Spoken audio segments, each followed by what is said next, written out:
Chapter 748, One Man's Strength. When the firestorm swept through the land, it turned the mountain path into a river of fire. Watching the players inside the fire turn to ash horrified everyone. This spell sure is scary. Luckily, I wasn't with the front line. A level 32 shield warrior in silver heavy armor gulped as he watched the flames in front of him.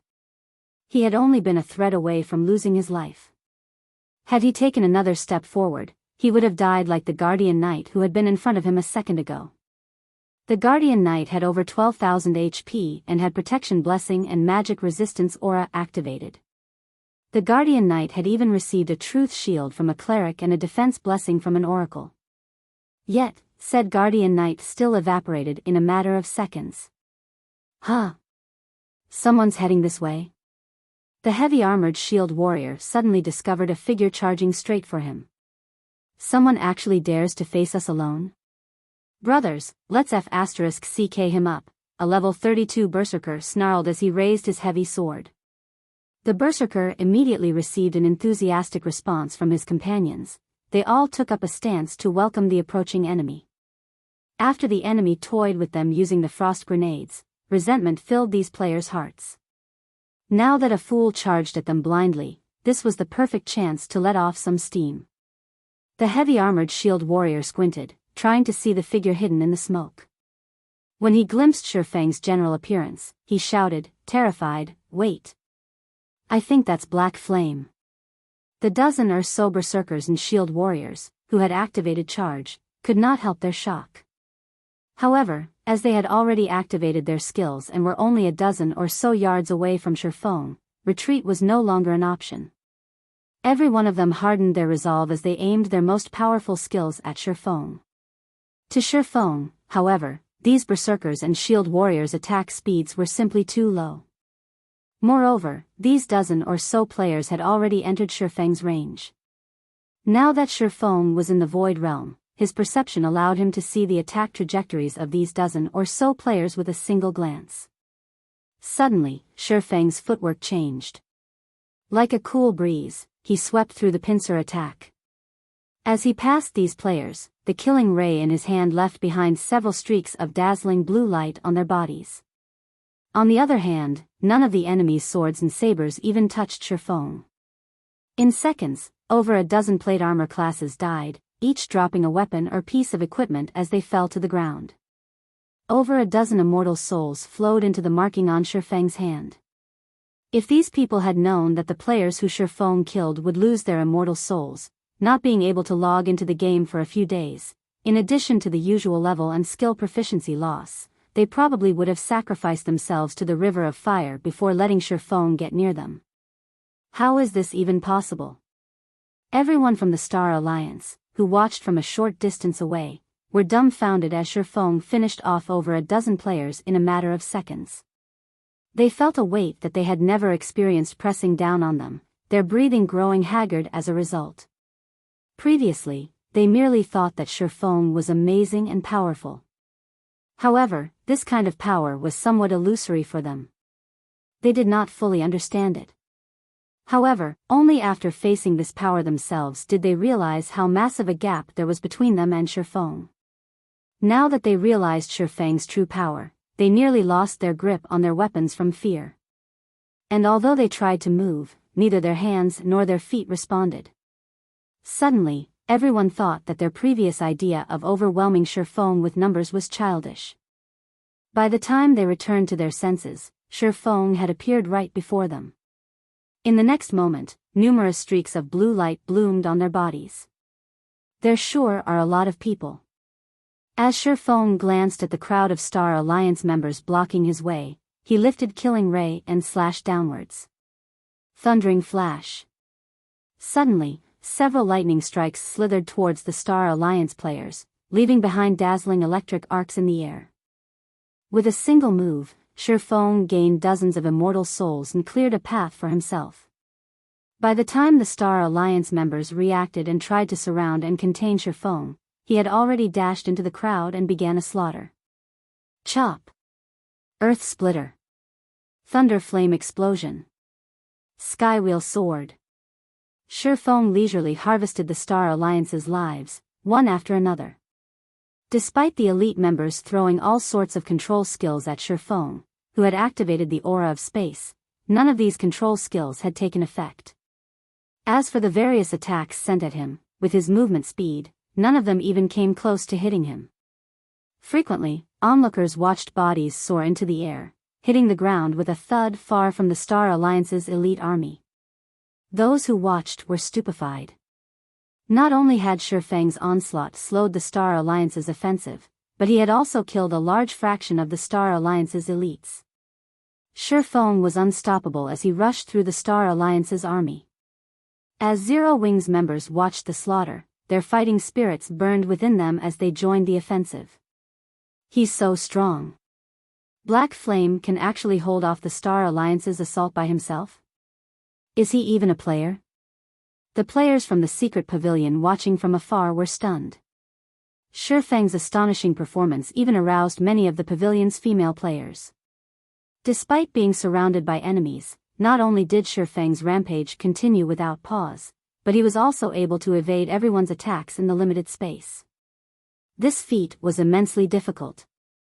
The secret pavilion's experts were quite confident that they could handle 100 elite players by themselves. During the battle, they would try to choose the most favorable terrain for their fights, using it to funnel their opponents, limiting the number they had to face at a single time. This way, they would have a much easier time defending against and dodging attacks. However, when the enemy surrounded them, the difficulty of defending and dodging increased exponentially. They would most likely last only a moment before they died. Even Cold Autumn, who was known as a genius of the new generation, would be lucky if he lasted even 20 seconds. However, Feng had already lasted over a minute. Moreover, he had yet to receive any damage. Black Flame. Complex emotions filled Galaxy Past's heart as he watched Feng. The Star Alliance's overall strength had clearly surpassed Zero Wings by a large margin. The Alliance had even received assistance from various guilds. They had amassed a force that not even Zero Wing and Ouroboros combined could defeat. Yet, at the end of the day, he never would have imagined that.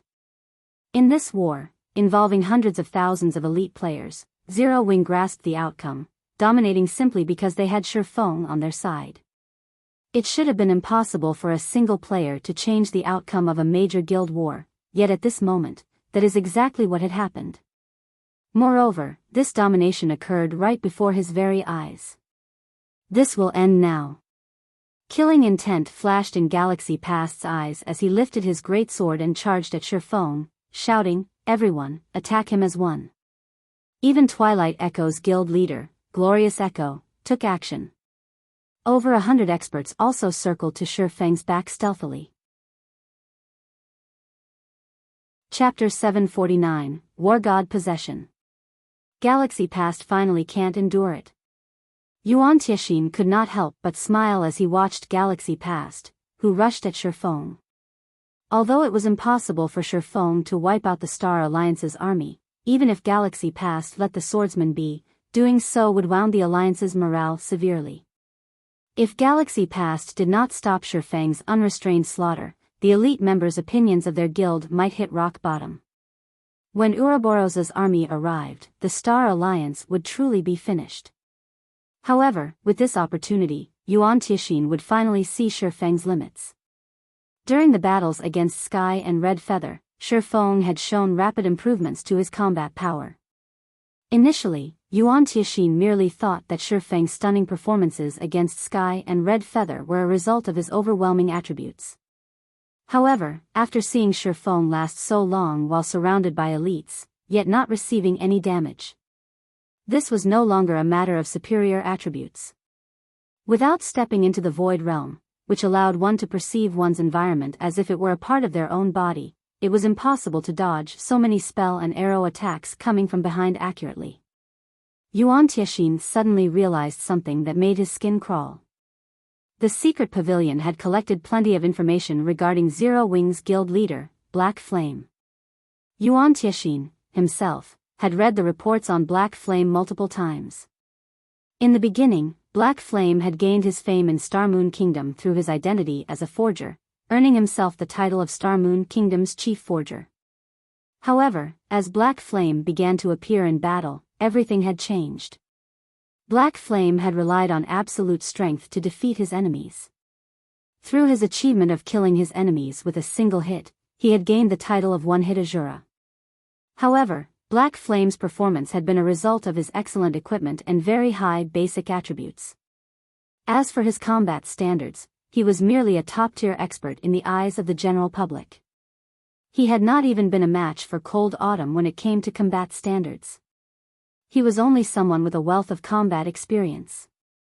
He could not hold the attention of the major powers in God's domain. Yet, as he participated in more battles, Black Flame's combat standard surprised the public again and again. He had gone from half-step refinement realm to reaching the refinement realm fully, then entering the flowing water realm as well. As his battle count increased, Black Flame's abilities increased. Now, he had reached the void realm. Yuan Tixin refused to believe that Black Flame's battles had just been acts. Moreover, experts who had set foot into the realms of refinement had their own pride. They would not suppress their strength to deal with a weakling. There was no point to that. Since it wasn't an act, Yuan Tixin could only think of one possibility. Zero Wing's guild leader, Black Flame, had improved with an intensely terrifying speed.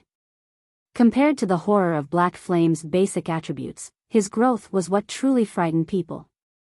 The secret pavilion considered Cold Autumn a genius because he was young. In addition, despite training with the pavilion for less than a year, he had already reached the half-step refinement realm and could break through to the refinement realm at any moment. Cold Autumn's growth was even faster than Yuan Tixin's when he had been young. But, what about Black Flame? How long had it been since God's domain launched? In less than 2 months, Black Flame had gone from someone who was not even a half-step refinement realm expert to a true void realm expert. Was he even still human? Even Martial Dragon, someone whom the Dragon Phoenix Pavilion had considered a genius that only appeared once every 10 years, would not be a match for Black Flame. In the future, Black Flame might very well become one of the virtual gaming world's monsters. With that in mind, Yuan Tixin decided that, even if Zero Wing suffered defeat in this war, he would offer to aid Zero Wing in securing Stone Forest Town, taking the opportunity to get associated with the guild. God's domain, as a virtual reality game, was massive. It was different from the virtual reality games they had seen in the past. Even a super guild should not consider the idea of monopolizing the game. Moreover, the waters of the virtual gaming world were relatively deep. Now that various major international corporations had put a foot in as well, the virtual gaming world had become far more complicated. If the secret pavilion could gain a powerful ally like Zero Wing, it would benefit the pavilion's development in the future. The pavilion could seize more opportunities and gain a stronger influence. Just as Yuan Tixin plotted to strengthen the relationship between the secret pavilion and Zero Wing, over 100 figures approached Shifeng with astonishing speed. I'll hold his attention. Find an opportunity to attack. Galaxy Past commanded through the team chat as he approached Shifeng. He then retrieved a deep blue potion from his bag. Shifeng might be able to fight with relative ease while surrounded by elite players, but it would be a different story if he were surrounded by expert players. It was extremely difficult for elite players to push their virtual bodies to their limits. However, this was not an issue for experts. They could do so easily. Naturally, Shifeng had no trouble with elite players if he fought with everything he had. However, it was a vastly different story against experts who also pushed themselves to their limits. Black Flame, I'll teach you that a first-rate guild is not easy to deal with. Galaxy Past shouted. He then dumped the deep blue potion down his throat. At the same time, he activated his Berserk skill, Wargod Possession. Suddenly, not only did his body grow a size larger, but it also released a brilliant golden glow. His aura was even stronger than a Lord-ranked monster, and this sudden change sent a ripple of shock through the Star Alliance's army. Since the various guilds had learned of Zero Wing's Berserk skills, they had spared no effort to collect their own. Galaxy Past had even mobilized the entire guild's strength and lost several thousand elite players to obtain Wargod possession, the Berserk skill that all Berserkers dreamed of having. Wargod possession was a Tier 1 taboo skill. Its effects could even rival an ordinary Tier 2 Berserk skill. Moreover, the skill was very well suited for the Berserker class. Upon activation, it instantly increased the user's strength by 150%, all other attributes by 80%, and defense by 200%. Moreover, the less HP the user had, the higher the strength bonus the user received. The only shortcoming the skill had was its short duration of 20 seconds. Once those 20 seconds passed, the user would enter a weakened state for 1 hour. The skill also had a 24-hour cooldown. It was a forbidden skill that should only be used during the most crucial moments. However, to deal with Shifeng, who possessed frightening attributes, Galaxy Past had no choice but to activate this Berserk skill. As insurance, Galaxy Past drank an extreme speed potion, a rare, high-level potion that he had obtained from a quest. The potion increased movement speed by 100% and attack speed by 150% for 30 seconds with a cooldown of 1 hour. With the effects of Wargod possession and the extreme speed potion, it was not entirely impossible to kill Shifeng. Moreover, not long ago, Shifeng had used his own Berserk skill. Berserk skills generally had very long cooldowns. Only a short time had elapsed since Shifeng had last used his. It was impossible for his Berserk skill to have cooled down already.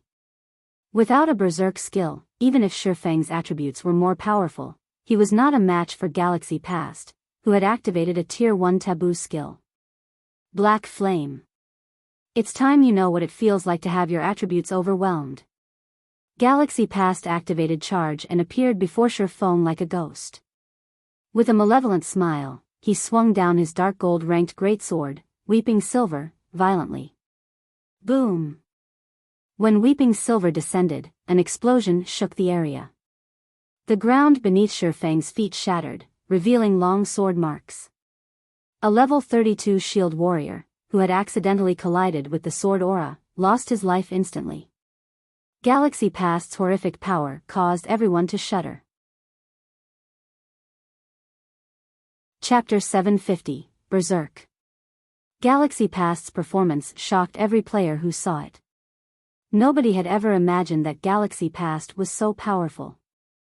Not only was his strength unmatched, but he was also so fast that people only caught a glimpse of him as he moved. Despite using Violent Strike, one of the most common Berserker skills, he displayed more power than an AoE attack skill. Even a lord of the same level would pale in the face of such destructive power. Black Flame is done for sure this time. This scene cleared away the Star Alliance's defeated mood. As expected of the Star Alliance's guild leader. He actually hid such a card so well. Glorious Echo was also impressed. Although he had his own trump card, it was slightly inferior to Galaxy Past's. With such strength and speed, even if Black Flame had not died from the sudden blow, he would be heavily injured. The 100 or so expert players stilled their footsteps, thinking that the battle had ended, that their help was no longer needed. When the dust settled, however, a man, wearing a black cloak and wielding an emerald longsword, stood before Galaxy Past, unharmed. He blocked it? How? Everyone's jaws nearly fell to the ground.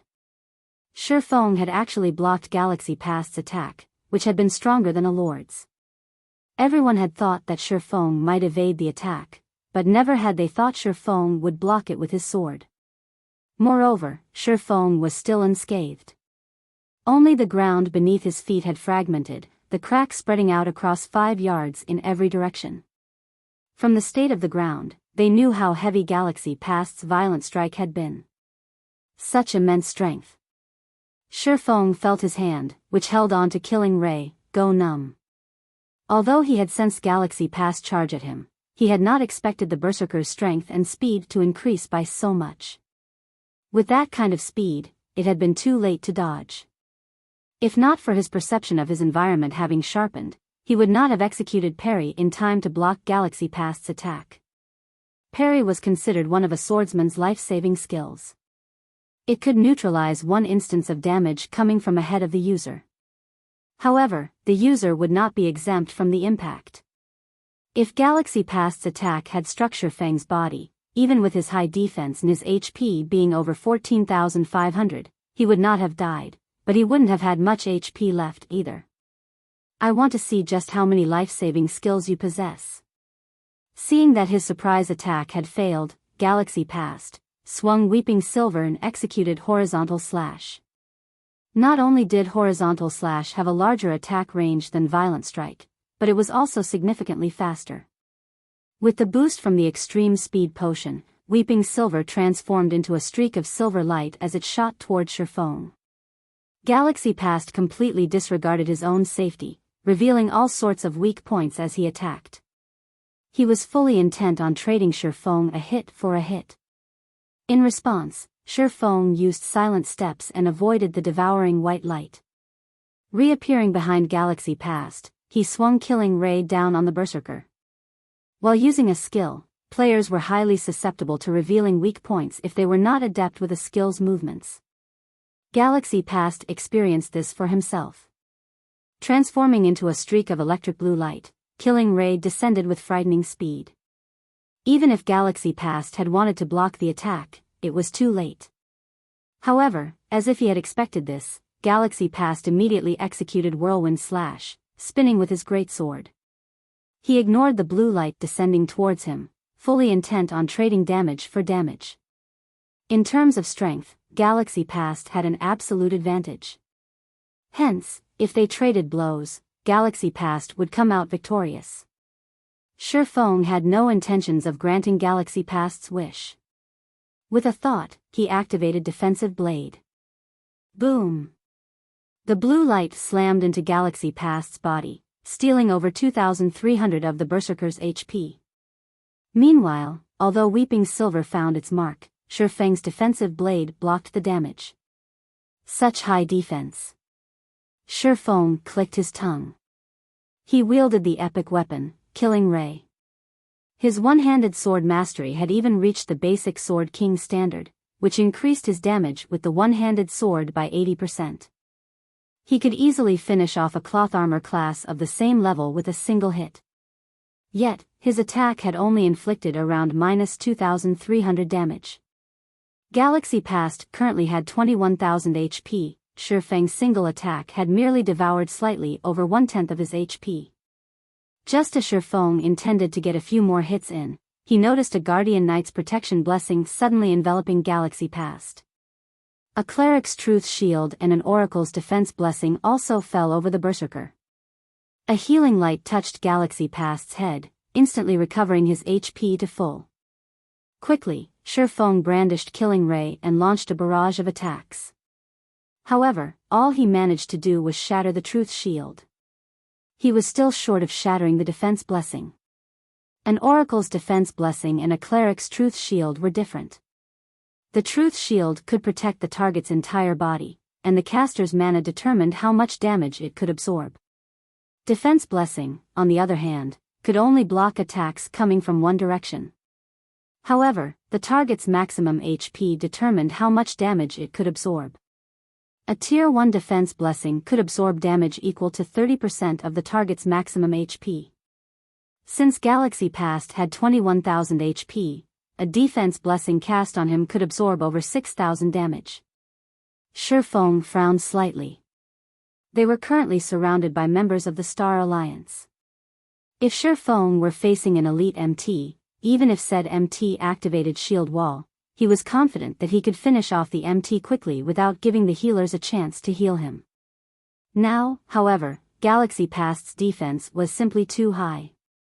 The Berserker's HP had also increased to 21,000, and he had the damage reduction from Protection Blessing. It was practically impossible to kill Galaxy Past before the healers recovered his HP. Although the predicament troubled Shifeng, Galaxy Past was shocked. He finally realized just how massive the gap was between him and Shifeng. Shifeng's attack power was insanely high. Wargod possession had increased Galaxy Past's defense by 200%. It would be impressive if expert berserkers could even deal around -900 damage to him, yet Shifeng had dealt over -2,300 damage with a single attack, nearly 3 times higher than those expert berserkers. If not for the aid from the surrounding experts, he might have lost close to half of his HP from that exchange. Galaxy, I'll help you. Glorious Echo had also noticed how massive the gap was between Galaxy Past and Shifeng in terms of combat standards. Even with the surrounding experts' help, it would not be easy to take down Shifeng. Hence, as an additional precaution, Glorious Echo activated his Berserk skill as well, his attributes soaring instantly. Although his Berserk skill, Evil God's Power, could not compare to Galaxy Past's Wargod possession, it was still a very rare Berserk skill. Moreover, Glorious Echo was a shield warrior. His normal HP was already close to 13,000. After activating the Berserk skill, his HP rose to over 26,000. He also radiated a bloody miasma, which formed a faint layer of blood armor around his body, increasing his defense significantly. Glorious Echo then revealed a Tier 2 blue magic scroll and used it. Lightning Speed, Tier 2 magic scroll. Increases the target's movement speed by 80%, attack speed by 120%, and damage by 20% for 30 seconds. Cannot be stacked. Cooldown, 1 hour. When the Star Alliance members saw the 2 guild leaders activate their own Berserk skills, their confidence rose. The expert players a short distance away began to support the 2 guild leaders, casting buffs and heals.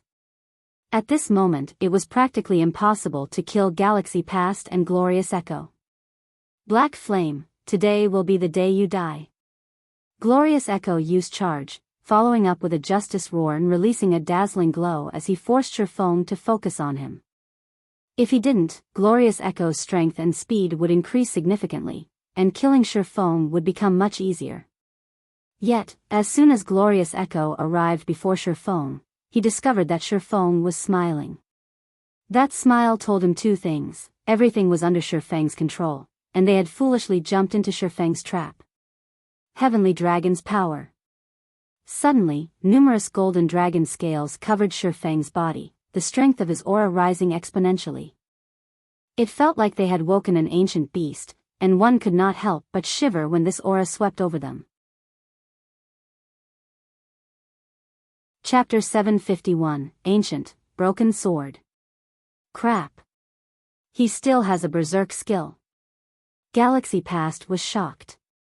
Hurriedly, he lifted his greatsword and swung it toward Shifeng, taking the opportunity to assist Glorious Echo. Just as frightened by this sudden development, Glorious Echo instinctively lifted his massive, golden shield. A blue streak of light flashed across them. Boom! Glorious Echo was forced back by 6 steps, each step leaving a deep footprint in the ground. -527. Although the damage was small, practically negligible compared to Glorious Echo's 26,000 HP, Glorious Echo's shield hand was numb and trembling. A grave expression crossed over the shield warrior's face. After activating Evil God's Power, his defense had received a massive boost. In addition, as a shield warrior, he possessed skills and equipment that reduced the damage he took. After activating Shield Wall, the damage was reduced by another 60%. He had even blocked Shifeng's attack with his shield. And Shifeng still dealt over -500 damage to him. In terms of strength, Shifeng was practically a humanoid boss. If Glorious Echo had not blocked Shifeng's attack, his HP might have dropped by a frightening amount. Suddenly, Galaxy Past's Weeping Silver slashed at Shifeng. Just before the streak of silver light bit into its target, Weeping Silver suddenly stopped before Shifeng, the weapon unable to proceed by even an inch. Unfortunately for Galaxy Past, Defensive Blade had intercepted the attack. That damned life-saving skill. Galaxy Past's previous excited expression vanished.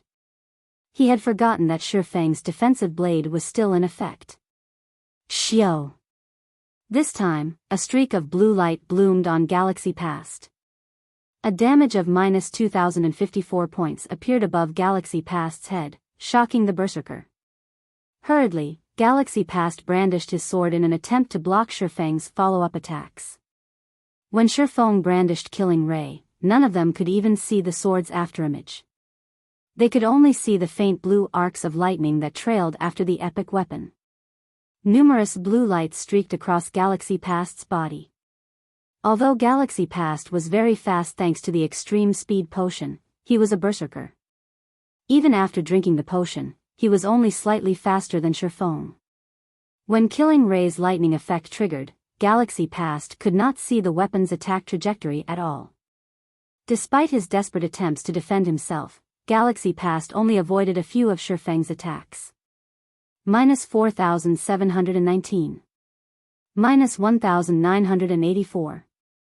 -2,018. Galaxy Past's HP fell rapidly. In the blink of an eye, he had lost over half of his total HP. In the next moment, however, several heals soothed his pain, each recovering over 3,000 HP. In an instant, Galaxy Past recovered to full HP. Ha ha ha. Black Flame, stop wasting your time. You can't kill me. At first, Galaxy Past had thought he was dead for sure. For a moment there, he had completely forgotten about the numerous expert players supporting him from the sidelines. As long as Shifeng couldn't instant kill him, these expert healers would recover his HP immediately.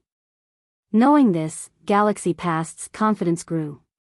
Growing bolder, he took the initiative to attack Shifeng, disregarding the swordsman's attacks. Watching, the frightened Glorious Echo also calmed down and continued charging at Shifeng. Although neither of them was a match for Shifeng, as long as they could land one hit out of the dozens of attacks they sent, they would obtain their victory.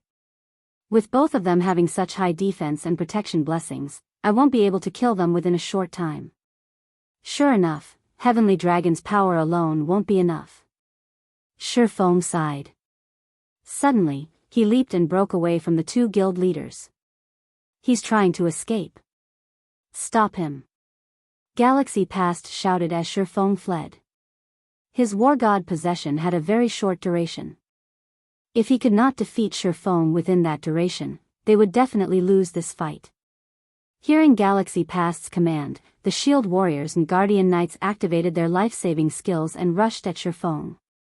Scram! Shifeng shouted. Turning, he swung Killing Ray violently. Hurricane. Hurricane. Deals 200% plus, 30% asterisk hurricane energy stacks, weapon damage in a 20-yard cone and lifts all targets struck into the air, preventing movement for 5 seconds. Cooldown, 10 minutes. This was one of the Tier 1 swordsman set equipment's additional skills, Hurricane. As Shifeng had long since built up 10 stacks of hurricane energy during his previous attacks, he used Hurricane at its maximum power. Instantly, the dozens of Shield Warriors and Guardian Knights were blown into the air.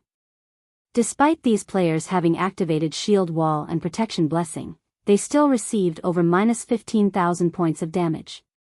Some had even received a critical hit of more than -30,000 points. Instantly, every one of these MTs died before they hit the ground. However, Galaxy Past and Glorious Echo had used this brief opportunity to catch up with Shifeng. I finally have some space. Shifeng glanced at the approaching Berserker and Shield Warrior. He then retrieved the Dragon Slayer potion, which he had obtained from the Disaster Treasure Chest, and drank it. Dragon Slayer Potion, consumable. Increases all attributes by 100% and all resistances by 100 points for 1 minute. Cooldown, 3 hours. In reality, Shifeng didn't need to use the Dragon Slayer Potion to deal with Galaxy Past and Glorious Echo. He could simply activate Blade Liberation. However, the 20-second weakening effect after the skill's duration was a risk that Shifeng could not afford. Hence, he toughened his resolve and chose to drink the Dragon Slayer Potion instead. That way, he would not receive any negative side effects that would hamper his combat power later on. After drinking the potion, Shifeng felt his entire body brim with energy. It felt as if his every attack contained enough power to decimate heaven and earth. Black Flame, you won't escape. After activating charge and arriving before Shifeng, Galaxy Past executed the Berserker's strongest Tier 1 skill, Lethal Blow. However, Shifeng suddenly stopped running. With double the attributes now, Shifeng turned around and evaded Galaxy Past's lethal blow easily. The killing ray then transformed into numerous blue lights that snaked towards the Berserker. Before Galaxy Past realized what had happened, killing ray had struck numerous times. -4,418. -9,578. -9,495. In the blink of an eye, Galaxy Past's HP hit rock bottom, his body falling to the ground. The healer standing at the rear had not even had the time to heal him. When Galaxy Past died, he dropped a piece of equipment and an ancient, broken sword with a golden hilt. Suddenly, the entire battlefield fell silent. The Star Alliance members who had tried to block Shifeng's path revealed expressions of disbelief. The guild leader they revered had been killed. When Glorious Echo saw his companion hit the dirt, he froze in his tracks, his will to fight vanishing. Shifeng's terrifying power left him thoroughly shaken. Shifeng noticed that Galaxy Past had dropped something extraordinary, so he took the opportunity to pick up the Berserker's loot while everyone was still caught in their stupor. They all watched in a daze as Shifeng collected the drops. Nobody dared try to stop him. Seeing as nobody wanted to approach him, Shifeng smiled faintly as he took a blue magic scroll out of his bag. Shifeng had also obtained this from the disaster treasure chest. Thunder's Wrath, Tier 3 Magic Scroll. Deals devastating damage within a radius of 100 yards for 5 seconds. Although this magic scroll was powerful, it had a channeling time of nearly 1 second. During this time, he could not afford any interruptions. This moment, however, was the perfect opportunity to use it. While everyone struggled with their shock, Shifeng unfurled the magic scroll and channeled the spell. With himself as the center, he activated Thunder's Wrath. Crap! Run, quickly! Glorious Echo shouted in a panic after realizing what was about to happen. Unfortunately, it was too late. To finish Shifeng off, the Star Alliance had gathered most of its experts around him. If Shifeng attempted to hunt down these experts one by one, they would have fled. If he used Thunder's Wrath, however, none of them would get away. Suddenly, a gigantic magic array appeared in the sky. Countless lightning bolts began to descend. However, area-wide attacks like these usually required around 2 or 3 seconds to reach their full potential. During this period, the lightning strikes that snaked down from the sky would gradually increase. Hence, not all players within the affected area would take damage the instant the magic scroll activated. Upon activating Thunder's Wrath, Shifeng switched the aura of space to the aura of earth and activated absolute defense. The skill's duration was just enough to last through the duration of Thunder's Wrath. Shifeng then dashed towards the Star Alliance's expert players. Lightning bolts descended, one after another. Even Glorious Echo, who had the highest HP and defense among every player present, was vaporized when one of these bolts struck him. Shifeng weaved his way through the lightning storm as he collected the expert's immortal souls. This fed his current collection rapidly. By the time Thunder's Wrath ended, the Star Alliance's expert players had been wiped out. Chapter 752, Star Moons Number 1. Black Flame really is vicious. Yuan Tianxin could not help his sigh as he looked at the charred corpses in the distance. The Star Alliance is done for this time. Thousands of Star Alliance elite members had died in an instant. Who knew how much equipment was scattered across the ground? If converted to coins, just how much one would have to spend to purchase all of that equipment?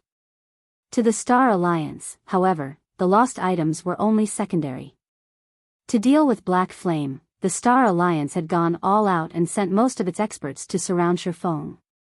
Yet, with just one blow, Shifeng had annihilated all of them. This was an irrecoverable blow to the Star Alliance. Without these upper echelons commanding the war, the Star Alliance's army would definitely fall into chaos. Zero Wing and Ouroboros's armies would slaughter the survivors. After players died in God's domain, they could not contact those still alive in the game. They could only do so after they revived. However, unlike in dungeons, players would not revive immediately upon death. They needed to wait for half an hour before they could return to the world of the living. By the time half an hour had passed, the war in the Stoneclaw Mountains would, most likely, be over. At that time, there would be no point in returning. Even Yuan Tixin could not begin to estimate how many elite members the Star Alliance would lose in this war. However, what Yuan Tixin did not know was that Shi Feng had not only killed the Star Alliance's experts, but he had also absorbed many of their immortal souls. As a result, these upper echelons would not be able to log into God's domain for some time. After losing a war, a guild did not need to focus on its losses, but whether or not it could stabilize itself. If a guild's upper echelons could not log into God's domain for 2 or 3 days, even Shi Feng could not imagine the chaos that would befall the guild. Not only had the Star Alliance lost the war, but its upper echelons had also gone missing. Who would want to remain in such a guild? This was also why plundering immortal souls had become a taboo among players in God's domain in the past. Meanwhile, the reports of Shi Feng wiping out the Star Alliance's upper echelons with Thunder's wrath had begun to spread throughout the official forums. Instantly, the Star Moon Kingdom forums gone into an uproar. Black Flame is too godly. Damn!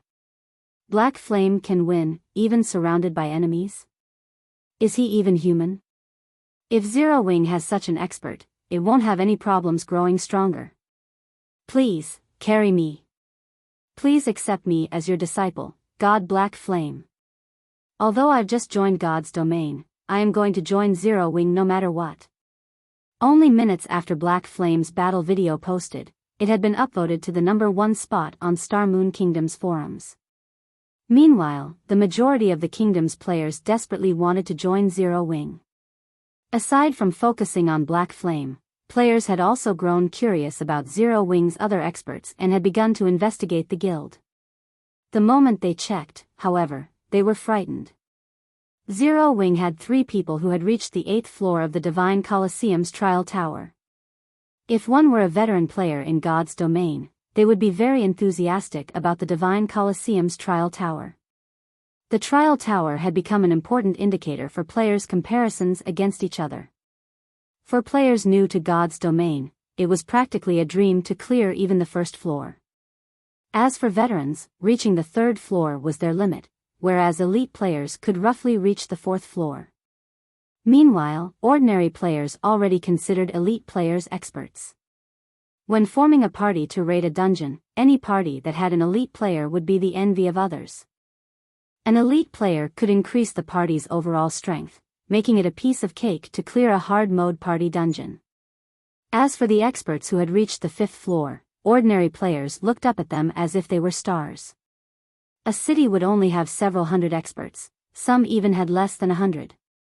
NPC cities' player population could range anywhere from 70,000 to over 1 million. One could imagine just how rare such experts were. In other words, these experts were the top players in an NPC city. Currently, in most of the cities in Star Moon Kingdom, the highest floor any player had reached was the Trial Tower's 6th floor. Only the major NPC cities with a player population of over 1 million would have 7th floor experts. Yet, Zero Wing actually had 3 people who had managed to reach the Trial Tower's 8th floor. The players of Star Moon Kingdom struggled to accept this fact. It was impossible for ordinary players to encounter true experts. Hence, they usually used the Trial Tower as a method of judging experts because the Divine Colosseum's tower did not test a player's attributes or equipment, rather, it tested a player's true power. The difference between players was made clear. Each of the Trial Tower's floors was more difficult than the last. Veteran players could only reach the 3rd floor after fighting through hell and high water. Hence, elite players who reached the 4th floor were treated like experts. However, what about those who managed to reach the 8th floor? No one could even imagine how much power these players had. The Assassin Fire Dance, the Cleric Violet Cloud, and the Cursemancer Aqua Rose.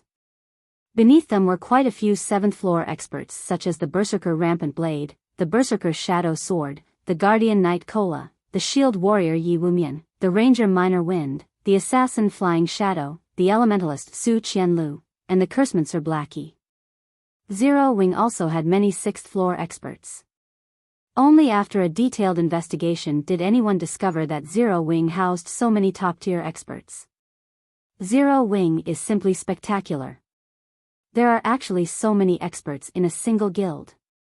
For a time, the many players in Star Moon Kingdom began thinking that, if they wanted to become an expert, they would only have a chance at fulfilling that dream by joining Zero Wing.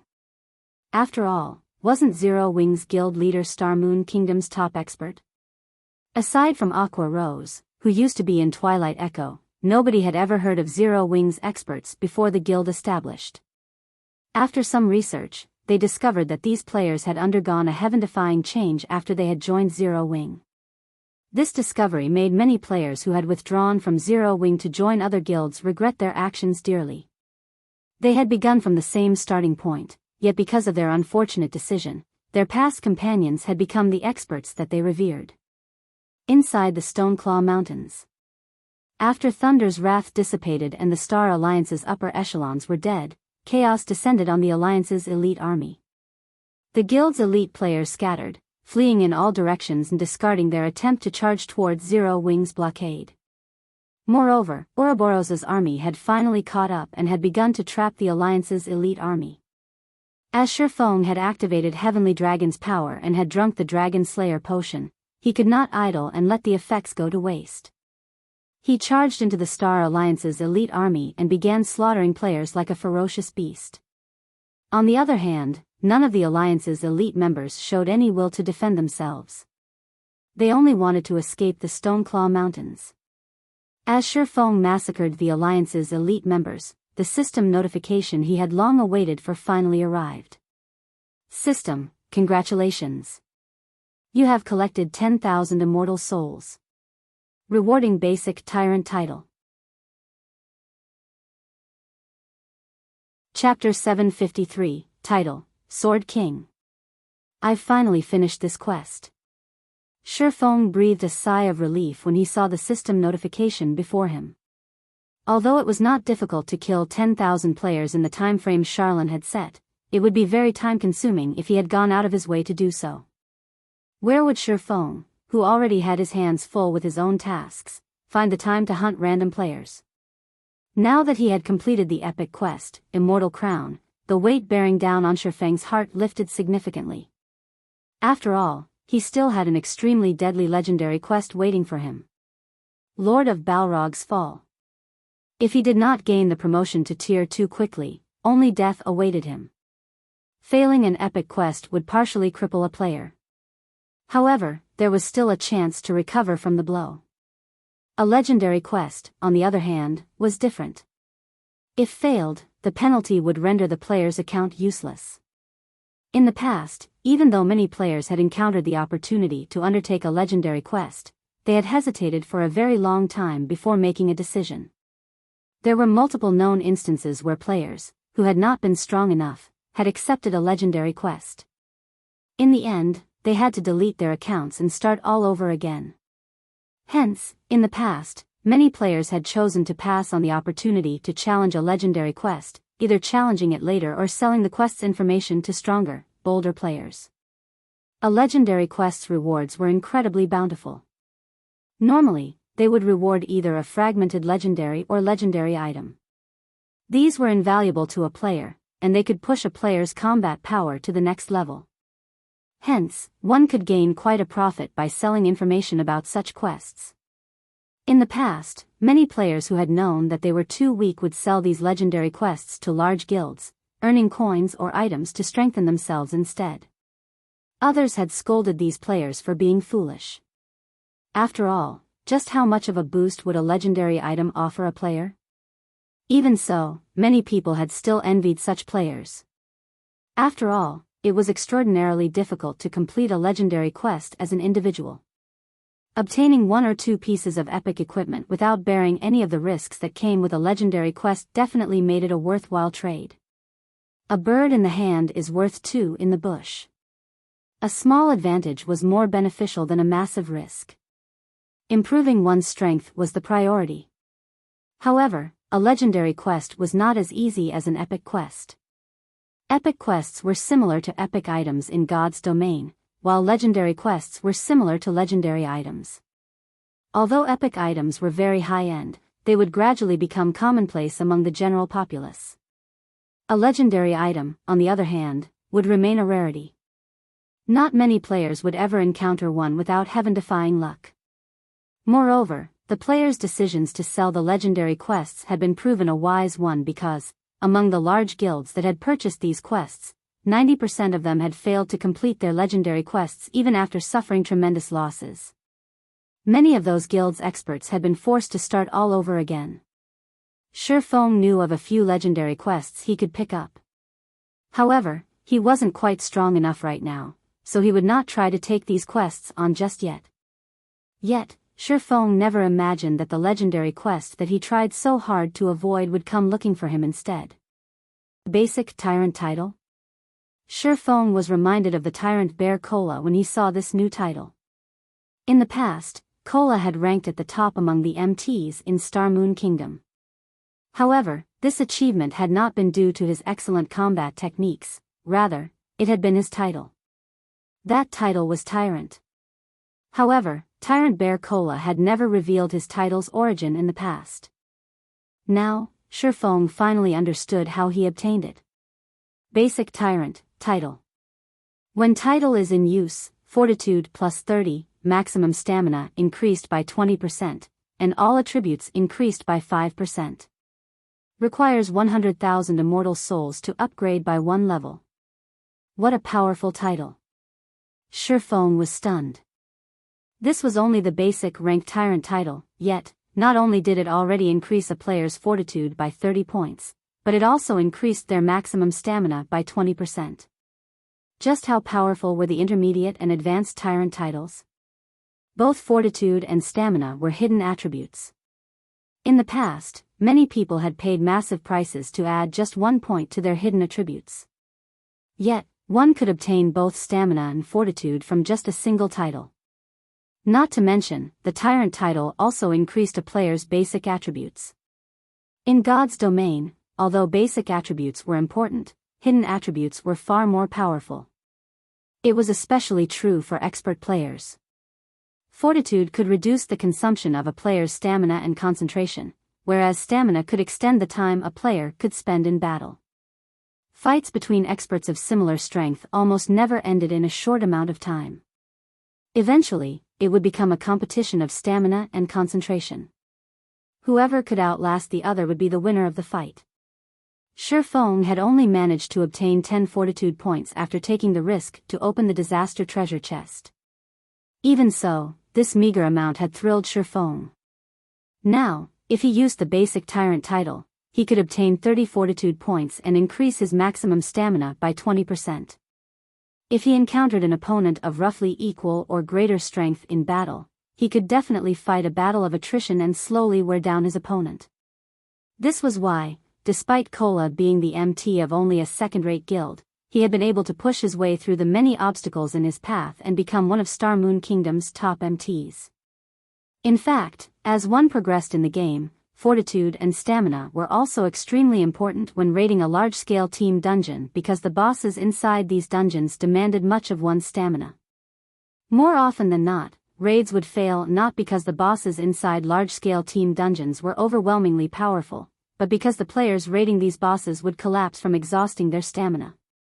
Guild Leader, we've cleared out most of the elites from the Star Alliance and the various large guilds. Those still alive have already escaped the Stoneclaw Mountains. Should we hunt them down? Aqua Rose reported excitedly.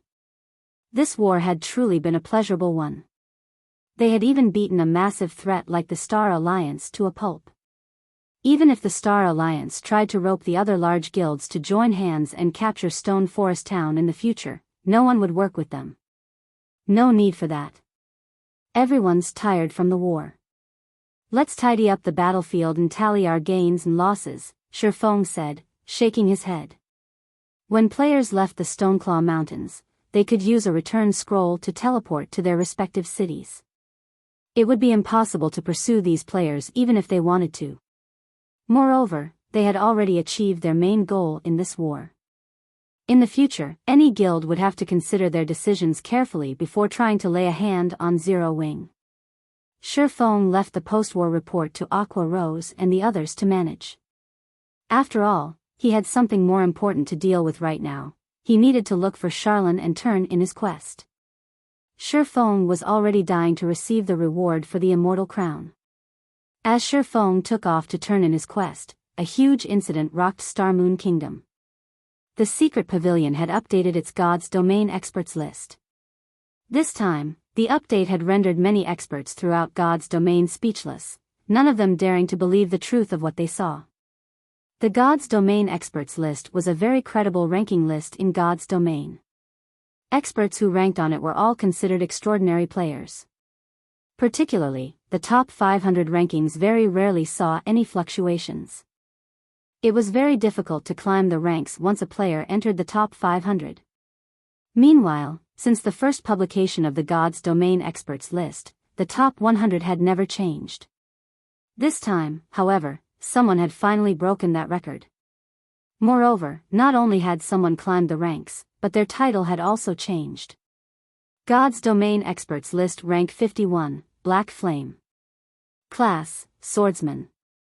Title, Sword King.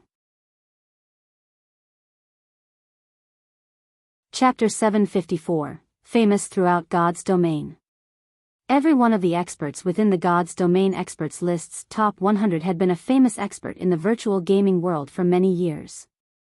These experts had become overlords in not just one, but several virtual reality games. Each was a master-level character with countless, brilliant battle records. Upstart experts could never hope to compare with these masters. It was already extremely difficult for upstart experts to join the top 1,000. For an upstart expert, joining the top 100 was practically a miracle. Yet, not only had Black Flame achieved a miracle, but he had also jumped to the 51st rank. Excitement over the new development swept through Star Moon Kingdom. The majority of those top 100 experts resided in God's Domain's various empires. Empire players had always been dismissive of Kingdom players. Subconsciously, no one truly believed that Kingdom players were a match for those from the empires.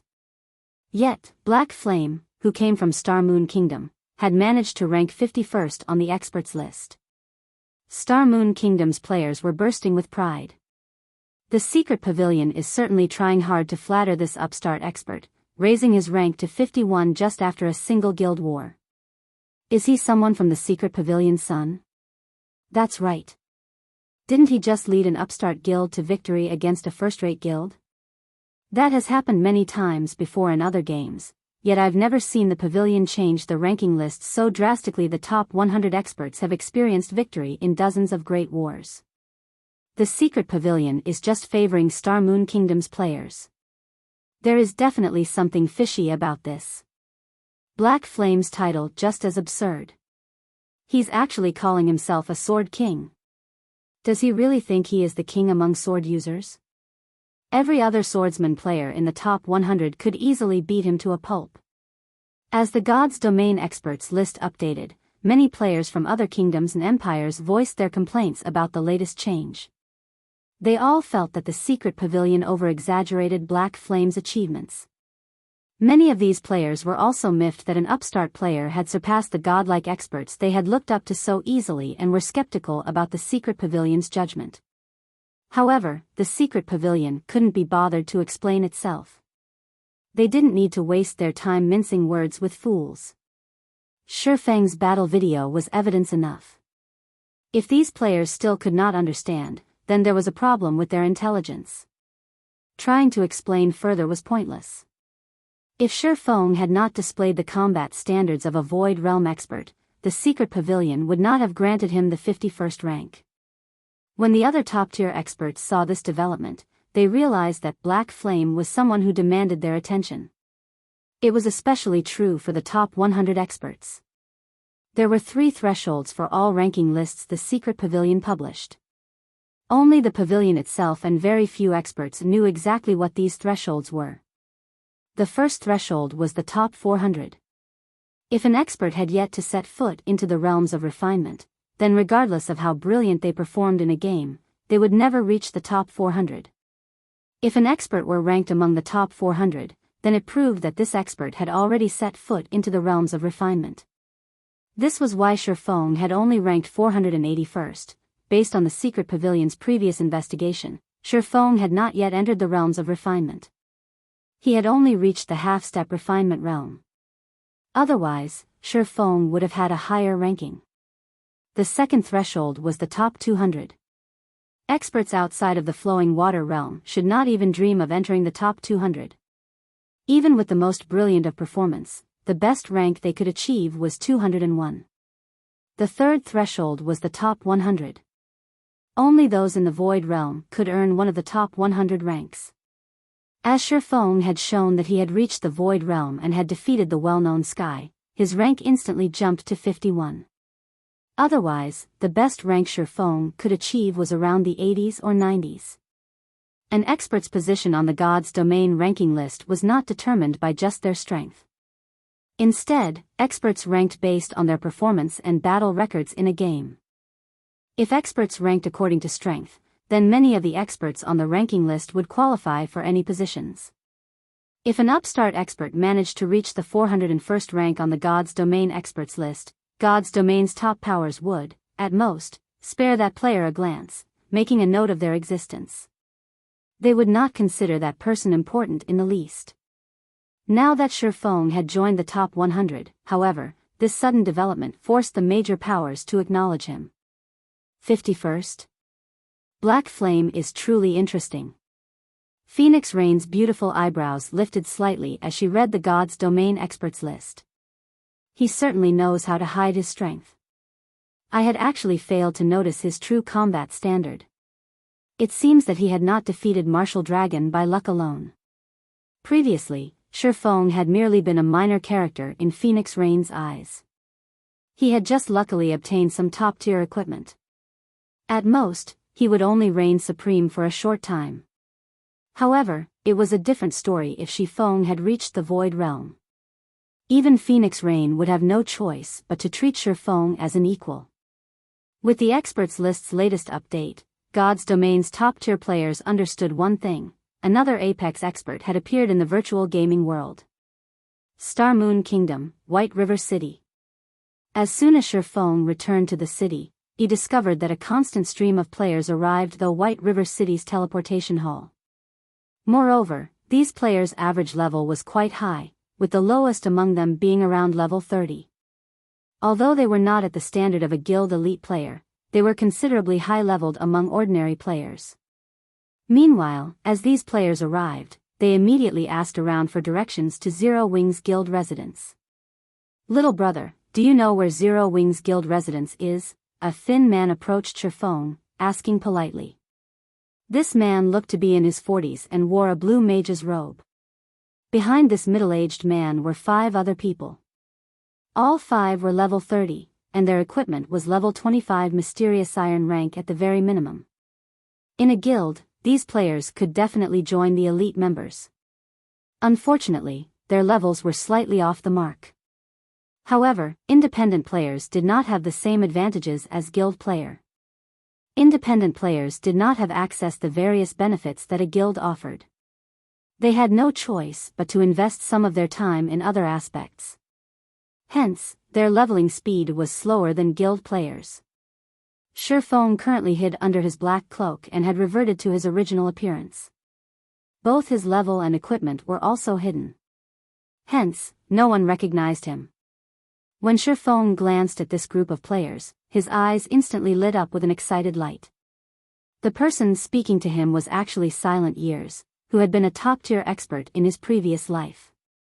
This man had once ranked within the top 50 among the oracles of Star Moon Kingdom.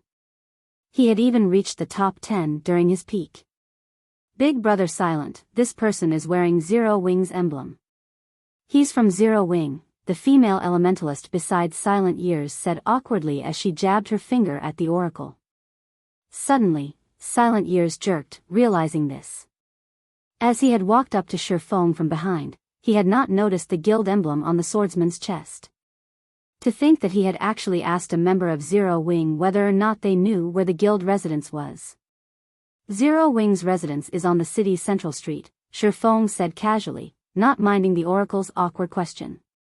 You guys can just take a carriage there. After saying so, Shifeng turned and left the teleportation hall, riding a horse carriage towards the library. Sure enough, Zero Wing is really amazing. It's no wonder how it became an expert's playground. I felt so much pressure from a casual member.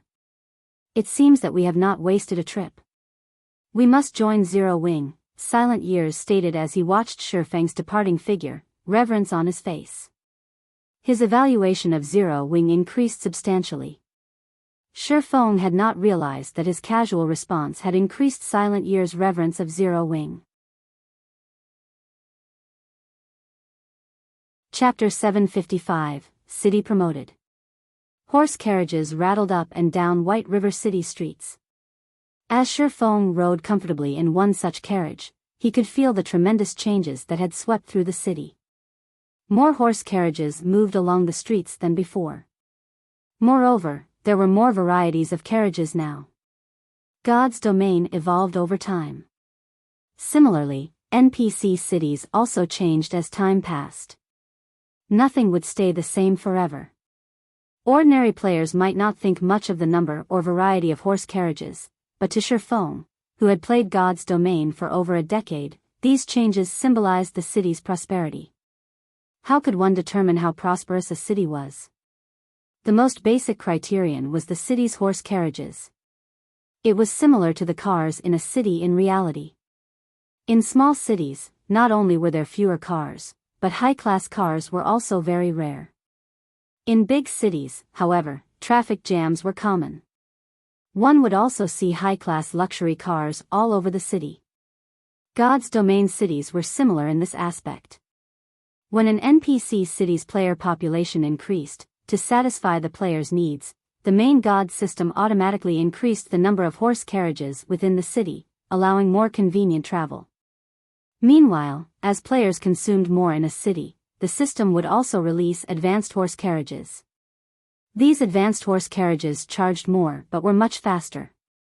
This would allow players to save time when traveling. After all, an NPC city was very large. It was very normal to spend several hours walking from one place to another. Currently, advanced horse carriages had only appeared in 5 cities in Star Moon Kingdom. The city with the most carriages was none other than White River City. One could say that White River City had become Star Moon Kingdom's most prosperous city. Unlocking the advanced horse carriage feature was only one of a thriving city's basic settings. As time passed, various new facilities would open, such as flying tools and the flying transportation feature, which could allow players to reach destinations where teleportation arrays could not. As a result, these features would subtly improve a player's leveling speed. This was also one of the main reasons that Empire players were much higher leveled than Kingdom players. Now that White River City has unlocked the advanced horse carriages, with the number of carriages present, the city should not be that far from unlocking the luxury horse carriages. When the city unlocks the luxury horse carriages, players will be able to take the flying ship to the Eclipse Gate to level up. It seems I'll need to prepare for that. Shifeng could not help but recall the Eclipse Gate, which had been the most famous leveling area that White River City had to offer in his previous life. In the past, by the time White River City had activated the flying ship feature, the average player in God's domain had closed in on level 50. Many had even been promoted to their Tier 2 classes. From that moment onwards, players' levels in White River City had exploded. This was because White River City's flying ships could access the Eclipse Gate. Of course, White River City wasn't the only city whose flying ships passed through the Eclipse Gate. Every city in Star Moon Kingdom's eastern region had flying ships that could reach the Eclipse Gate. 4 countries would gather at the Eclipse Gate: the Star Moon Kingdom, the Rhine Kingdom, the Icefield Kingdom, and the East Spring Empire. It was considered a neutral zone, and the various countries had garrisoned their armies there to prevent the creatures within the Eclipse Gate from invading God's domain. Hence, there were plenty of high-level and army quests there. A player's leveling speed at the Eclipse Gate would be roughly double than in other leveling maps of the same level. Moreover, the Eclipse Gate was a colossal level 40 to level 70 map. One could also find plenty of rare herbs and ores in the area, which were all necessary resources to produce high-level potions and equipment. More importantly, the Eclipse Gate was a source for energy essence, a resource required to tame mounts. Taming a guild mount required resources. The higher the quality and quantity of resources one had, the quicker one could tame a mount. At the same time, one could use these resources to hasten a guild mount's growth. Energy essence was one of the advanced materials required to tame a mount. Precisely because of this, players coveted the Eclipse Gate. After reaching level 40, everybody dreamed of having a good mount. However, they were not that easy to obtain. One had to nurture their guild mounts slowly, promoting it as quickly as possible before it could become a part of one's combat power. However, although one could level up quickly and obtain plenty of resources at the Eclipse Gate, there was a downside. The Eclipse Gate's environment was relatively severe. If one did not possess a certain amount of fire and ice resistance, even expert players would lose their lives. Hence, after the Eclipse Gate opened, whether it was in Star Moon Kingdom or the 3 surrounding countries, the demand for equipment with ice resistance and fire resistance attributes grew. Aside from ice and fire resistance equipment, tools that increased one's ice and fire resistance were also extraordinarily popular. Although there was still quite a long time before the flying ship feature would unlock, Shifeng felt that he could already begin the necessary preparations. Although ice resistance and fire resistance equipment sold for a relatively high price right now, once everyone reached the Eclipse Gate, such equipment would double in price. Tools would also sell for far more. Whether it was for improving the leveling speed of Zero Wings Guild members or making money by reselling items, now was the perfect time to stockpile these items. I recall Campbell Volcano drops plenty of fire resistance equipment and tools. It might not be a bad idea to bring Aqua and the others there to grind. Shifeng could recall quite a few maps in Star Moon Kingdom that were a great source for fire and ice resistance equipment. Among them, Campbell Volcano had the highest drop rates for fire resistance equipment. Campbell Volcano was a level 40 to level 50 map. However, due to its extreme environment, very few players were willing to venture there. However, after the Eclipse Gate had appeared, Campbell Volcano became one of the most popular locations in Star Moon Kingdom. No one had visited that map yet. This was a good chance for him to lead the main force members there to develop the map since none of the bosses had died yet. Bosses killed for the first time would have doubled their usual drop rates. Moreover, with the strength of Zero Wings' main force, they shouldn't have any issues dealing with a level 50 boss. As for the magic crystals in the Stoneclaw Mountains, they could rely on the guild's elite members to continue that harvest. Before Shifeng realized it, the advanced horse carriage he rode in had already arrived at the library. The library's entrance was the same as usual, with a group of players bunching around the doors, hoping to gain the favor of an NPC noble and gain entry into the library. Under everyone's watchful eyes, Shifeng strode into the library unhampered. When the NPC guards stationed at the entrance saw Shifeng, they treated him with respect, shocking many of the loitering players. After entering the library, as always, Shifeng headed towards the Star Moon Hall on the building's top floor. When the 2 level 300 Tier 3 Red Paladins, who guarded Star Moon Hall's doors, saw Shifeng approach, they stopped him. Since when did Tier 3 NPCs guard this place?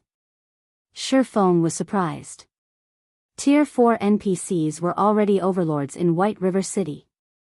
Some small cities only had Tier 3 NPCs to safeguard them. Yet, now, 2 such NPCs guarded the Star Moon Hall. This was surprising. Normally, only the palace in Star Moon City warranted such treatment.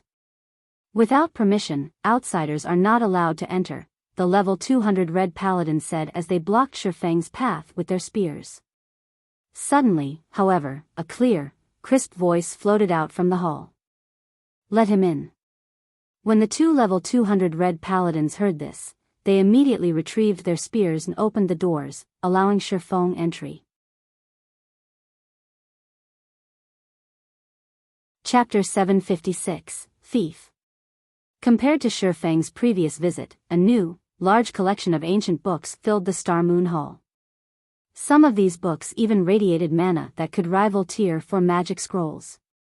Tier 4 magic scrolls were almost as rare as legendary items in God's domain. Tier 4 magic scrolls had survived since the ancient era.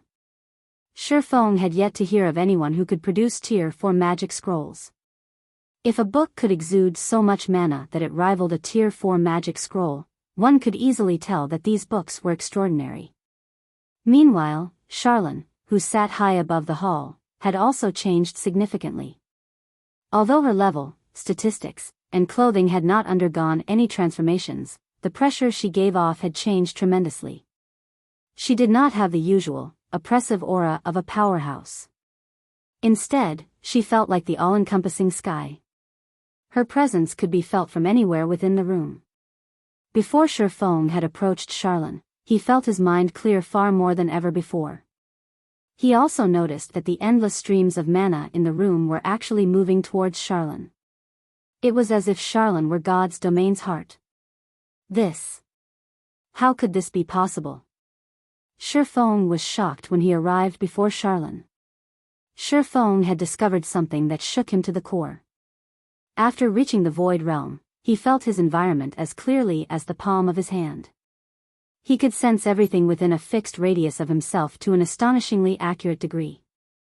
Previously, as Charlene had still been outside his range, he had not thought much about not noticing Charlene's energy.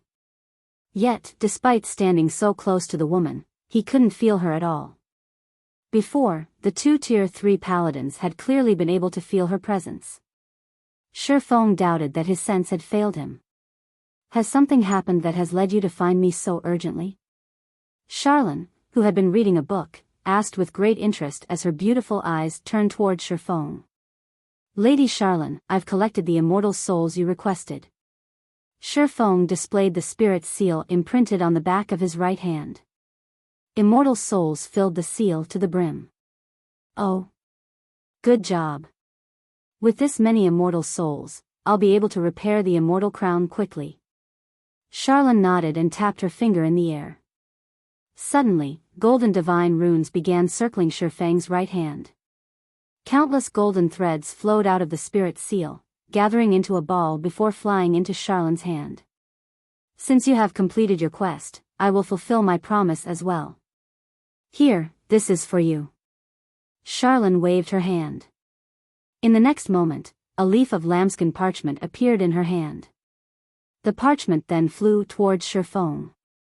The lambskin parchment looked quite ordinary. However, the words on the parchment could tempt any guild in God's domain. Star Moon Kingdom's City Building Order. As long as it was within Star Moon Kingdom's jurisdiction, one could construct their own city with this city building order. To a guild, even a legendary item was not worth as much as this single piece of parchment. Cities were different from towns. In God's domain, cities could be built, whereas towns could not.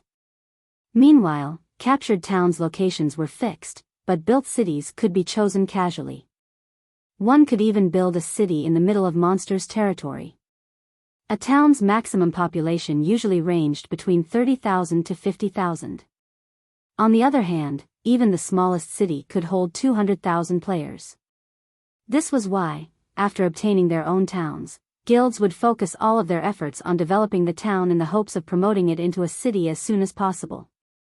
Moreover, as a city demanded a sufficiently large plot of land, one could construct a mana tower in the city. With the mana tower, any player residing in the city would enjoy increased stamina and concentration recovery rates. They could even accumulate the double EXP buff. Although the accumulation rate was not as generous as a guild residence's, one could still accumulate 10%'s worth of double EXP buff after 48 hours of rest. Once players reached higher levels, the needed EXP to level up increased tremendously. Currently, level 30 ordinary players required roughly 3 or 4 days to reach the next level. Hence, even a 10% double EXP buff would significantly reduce the time players needed to grind.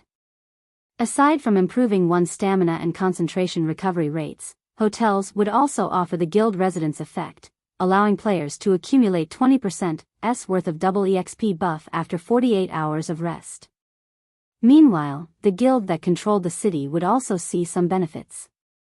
When guild members rested in the guild residence, they would accumulate 30% worth of double EXP buff after 48 hours.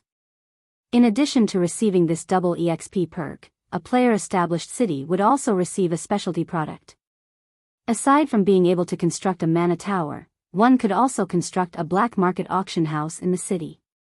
This auction house would function like the auction house in Blackwing City. It would offer a large stock of products once every 3 days.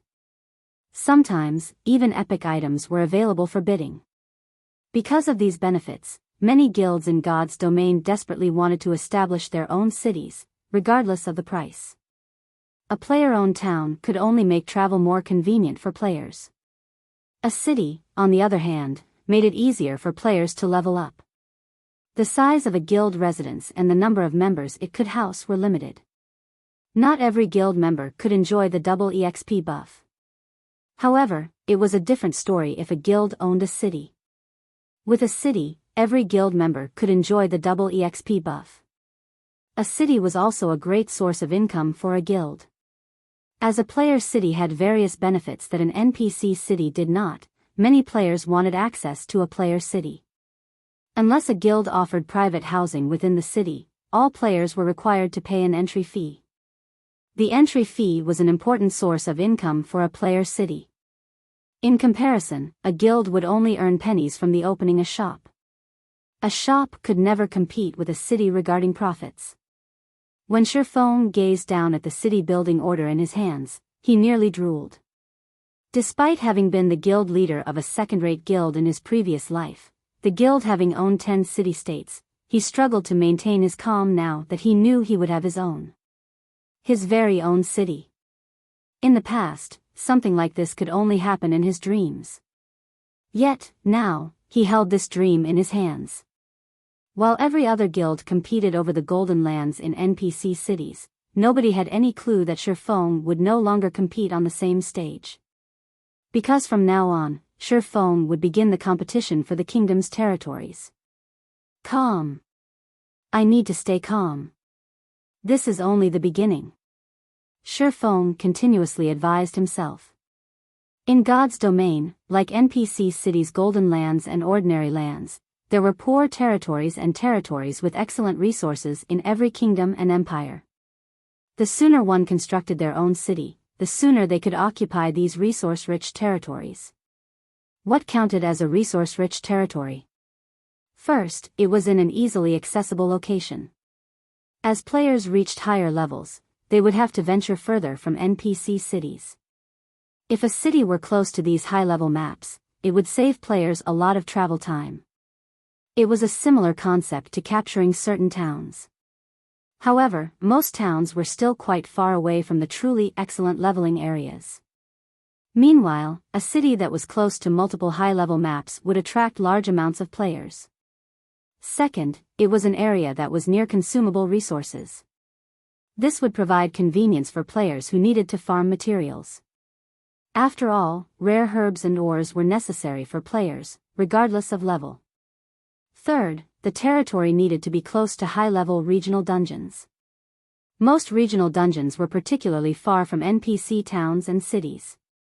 Furthermore, regional dungeons had their own specialty products such as the Stoneclaw Mountain's magic crystals. Even after reaching level 200, magic crystals were still must-have items.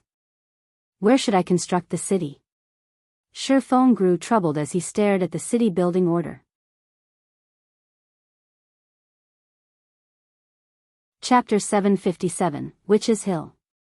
Starmoon City, the Starmoon restaurant's top floor. Few players were usually willing to dine here. However, more than a dozen players currently occupied the large, luxurious hall. If Gentle Snow were there, she would have been shocked as every one of these players was an elder from the Star Alliance. Even Galaxy Past had to behave respectfully before these people. Currently, however, every elder had lowered their head as they watched the level 10 woman seated on a bench, fear and respect radiating off of them. What did you just say? Galaxy Past has not been able to log into the game? Exemplary Willow asked quietly, frowning. What the hell is going on? The Star Alliance's elder felt helpless against Exemplary Willow's questioning. After the guild war ended, the guild's upper echelons should have begun working to stabilize the guild.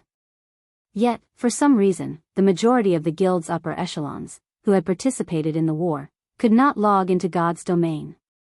Based on the main God system's notification, these people were locked out of the game for around 2 or 3 days. Some were even barred from entering the game for up to 4 days. 4 days' time. That was enough time for the mainstream players in Star Moon Kingdom to grind at least one level.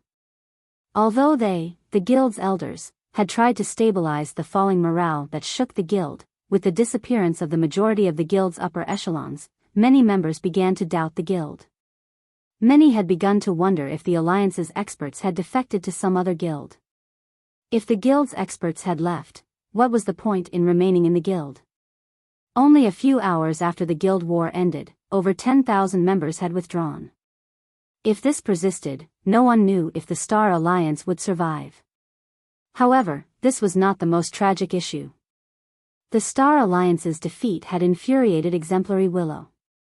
A high and mighty first-rate guild like the Star Alliance had actually lost to an upstart guild on their home ground no less. This caused Exemplary Willow to doubt the Star Alliance's strength.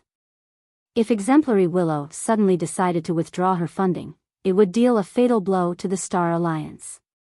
If none of you knows why they can't log into the game, your guild may be truly finished, Exemplary Willow stated coldly as she sneered at the Alliance's elders before her.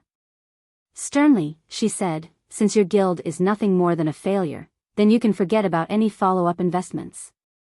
I have no intentions of spending money on a wastrel of a guild. Get lost. When the elders heard these words, their complexions paled to a sickly white, every one of them begging Exemplary Willow for mercy. Unfortunately, Exemplary Willow chased them all out of the room. Exemplary Willow refused to tolerate defeat. She had initially invested in the Star Alliance to deal with Zero Wing, teaching Shifeng the consequences of angering open source corporation. She would then plunder the Stoneclaw Mountain's magic crystals for herself. Yet, in the end, not only had she failed to teach Shifeng anything, but his fame had also grown. The Flower of 7 Sins is also garbage. They had been so confident of themselves. In the end, didn't they lose as well? Fortunately, I only promised them 1/3 of the Stoneclaw Mountain's magic crystals and did not have to pay much, Exemplary Willow muttered as she glanced through Star Moon Kingdom's official forums. Her mood soured as she saw the many discussion threads relating to Black Flame. In the end, it seems that I'll have to use my own power to resolve this matter. Meanwhile, in the real world, the Star Alliance's upper echelons enclosed themselves in a secret meeting. Although they could not contact each other in God's domain, the Star Alliance was a major company in the real world.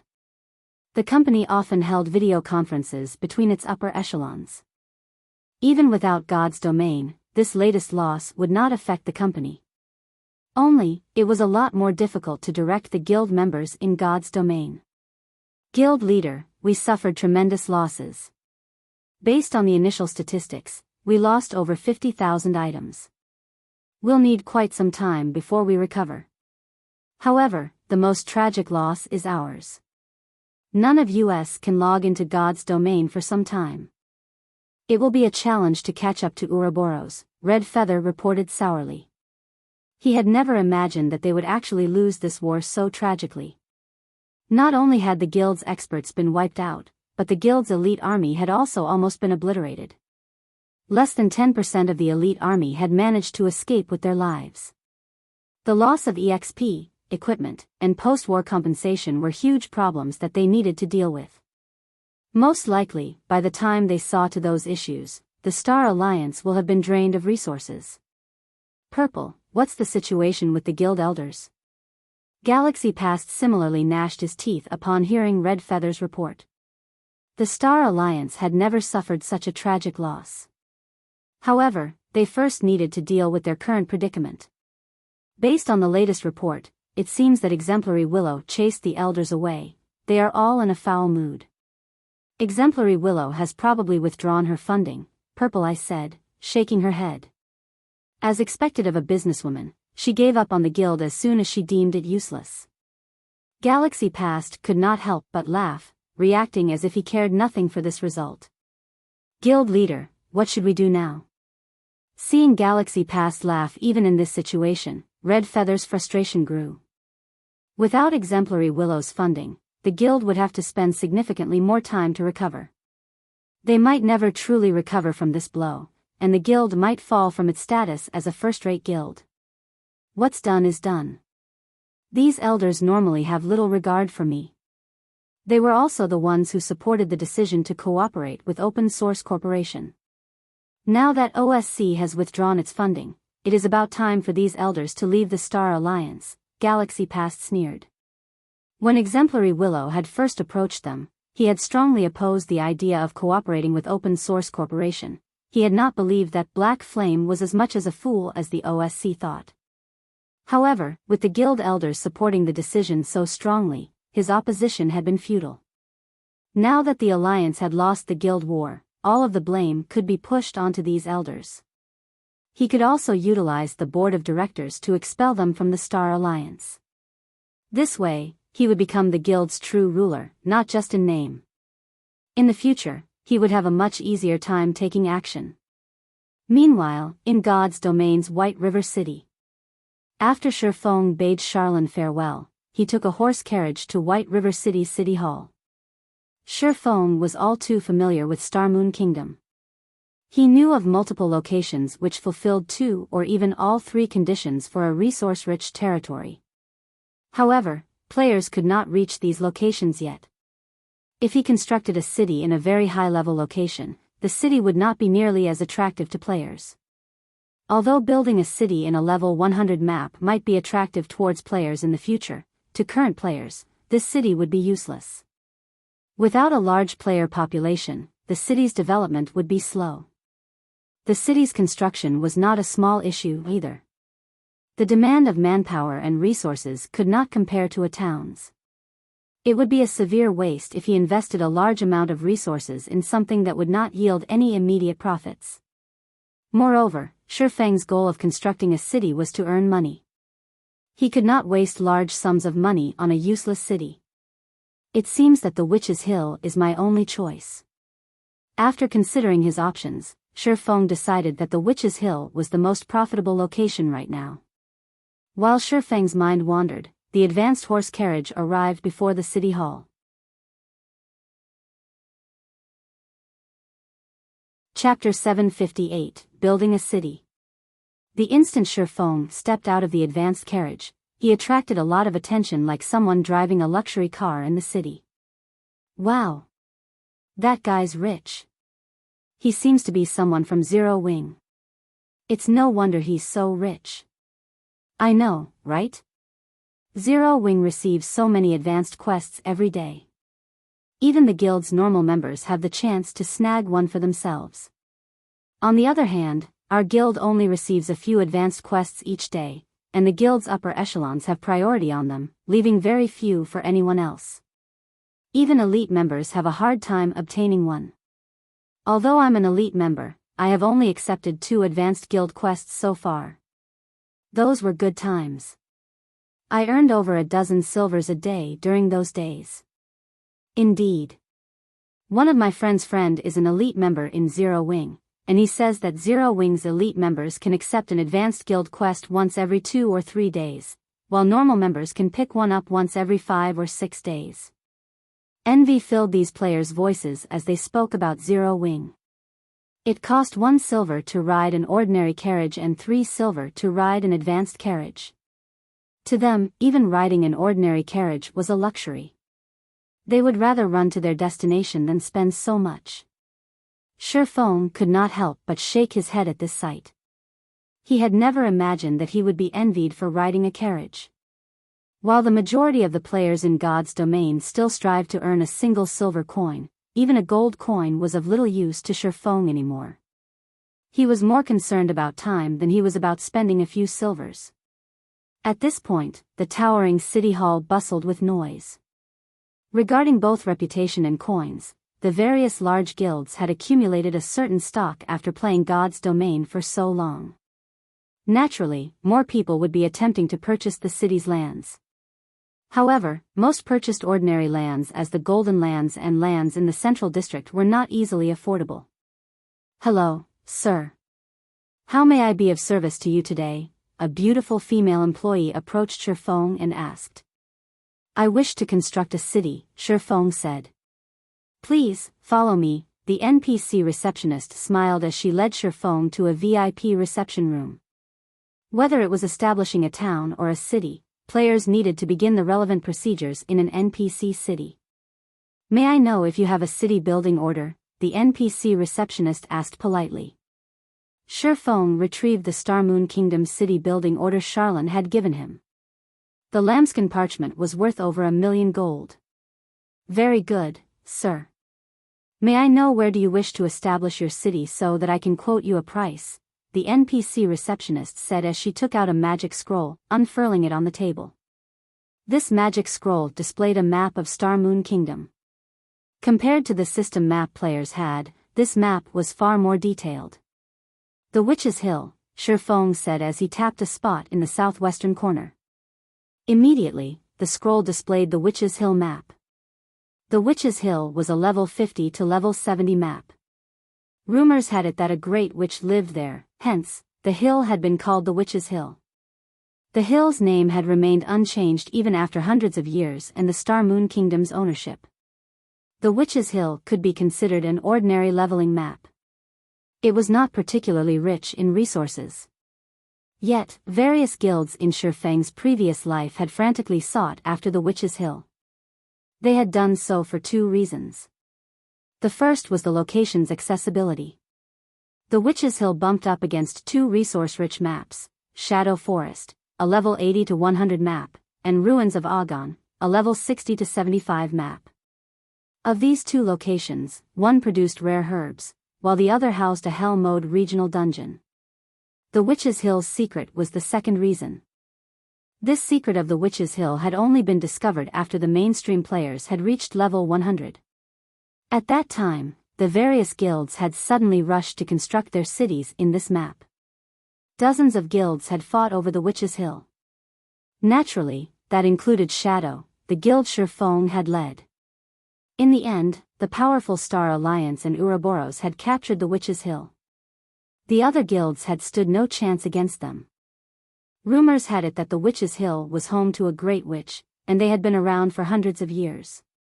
In fact, this rumor was absolutely true, as even now, that witch still lived in the Witch's Hill.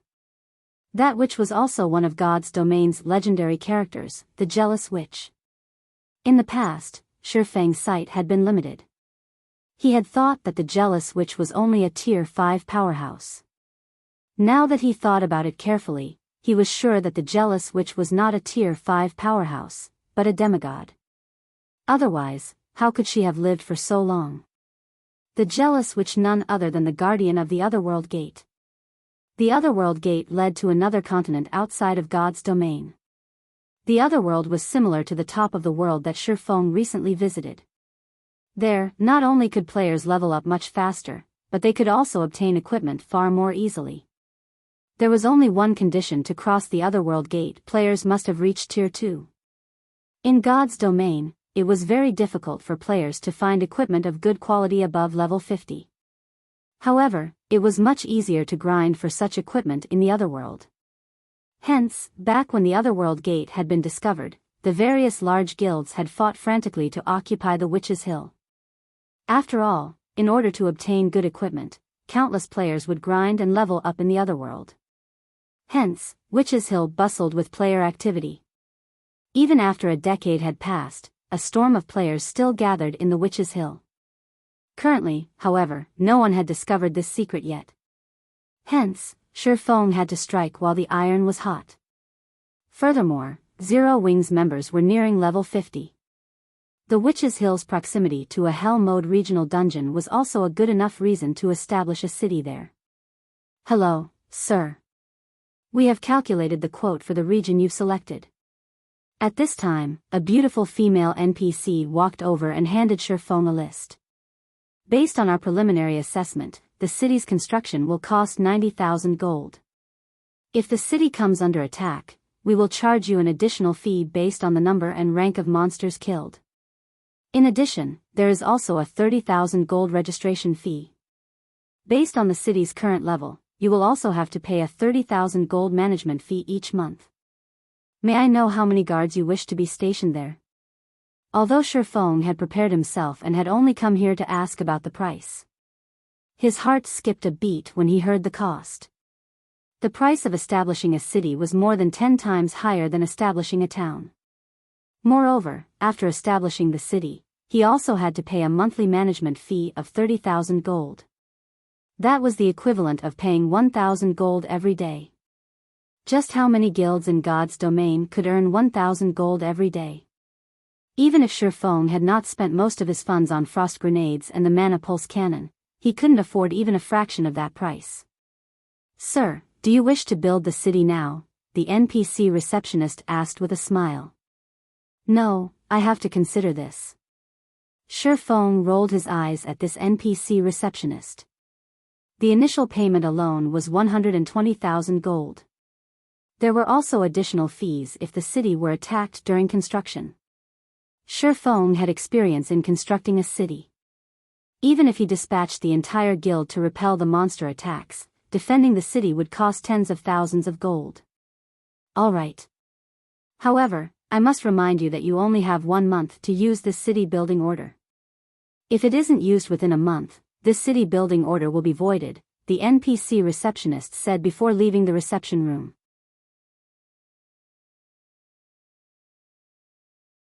Chapter 759, Harvest of the War. Shifeng could not help his bitter smile as he heard the NPC receptionist's words. Sure enough, it isn't that easy to establish a city. Shifeng had thought it strange that Charlene had so kind-heartedly given him a city-building order in exchange for only 10,000 immortal souls. This reward was much too extravagant for an epic quest. Sure enough, there is another test to this.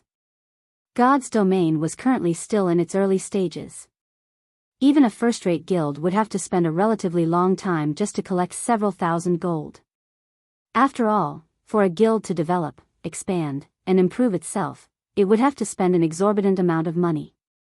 Normally, having even 1,000 gold lying around was considered a luxury for a first-rate guild.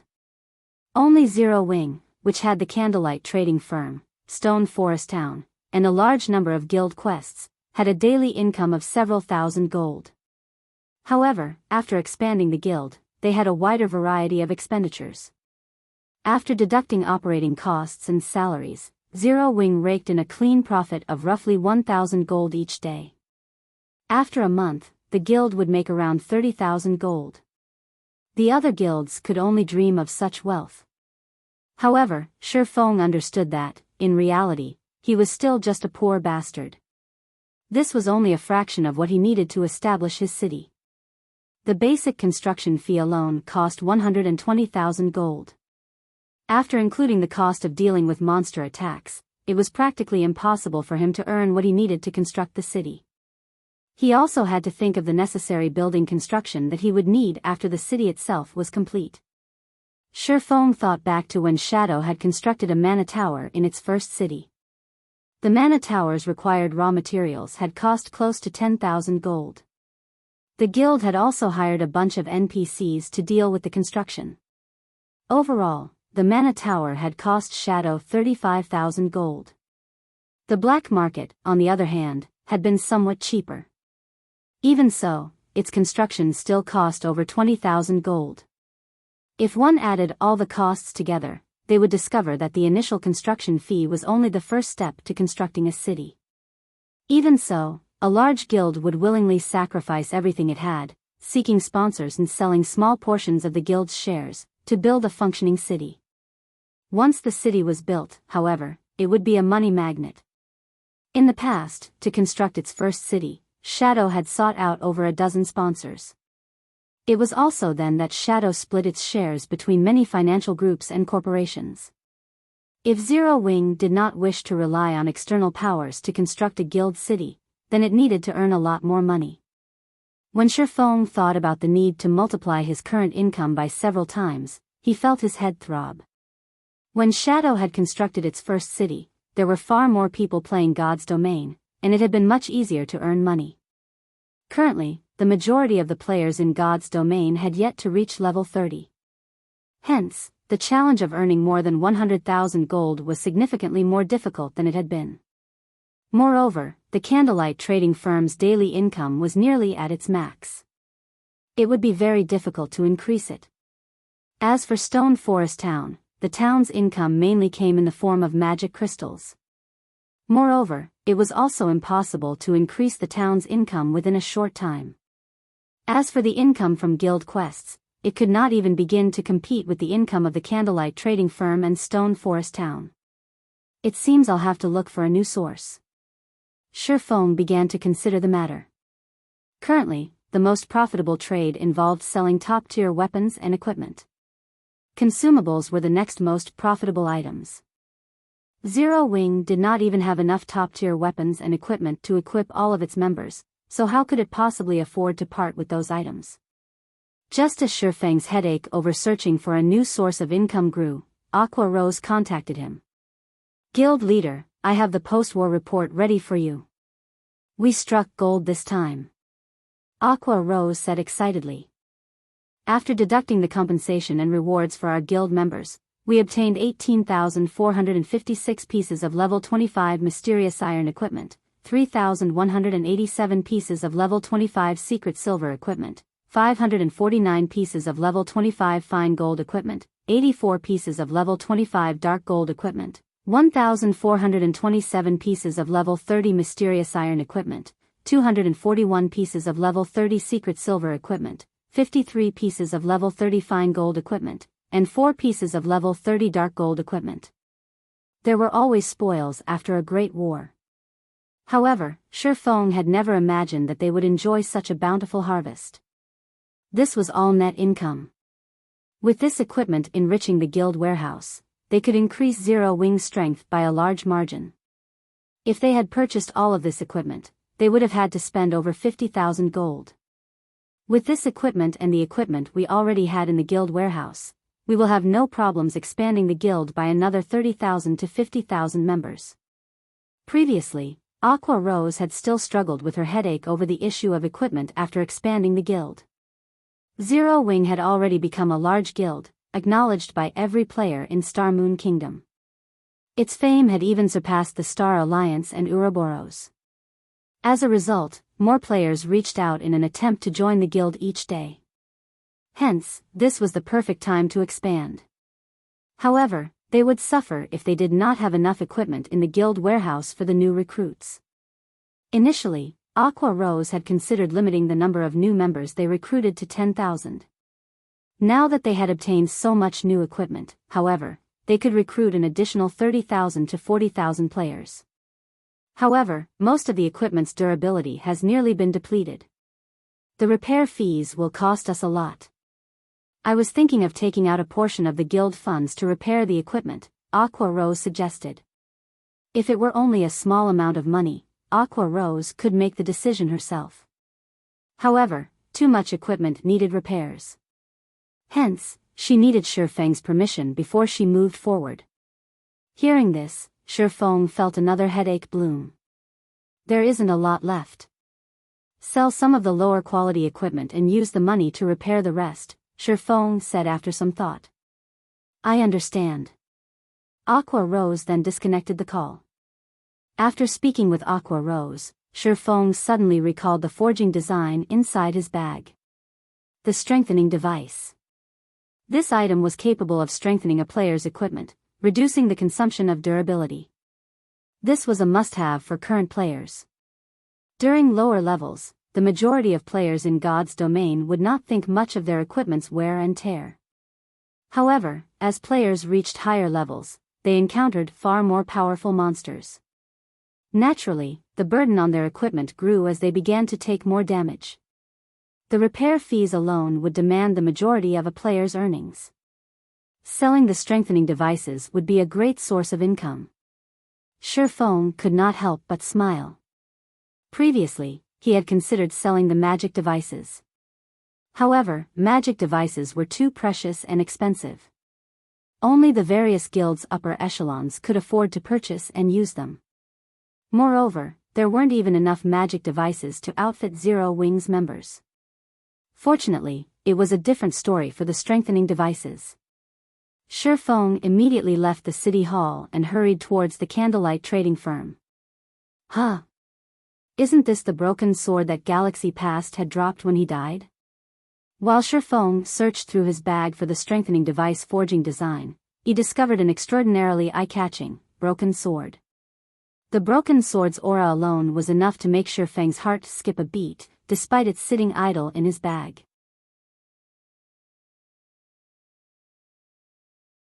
Chapter 760, Flawed Weapon 1000 Transformations.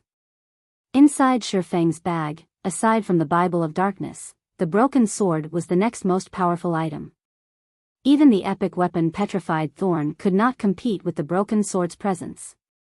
Just what kind of weapon is this? Shi Feng carefully retrieved the broken sword from his bag and clicked to check its statistics. Dilapidated broken sword. It's impossible to tell which era this ancient weapon originated from based on its appearance. However, the broken sword's blade radiates a frightening magic power, and its edge is still sharp enough to slice through space itself. Although the blade has already been broken, its engraved, divine runes are still intact. More secrets might be revealed under a Grandmaster forger's examination. What a powerful weapon.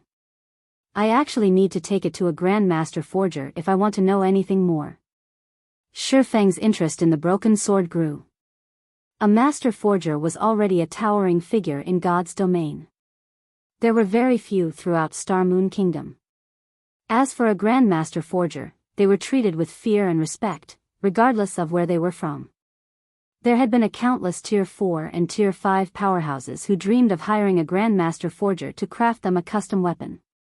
In God's domain, who wouldn't want a weapon that had been made specifically for them? Although master forgers could produce epic weapons, their success rate was abysmally low. Even so, many powerhouses flocked to them. After all, a tailored epic weapon would allow them to exert more of their own strength. Hence, master forgers enjoyed a lofty position in society.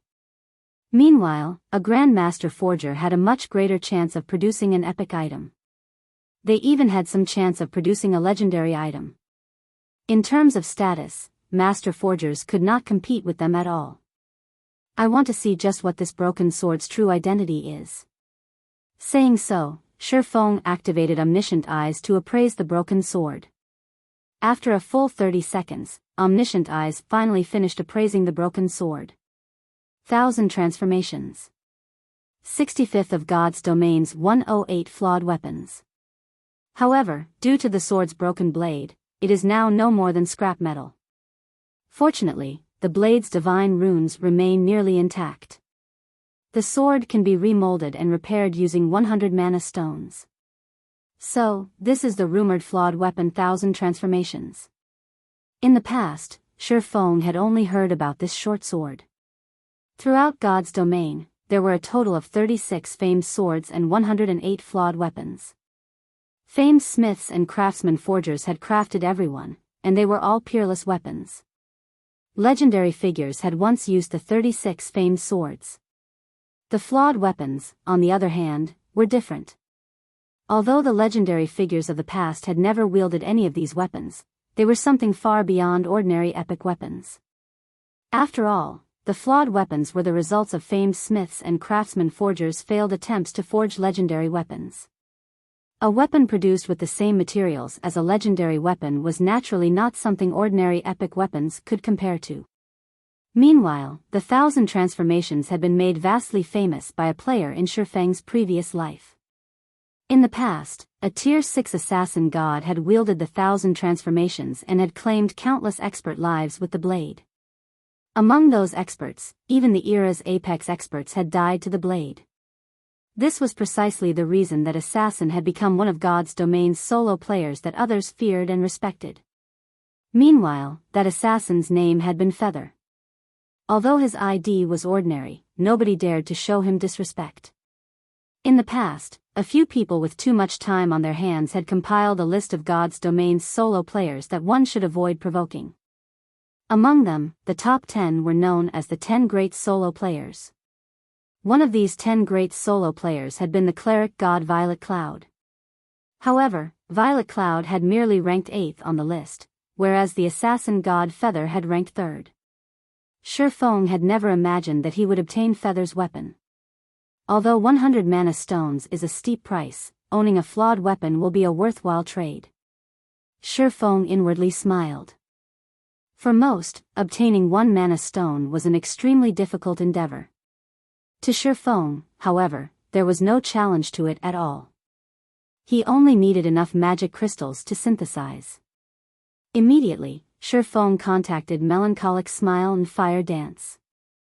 He had Melancholic Smile retrieve 10,000 magic crystals and instructed Fire Dance wait for him at the Candlelight trading firm. An hour later, Shi Feng arrived. Both Fire Dance and Melancholic Smile had waited patiently in his special forging room. Guild leader, those are the 10,000 magic crystals you've asked for, Melancholic Smile said as she pointed towards the magic crystals carefully stacked on the table. If other guilds realized that Zero Wing could easily take out 10,000 magic crystals, they might bang their heads against a wall in frustration. Shi Feng nodded. 10,000 magic crystals should be just enough to synthesize 100 mana stones. If converted to coins, 100 mana stones was worth far more than an epic weapon. However, anyone would be willing to trade 100 mana stones for a flawed weapon. Guild leader, why have you called me here? Fire Dance asked softly. Although she was thrilled that Shi Feng had called for her, she was not a forger. She was only apt at fighting. She could not help the Candlelight trading firm. What do you think about this weapon? Shi Feng retrieved the petrified thorn from his bag and handed it to Fire Dance. After receiving the weapon, Fire Dance checked its statistics and was stunned. An epic weapon. Fire Dance could not believe her eyes. The true fire blades were top tier, even among dark gold weapons. Compared to the petrified thorn, however, they were no different than trash. Yes. This weapon is for you. I hope you use it well, Shi Feng said. He could not help but smile as he watched Fire Dance's excitement. However, this is only one of the 2 I've prepared for you. You'll have to wait a while for the second. Another one? Fire Dance was nearly dying with excitement after receiving an epic weapon. Yet, now, Shi Feng was actually going to give her a second one. Fire Dance had even wondered if she had misheard him. It wasn't just Fire Dance, but Melancholic Smile, who stood beside her, was similarly shocked. Until now, although she had heard about the various large guilds accumulating quite a stock of top-tier dark gold weapons, she had yet to hear anything regarding the rumored epic weapons. One could just imagine how rare epic weapons were. Yet, Shi Feng could hand out 2 such weapons so casually. Moreover, both were meant for assassins. It was simply inconceivable. Melancholic, take this design and learn it. Use as many materials in the warehouse as you need. If there are not enough, have Aqua Rose try to obtain more. Produce as many as you can. Shi Feng then handed the strengthening device forging design to Melancholic Smile. Although forging the strengthening device was particularly difficult, Melancholic Smile was an intermediate forger. With a little practice, she should have a relatively high success rate. Shi Feng did not have the time to forge the items himself, of course. Melancholic Smile's eyes shone after she examined the design. Nothing interested a forger more than forging designs. It was especially true for advanced forging designs. Compared to epic weapons, the strengthening device forging design was far more attractive to Melancholic Smile. Moreover, the strengthening device's effect was astounding. It would significantly reduce equipment's durability consumption. Unlike the advanced whetstones, the demand for this item on the market would be immense. Advanced whetstones had already saturated the market, and many guilds could produce their own. On the other hand, the strengthening device would be unique to the Candlelight trading firm. It would become a hot-selling item, no matter where they sold it. After Shifeng finished directing the women, Melancholic Smile rushed back to her own special forging room to research the strengthening device production method, leaving Fire Dance and Shifeng behind.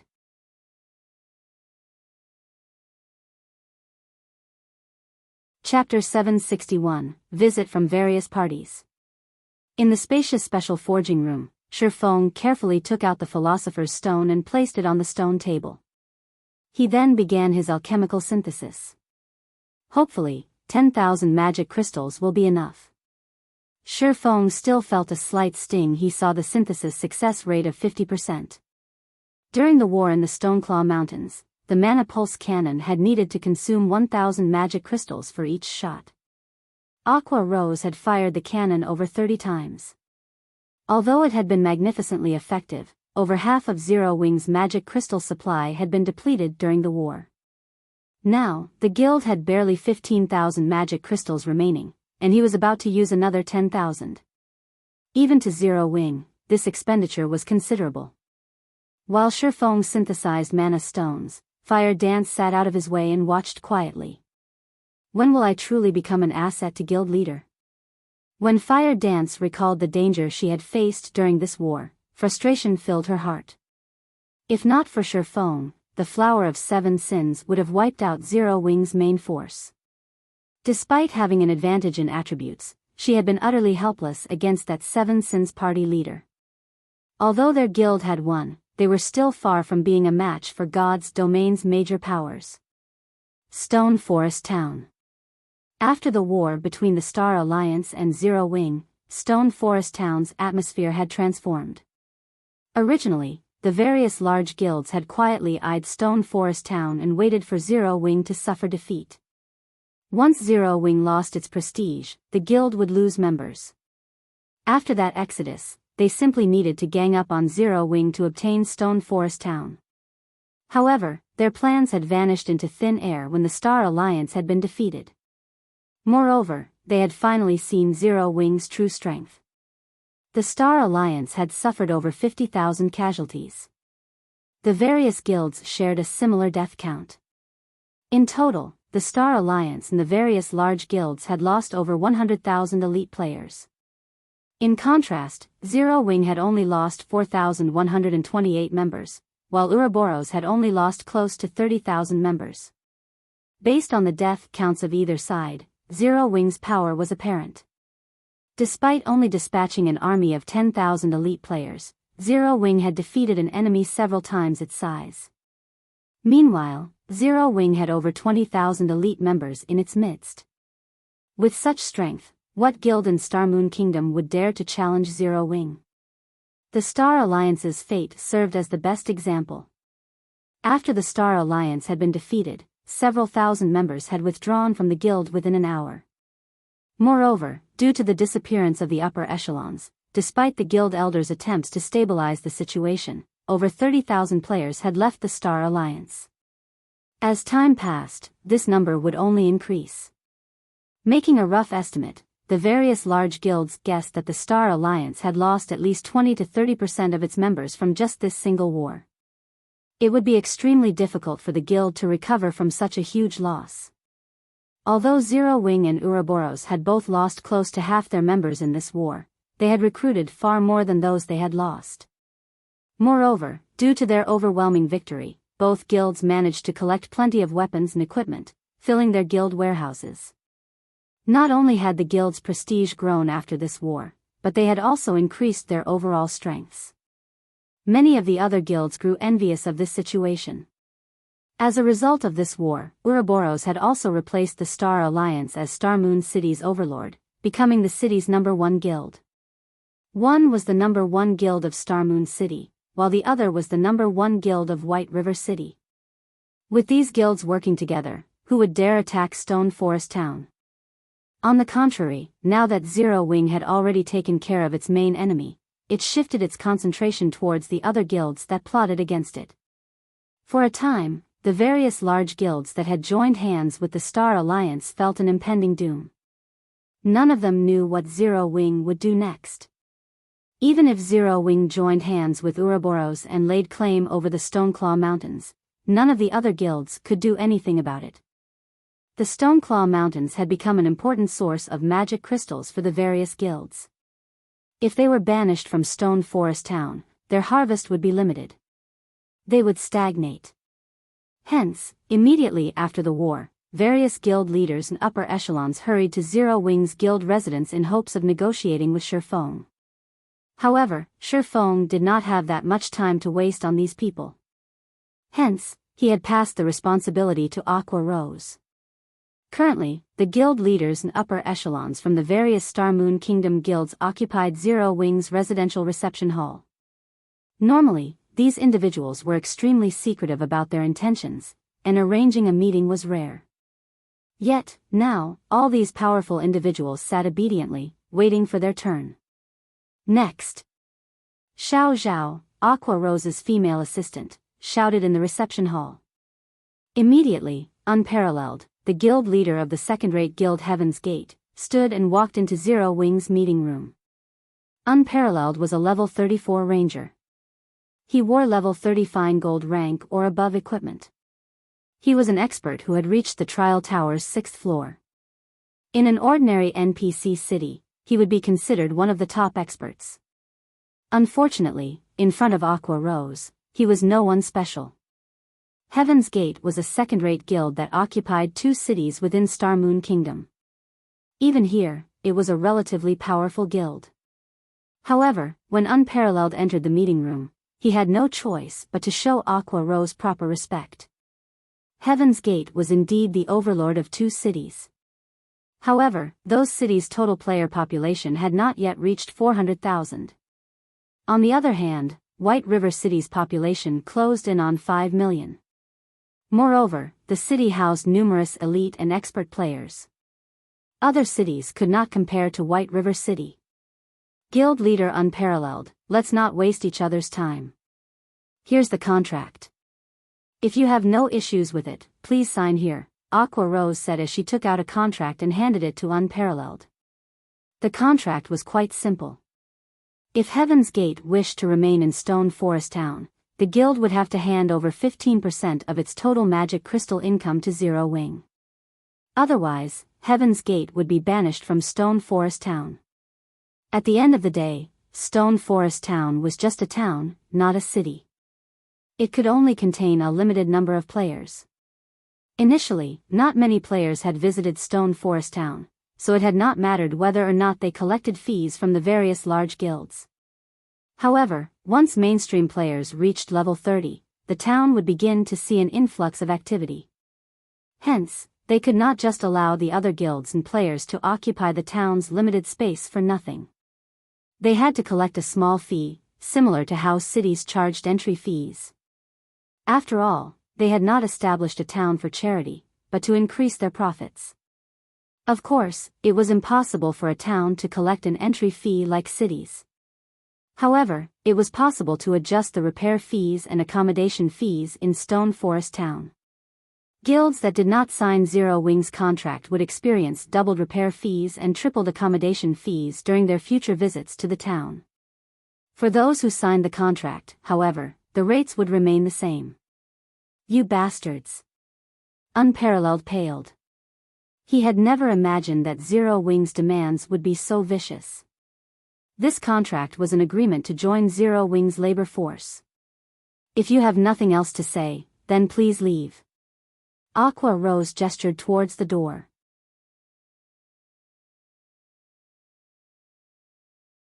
Chapter 762, Grandmaster Forger.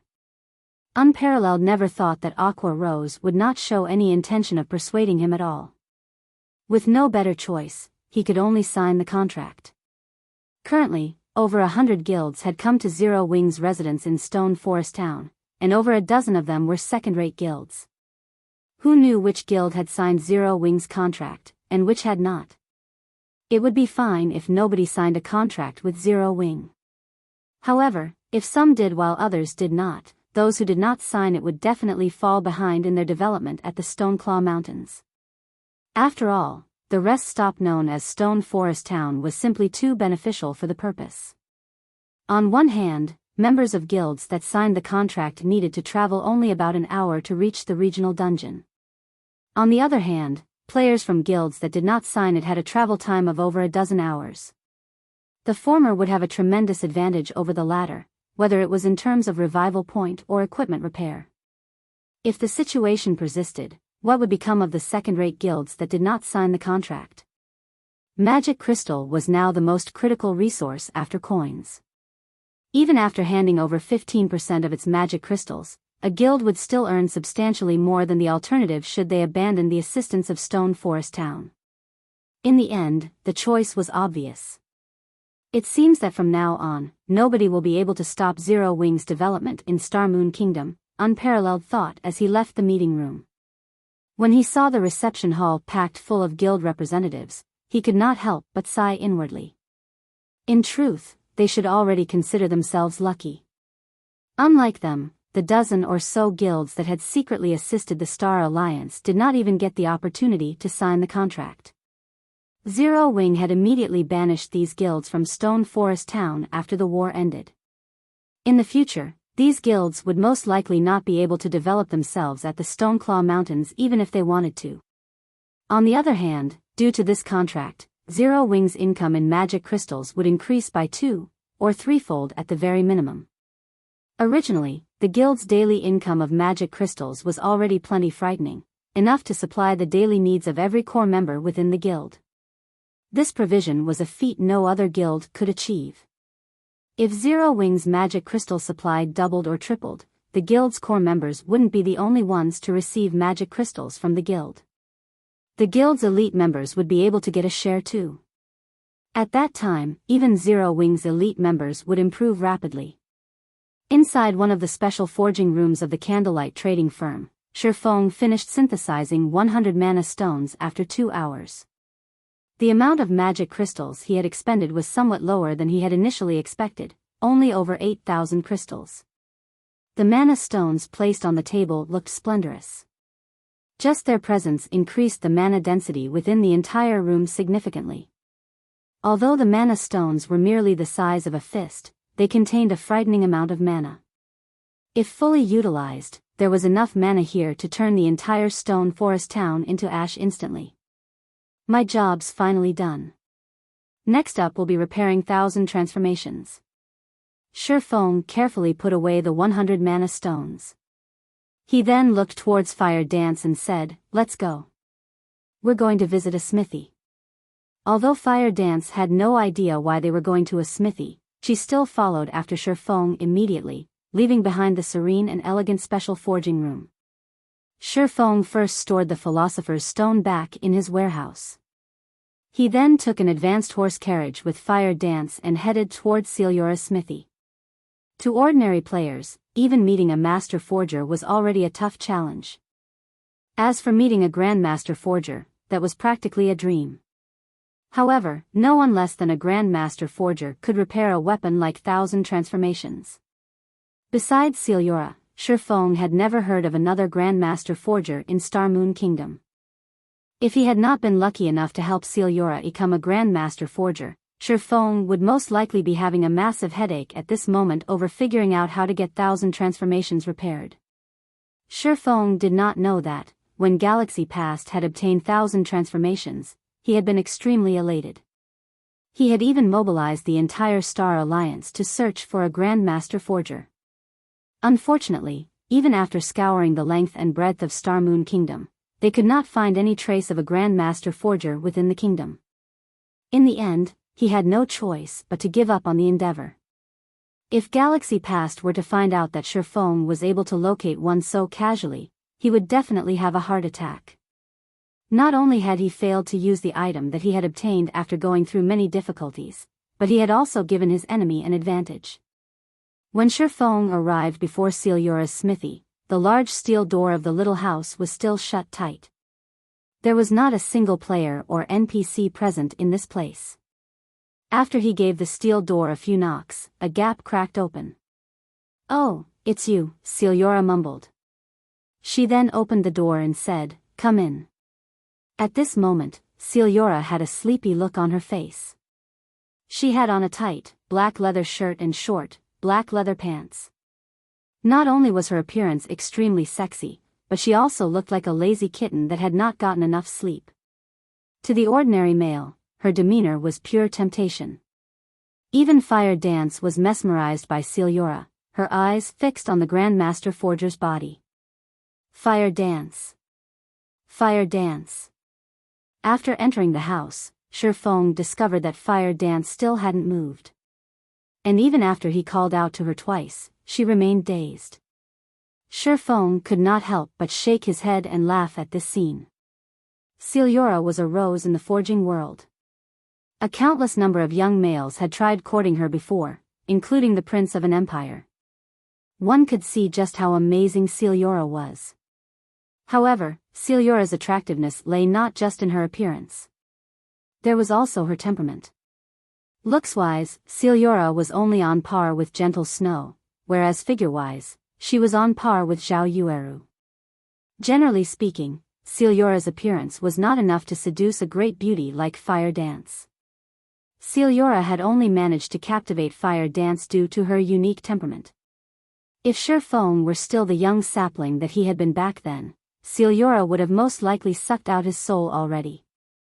Unfortunately, Shifeng was no longer the same as before. His willpower had long since grown to surpass ordinary people's. He quickly flicked Fire Dance's forehead. Guild leader? Fire Dance covered her reddened forehead with her hands, confused about Shifeng's actions. The fact that Celiora mesmerized you shows that your training is deficient. After we return, we'll need to make sure you properly cultivate your willpower, Shifeng explained slowly. Fortunately, the one you encountered right now is Celiora. If you were to encounter Medusa, you would have most likely been petrified by now. Medusa was one of God's domain's 10 great beauties. She was also one of the legendary figures in God's domain. Even without using any skills, Medusa could make countless expert players surrender themselves to her, regardless of gender. Fire Dance nodded wordlessly. Inwardly, however, she was very curious as to why Celiora would suddenly enthrall her. Being mesmerized is not a problem. The great characters and powerful monsters in God's domain have already reached an extremely high level of mental strength. Even without doing anything, they can affect a player's mental state. This is your first time encountering a great character like Celiora, so your reaction is very normal, Shifeng explained. In truth, with Fire Dance's mental strength and willpower, Celiora should not have been able to mesmerize her so easily. Only, the current Celiora was no longer the Celiora Shifeng had known in the past. Instead, she was now a Grandmaster Forger. Through normal identification, Shifeng could see only Celiora's name. Both her level and tier were in question marks. Even after utilizing omniscient eyes, the only additional information Shifeng managed to obtain was Celiora's level and class. Celiora, human, Grandmaster Forger. Level 200. HP. / Speak. Why have you come looking for me? Celiora asked as she tidied up her forging materials. If it were any other player, Celiora would have most likely chased them away by now. However, Shifeng was the player who had helped her become a Grandmaster Forger. Hence, he received better treatment from her. I wish to have this weapon repaired, Shifeng said. He then took out 1,000 transformations from his bag. With just a single glance, Celiora's eyes immediately widened when she saw the broken sword. The flawed weapon 1,000 transformations. This is great. With this, I can finally complete the weapon I designed before. Celiora instantly appeared in front of Shifeng and snatched 1,000 transformations out of his hands, her eyes flashing with excitement.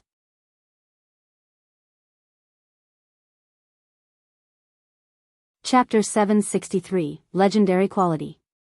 Before Shifeng could even react, 1,000 transformations was already in Celiora's hand. There, 1,000 transformations underwent massive changes. The mana in their surroundings suddenly began surging towards the flawed weapon. In Celiora's hand, 1,000 transformations seemed as if it were alive. Is this the ability of a Grandmaster Forger? Shifeng was surprised. Shifeng had encountered other Grandmaster Forgers in the past. However, these Grandmasters would never display their abilities before commoners like himself. Hence, this was his first time witnessing a Grandmaster forger's ability on display. A forger made weapons and equipment. Their understanding of weapons and equipment was most likely much greater than that of the users themselves. Despite this clearly being Celiura's first time wielding 1,000 transformations, Shifeng could sense that her compatibility rate with the flawed weapon was at an extremely frightening level. If the abyssal blade could display 80% of its true power while in Shifeng's hand, then 1,000 transformations could display 120% of its true power while in Celiura's. This scene fascinated Fire Dance too. 1,000 transformations was a short sword. Even though Celiura was clearly not an assassin, 1,000 transformations seemed more like a living being rather than an inanimate object as she wielded it.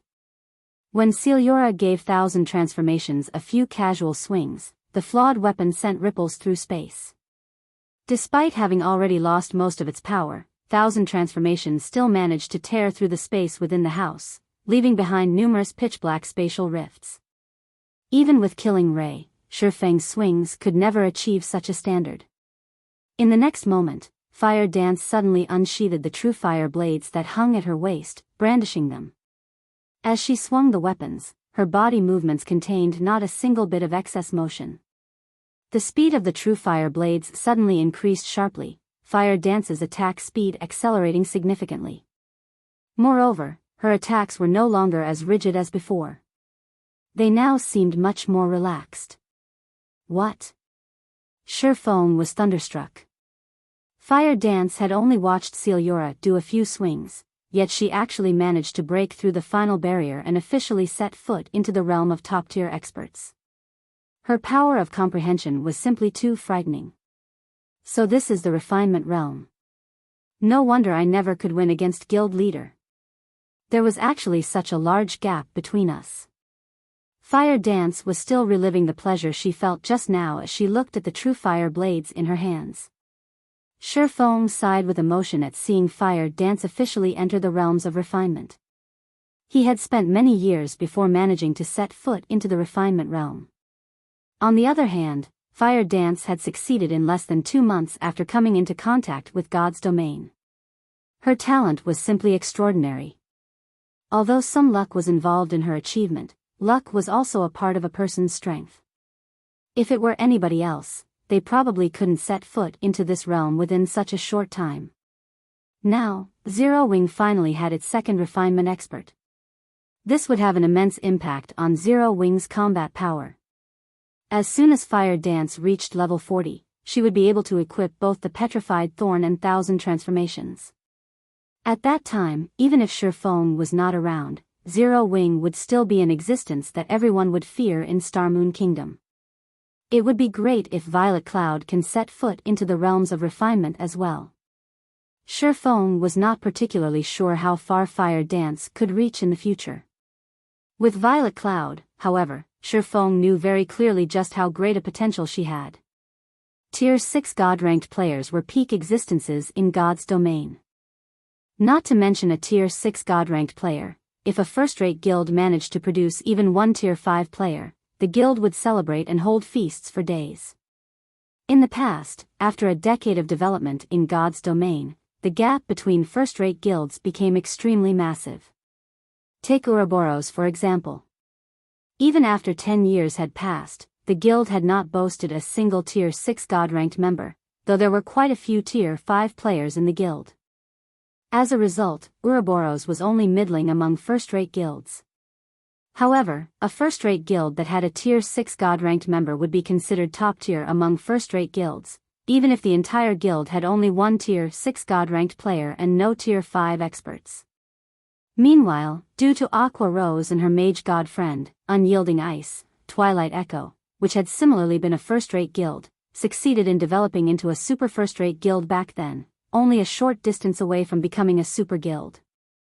This potential was the amazing part about Tier 6 God-ranked experts. As long as Violet Cloud and Aqua Rose continued striving, it was only a matter of time before the both of them set foot into the realms of refinement. After Celiura finished toying around with 1,000 transformations, she turned to Shifeng and asked, "Are you trying to get this short sword repaired?" Emichim. I've already prepared the materials needed to repair it. Saying so, Shifeng took out the 100 mana stones from his bag. As your friend, I don't recommend you repair this sword, Celiora said seriously. Although I am not sure what managed to destroy a flawed weapon like this, and although the divine runes engraved on 1,000 transformations are still mostly intact, this sword is already dead. Even if you repair it, the weapon won't be able to display its original strength. After all, flawed weapons are essentially failed products. I still wish to have it repaired. A damaged flawed weapon is still not bad. Shifeng naturally knew about the problem plaguing 1,000 transformations.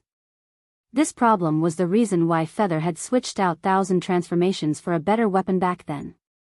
However, 1,000 transformations was not an ordinary epic weapon.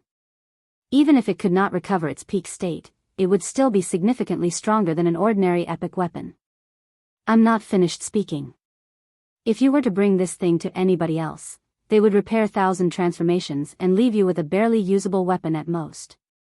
However, after researching the broken steel set equipment forging design you left with me last time, I received plenty of inspiration and produced several weapons, gaining tremendous experience. The famed smith that made 1,000 transformations originally intended it to be a legendary weapon. However, due to some error in the forging process, the final result was unsatisfactory. Even so, the raw materials used to make 1,000 transformations were extremely precious legendary ranked materials. As long as I recast it, it might end up becoming a true legendary weapon, Celiora said proudly. Recast into a legendary weapon? Shifeng was stunned. He never imagined that Celiora actually possessed such remarkable capabilities. Legendary weapons were weapons that only famed smiths and craftsmen forgers could produce. The probability of a Grandmaster forger producing one was abysmally low. After playing God's Domain for over a decade, Shifeng had never once heard of a Grandmaster forger successfully producing a legendary weapon. That's right. Of course, there are some risks as well. If the recasting fails, the weapon will naturally end up scrapped, Celiora said sternly. What is the success rate? Shifeng asked. Roughly 20%. How about it? Pretty high, right? An epic weapon has a 20% chance to become a legendary weapon. This is a trade that you'll never be able to find anywhere else, Celiora said as she puffed her chest out proudly. I'll stick with repairing it, Shifeng said definitively. What a joke. Only a 20% chance of success meant an 80% chance of failure. If it were 3 or 5 years later, not to mention 20%, even if there was only a 5% chance, he would willingly take the gamble. Now, however, he could not afford to do so. Currently, the value of an epic weapon was in no way inferior to a legendary weapon. How could he possibly let Celiora turn one into scrap metal?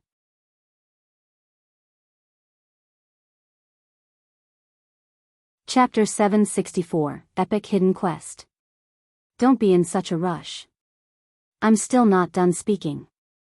Celiora wagged her finger at Shifeng as if she'd guessed his thoughts. Laughing softly, she added, although there is only a 20% chance for it to become a legendary weapon, that doesn't mean that the other 80% will be a failure. What do you mean? Shifeng asked uncertainly. Fire Dance didn't understand Celiora's words either. I've already said that the materials used to produce 1,000 transformations are very high quality, but because of some small defects, it did not become a legendary weapon. If I recast it, then there is a 20% chance it will evolve into a legendary weapon, as well as a 50% chance it will become a fragmented legendary weapon but never an actual legendary weapon.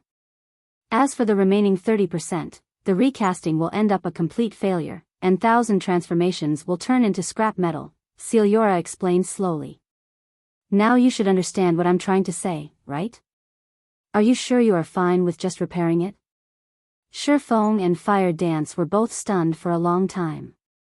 Really?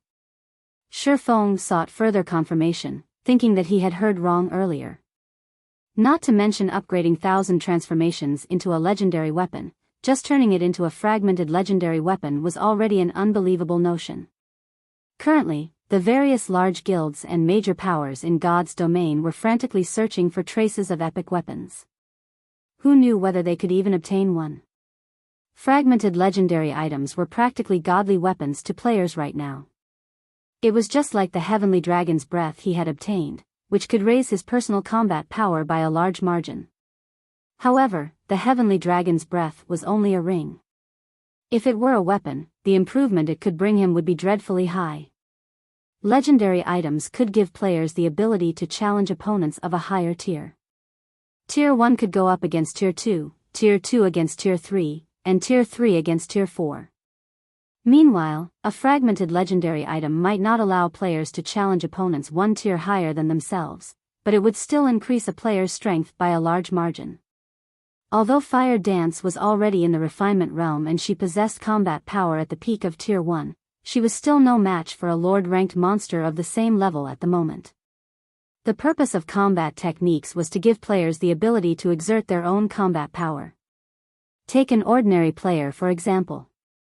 Even if said ordinary player were fully geared in top-tier equipment and their system combat power value was at 1000 points, so long as their combat techniques only allowed them to exert 20% of their combat power, then their actual combat power value was only 200 points.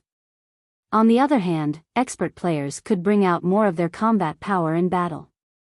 An expert player who could exert 50% of their combat power in battle would have 300 points in actual combat power value when wearing shabby equipment and having a system combat power value of only 600 points. However, a person's combat power was only half of what determined a battle's outcome. The other half was external environmental factors. Ordinary players failed to exploit their surroundings.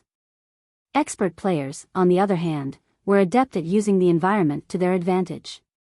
This knack was another major difference between ordinary players and expert players. Should an ordinary player and an expert player of the same level fight against each other, the outcome of the battle was self-evident. Even if the expert player had poorer equipment, the victory would still belong to the expert player. Fire Dance's normal combat power was only at the peak of Tier 1. In a situation where she lacked any advantage in environmental factors or any special skills or tools, a frontal clash with a lord of the same level would only end in her loss. After all, Fire Dance's limit was the peak of Tier 1. Even if she could exert 100% of her combat power, defeating a lord-ranked monster, which was equivalent to a Tier 2 class, would be impossible for her. However, as long as Fire Dance equipped a fragmented legendary weapon, she would immediately gain the combat power of a Tier 2 class.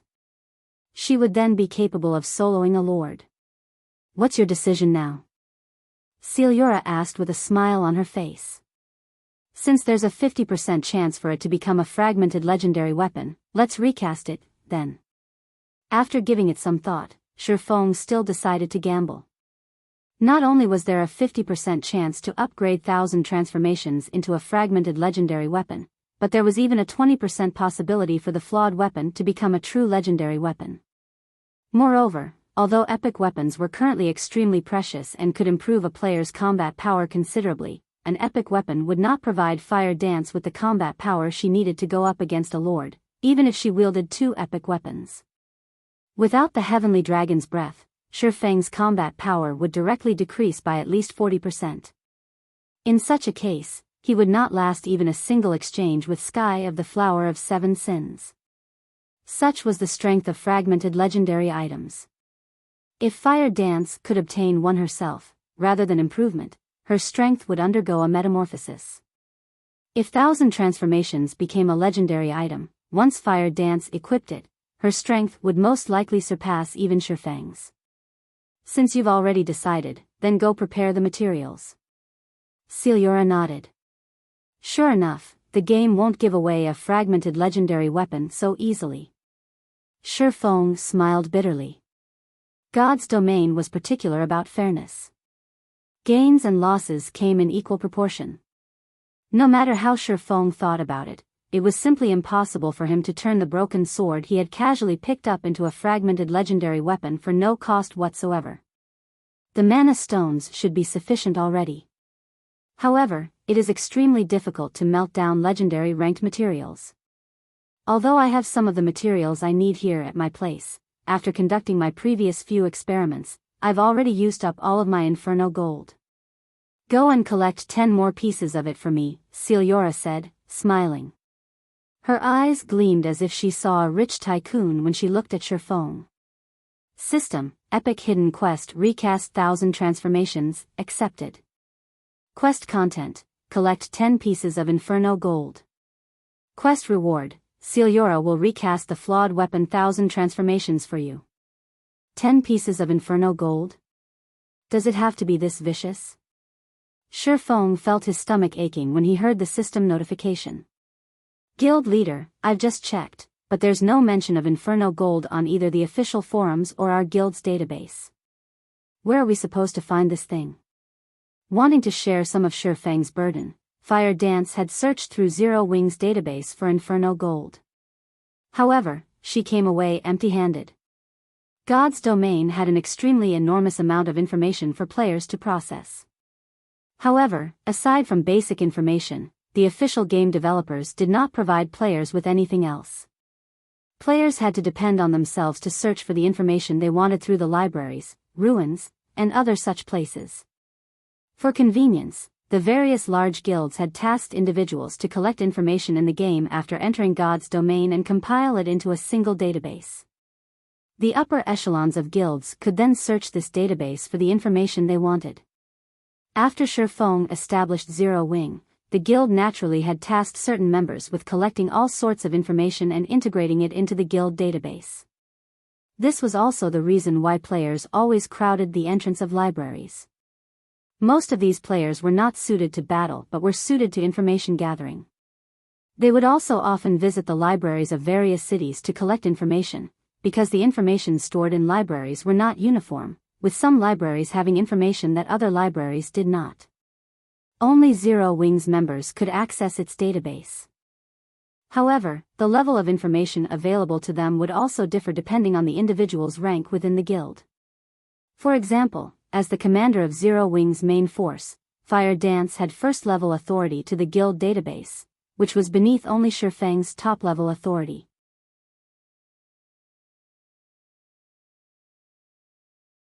Chapter 765, Grinding Field Bosses. Shifeng simply chuckled in response to Fire Dance's worries. Inferno Gold was beyond current players. Only Master Forgers or better could use Inferno Gold. It was used specifically to melt materials, particularly extremely rare materials such as those of epic or legendary rank. A single ingot was worth as much as an epic item as it was a necessary component in crafting epic and legendary items. In his previous life, Shifeng had often led teams to farm Inferno Gold. However, Inferno Gold was hard to find, and they had never managed to collect much at all. Only field bosses has a chance to drop the ingots. Moreover, the bosses had to be level 50 Great Lords or above. Level 50 field Great Lords were extremely rare in God's domain. These monsters were walking treasure troves, so guilds with sufficient strength would dispatch their forces to kill these Great Lords upon encountering or receiving information on one. Meanwhile, Field Great Lord's Inferno Gold drop rate was not particularly high, averaging around 3%. Because Master Forgers needed the ingots to produce epic weapons, Inferno Gold's market price had only increased as time passed in the past. Scanning through Zero Wing's current database, it was natural that Fire Dance had not discovered anything regarding the valuable metal. She would find less than nothing if she scanned the internet. I need to find time to update the guild's database. Fire Dance's question had reminded Shifeng. In God's domain, players who joined guilds would have access to 3 main benefits: expert nurturing, the guild warehouse, and the guild's database. These benefits were also the 3 main criteria most independent players based their decisions on when choosing a guild. Needless to say, any guild that wished to grow stronger needed its own experts. However, it was extremely difficult to develop experts. Ordinary guilds would not have the necessary means, only first-rate guilds and above had the appropriate environment. After all, the task that required a lot of manpower and resources. It was as costly as the upkeep of an entire first-rate guild. second-rate guilds' backgrounds weren't strong enough. Although second-rate guilds received financial support from corporations as well, they received far less funding than first-rate guilds. Maintaining normal operations already taxed their budgets. Second-rate guilds never had enough time or money to nurture experts. This was also the reason why there was such a massive gap between first-rate and second-rate guilds. Meanwhile, a guild's warehouse allowed members easy access to the equipment and items they needed. Unlike independent players, guild players did not need to purchase items from auction houses or trading firms. Usually, a guild warehouse also offered a wider array of items.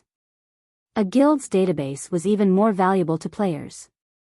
Generally, players needed to look for clues regarding the whereabouts of quest-related items themselves, which required a lot of time. Fortunately, guilds usually had players who specialized in collecting such information. Guild members could easily obtain the information they needed by accessing the guild's database, saving precious time. This was one of the reasons that guild players leveled up much faster than independent players. Veteran guilds in the virtual gaming world would strike at these three factors when entering a new game. Hence, many players preferred joining well-known, long-standing guilds. However, there were differences between each guild's information.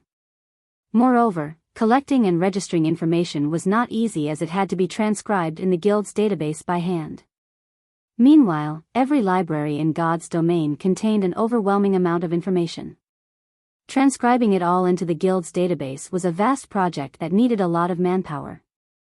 Although Aqua Rose had invested a lot of effort into developing Zero Wing's database, at the end of the day, Zero Wing was merely an upstart guild that had only recently established. Naturally, it could not compete with other large guilds in terms of resources. Hence, its database was inferior to those long-standing guilds that had spread their roots throughout God's domain. Knowledge is power was a suitable term in God's domain.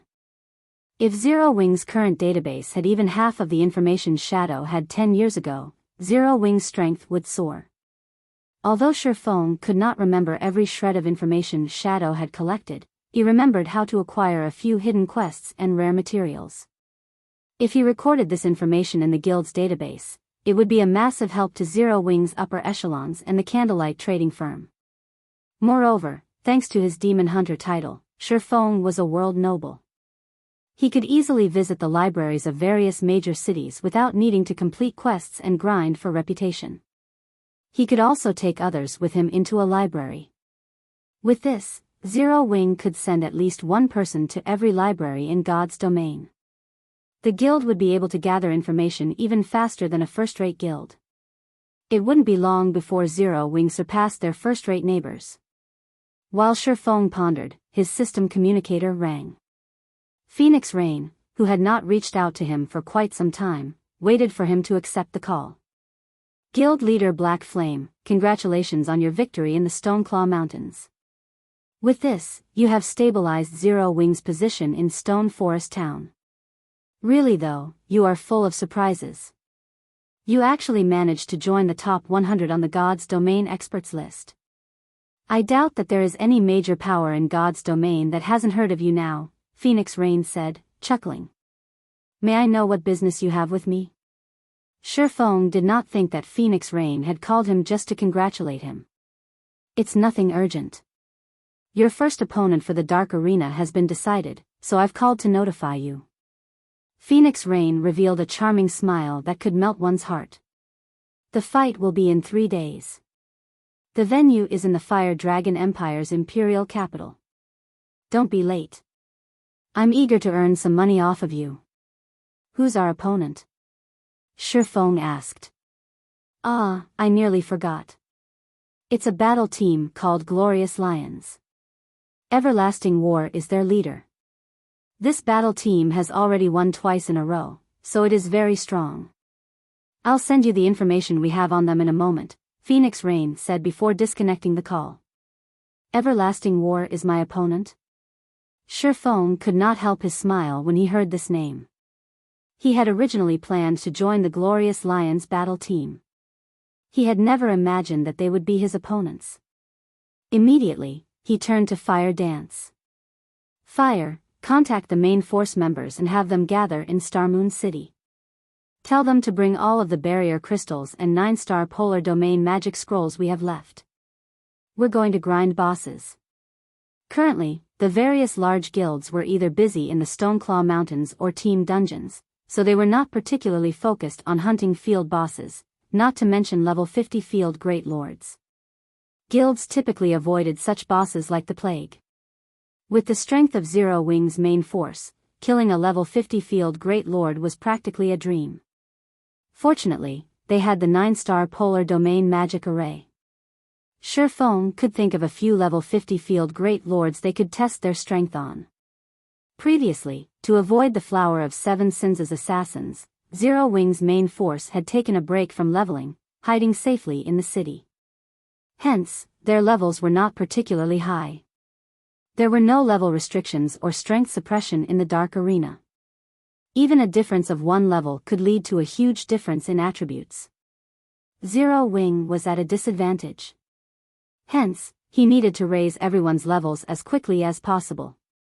By killing these bosses, not only could he farm for Inferno Gold, but he could also help his team level up, killing 2 birds with 1 stone. Understood. I'll notify them right away. Everyone will be excited to hear this. Fire Dance burst with energy.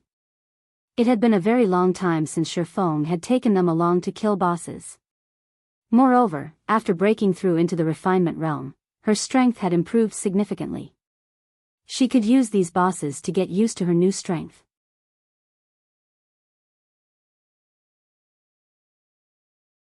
Chapter 766, Asura Battle Team. Beast Empire, Beast City. As the imperial capital of an empire, Beast City was far more prosperous than Starmoon City.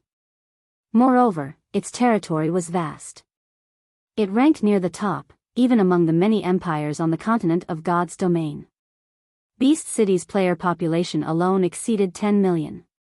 The city had even more elite and expert players than White River City and Starmoon City combined.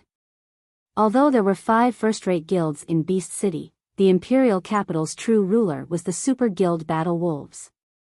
All 5 of these first-rate guilds submitted to Battle Wolves' rules. They were only allowed to develop in Beast City after signing an agreement with the Super Guild. Otherwise, the massive guild would have chased them out of the city long ago. Inside Battle Wolves' guild residence. Leader, our opponent for the next match has been decided. Here is a list of their names and the information we have gathered. The vice leader of the Glorious Lions battle team, Journey Leave, reported as he approached Everlasting War. The report Journey Leave held was very thin as the folder only contained a single sheet of paper. Many of the battle team's members in the meeting room were confused. Vice leader, you couldn't have brought the wrong report, right? Why is there only one sheet of paper? Don't we usually have a stack for each team? The other members asked curiously. Journey Leave's report regarding the previous 2 battle teams they had faced had taken them nearly 3 days to analyze, yet their vice leader held only a single sheet this time. No matter how they looked at it, that did not seem like their usual reports. This isn't a mistake, the battle team we're facing this time has only recently joined the Dark Arena. This will be their debut match, Journey Leave confirmed. When he had received the report, he, too, had his doubts. However, the intelligence department had confirmed that there was nothing wrong with the report, stating that their opponent was a new battle team. Aside from the battle team's leader, there was no information on any of the team's members. A new battle team? Everlasting War's curiosity grew. He had not expected a new battle team to boldly challenge the Glorious Lions. It seems that the battle team's employer is confident of their team. In any case, we should be careful. Journey, give us a general introduction. Journey Leave nodded. He then opened the report on the meeting table and displayed it before his team members. This battle team is a new one, so, aside from some basic data on the registered team leader, we haven't uncovered any information. As of now, the other members have not been registered yet, and we have nothing on them. The battle team is called Asura, and it's led by Yifeng. I researched this team leader myself. When God's domain launched, he was relatively famous. He had once defeated a large guild by himself, so he is very powerful. However, it has been a very long time since anyone has seen him. Even when I went to the secret pavilion to research him, I left empty-handed. He is a complete mystery. As for his exact strength right now, that is also unknown. Journey Leave then played Shifeng's battle video for everyone to watch. However, this battle video had been recorded before everyone had reached the cities. In the video, Yifeng killed dozens of players by himself while inside the town. Although Phoenix Rain had given Shifeng full authority over the battle team, he had no intention of participating in the Dark Arena as Black Flame. Black Flame was a guild leader. Having a guild leader of a large guild participate in a brawl would only make him a laughingstock. Hence, Shifeng intended to use his true identity in the Dark Arena. What kind of report is this? Is this a joke? Doesn't this mean that, aside from the battle team and the team leader's name, we know absolutely nothing? What is our intelligence department doing? How old is this battle video? Yifeng hadn't even reached level 10 yet. Mainstream players are already reaching level 30. Don't we have anything current on him? The battle team's members demanded answers, one after another. There was a massive gap between level 10 and level 30. The battle video could not be used as any kind of reference. Journey Leave shook his head helplessly. He had also investigated Yifeng. However, there was nothing to find. It was as if all traces of Yifeng had vanished from God's domain. While everyone complained, Everlasting War sat back in a daze. Why is he the Asura battle team's team leader? Everlasting War had tried to invite Shifeng multiple times, hoping to recruit him as the Glorious Lion's vice leader. Unfortunately, Hua Qiushui, the representative of the corporation backing the battle team, was adamant in modifying the contract and restricting the battle team's freedom. The result was Shifeng's rejection. Everlasting War had felt Shifeng's strength personally. Although he had never exchanged moves with the young swordsman, he knew that Shifeng was a refinement realm expert. Shifeng could even emit an intense pressure. Experts in the refinement realm were extremely rare in God's domain. Most of these experts were relatively old. They weren't usually interested in such competitions. Thus, refinement realm experts were relatively rare even in the Dark Arena. "Leader, do you know him?" the other team members asked curiously. Yes. Originally, Yifeng was supposed to participate in the last audition. However, due to complications, he did not take part. I had never imagined that he would lead the Asura battle team. Now, we have to face him, Everlasting War said disappointedly. His strength is the real deal. Although he is keeping a low profile, I suspect that he's a refinement realm expert. As for his weapons and equipment, it's been a long time since I've seen him. Even I am not sure how strong he has become. At this moment, Hua Qiushui, who sat at the head of the table, wore a twisted expression. Although she had forgotten about a minor character like Shifeng, Everlasting War had reminded her. The minor character that she had forgotten had become a leader of a battle team. Furthermore, his battle team was going to face her own. If the Asura battle team won against the Glorious Lions, the other major corporations would take advantage of her humiliation. Seeing Hua Qiushui's reaction, everyone quickly realized the severity of the situation. Back when the Glorious Lions had held its auditions, Hua Qiushui had decided to change the battle team's requirements, restricting the team members' freedom. In reality, however, they had not lost much. Take Everlasting War for example. His restrictions were minimal. "Leader, you're not the same player that you were before. This is just a brat in the refinement realm. After all of your special training, this will be child's play," a team member joked. However, this joke was also true. The Super Guild Battle Wolves supported their battle team. Since they had begun participating in the Dark Arena, they had gained access to various resources. They didn't need to worry about top-tier weapons and equipment at all. They had even less worry about obtaining skills. As for leveling up, they had a group of players who helped them gain levels rapidly. It was heaven. They only needed to improve on their combat techniques, thinking of ways to exert more of their strength. They could also spar and receive guidance from the Super Guild's older generation. In the real world, they also received guidance from martial arts masters on a daily basis. Ever since joining the Glorious Lions battle team, their strengths had improved by leaps and bounds. After 2 matches, the Glorious Lions battle team had earned quite a bit of fame in the Dark Arena. It would be a piece of cake to deal with a new battle team. Everlasting, for the upcoming competition, I only have one demand. You must annihilate the Asura battle team. You cannot go easy on them just because you know Yifeng. Hua Qiushui interjected as she turned to Everlasting War, her voice soft but commanding. I will always fight to my limits, regardless of my opponent. Please rest assured, Director Hua. Everlasting War could guess what was going through Hua Qiushui's mind. However, he wouldn't go easy on an opponent just because they were acquainted.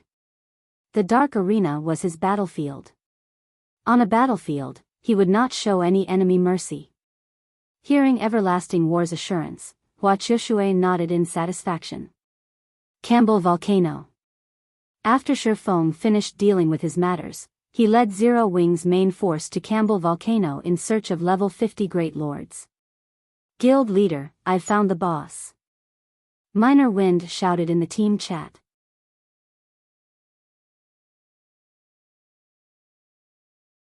Chapter 767, Godly Skill for Grinding Monsters. Alright, everyone gather over there. Shifeng commanded through the team chat. Campbell Volcano was a level 40 to level 50 regional map in Star Moon Kingdom and was famed for dropping fire resistance equipment. However, the Campbell Volcano's environment was extremely severe. Not only did the scorching temperatures increase the burden on players' stamina significantly, but players also had to deal with a debuff. High temperature environment. All of your basic attributes have been decreased by 10%, flame damage received increased by 20%, and HP recovery rate decreased by 50%. The monsters in Campbell Volcano's map all used fire-type skills. Some monsters even dealt flame damage with their basic attacks. Due to the severe environment, even common monsters were challenging opponents, not to mention the elite and boss monsters. In the future, however, Campbell Volcano would become a favored destination. Many workshops would grind here for fire resistance equipment, earning a fortune. However, God's Domain's mainstream players had not yet reached level 30, so ordinary players could not survive here. Guild players were even less likely to visit this map. This was primarily due to the 2 main field bosses that wandered about Campbell Volcano. Both bosses were level 50 Great Lords, and they would turn any player that ventured into Campbell Volcano to level up into a charred corpse. Guild leader, that's the boss, Minor Wind said as he pointed towards the massive bear sleeping in the magma-filled valley. Violent Flame Bear, Elemental Being, Great Lord. Level 50. HP 63,000,000/63,000,000. Its HP is insane. Blackie gulped. This was the first time he had seen a boss with such a high HP. How long would they have to spend to grind this boss down? The Violent Flame Bear was a level 50 Great Lord. Depending on the boss's defense, after including the damage reduction due to the level suppression, their damage output would drop by at least 50%.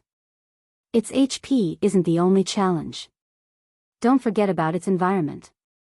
Look, we are surrounded by magma. If we accidentally touch the magma, the entire team will be in danger. Fire Dance quickly noticed that there were too few footholds for them to stand on. There was no way their MTs could dodge the Flame Bear's attacks properly. A level 50 Great Lord's attack power would definitely be astonishing. If their MTs did not have enough space to avoid attacks. With Fire Dance's reminder, the team realized the crux of the problem. The Great Lord was already absurdly strong. If it could use skills that utilized the surrounding magma, they would not be surprised if they team-wiped.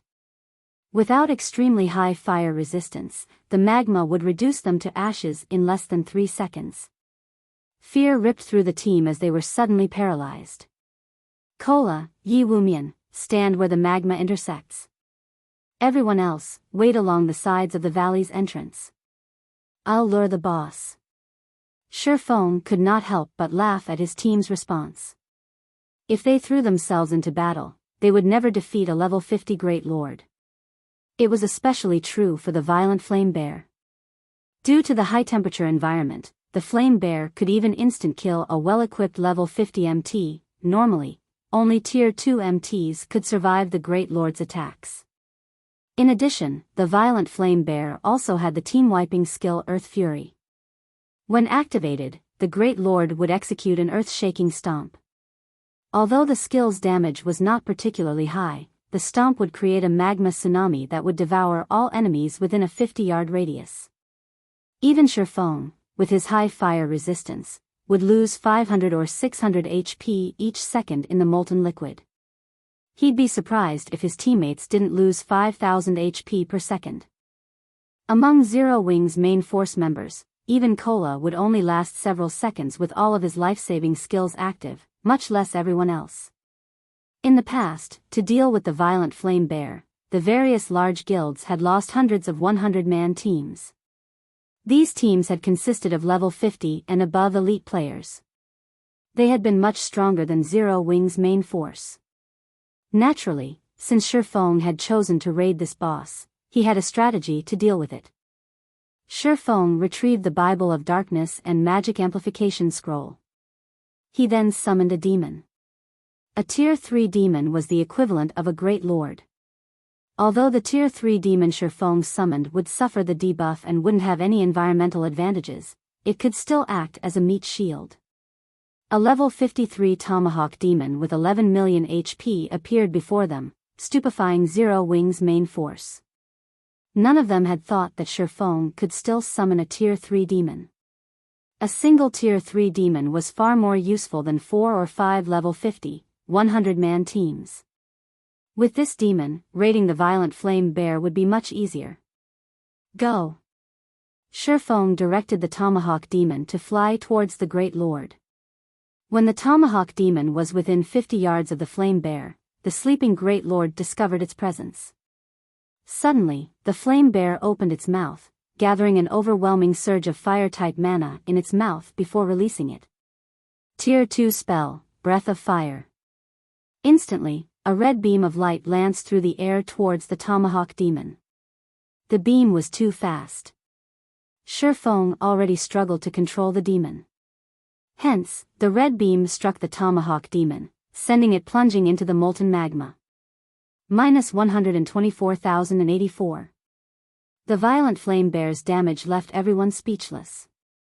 With one move, the flame bear had managed to obliterate so much of the demon's HP, regardless of the fact that it had as much defense as a Great Lord of the same level. If a player had received that attack, they would die instantly. Isn't it going to instant kill us if we rush at it? Kola unconsciously gulped when he saw the demon plunge into the fiery liquid. He doubted whether he could even stop the violent flame bear from moving past him. However, while everyone was still in a daze, Shifeng controlled the Tomahawk demon to brandish its axe. The 5-meter-tall battle axe transformed into a stream of light and slammed into the Great Lord's body. Tier 2 skill, Axe of Destruction. Minus 84,509. Despite using a Tier 2 skill, the Tomahawk demon's attack was weaker than the violent flame bear's. However, Shifeng did not mind. After all, with him directing the Tomahawk demon, he exerted less than 50% of the skill's effect. He was satisfied with dealing over minus 80,000 damage. Jiao. The attack had clearly inflicted pain as bloodthirst flashed in the flame bear's ruby eyes. Immediately, it launched itself from the magma and charged towards the Tomahawk demon. Good. It took the bait. Shifeng then had the Tomahawk demon rush towards the valley's entrance. Kola, Yi Wumian, get ready. When the flame bear gathers mana in its mouth, use Mach to attract its aggro and direct the bear's attack towards the intersection where you're standing. Do not let it attack elsewhere. The violent flame bear's general attacks were limited to flame claws and breath of fire. Flame claws was not an AoE attack, so the tomahawk demon could deal with it easily. Breath of fire, on the other hand, was a straight-line AoE spell. The spell contained frighteningly destructive power, and any mishap could destroy the valley's entrance. This would put the other players in danger. The tomahawk demon did not possess any aggro holding skills, so it could not control the direction of the flame bear's attack. They needed someone else to do the job. If Kola failed to attract the Great Lord's aggro, Yi Wumian could back him up.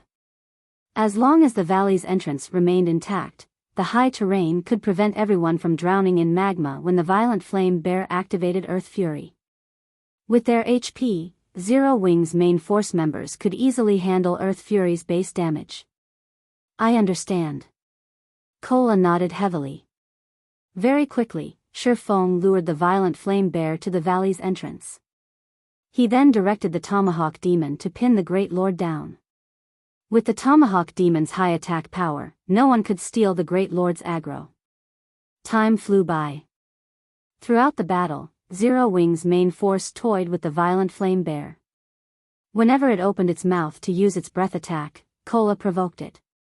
After the breath attack, the tomahawk demon would use a tier 2 skill to redirect the Great Lord's aggro. As for everyone else, they bombarded the Great Lord with attacks without a care in the world. After all, regardless of their damage, they could not out-damage the tomahawk demon.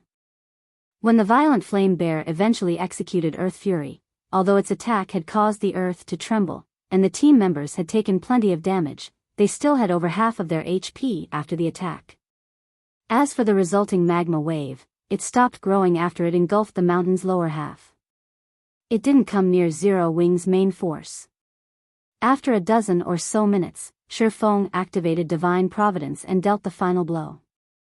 The violent flame bear released an agonized scream as it fell to the ground. A treasure trove appeared around its body.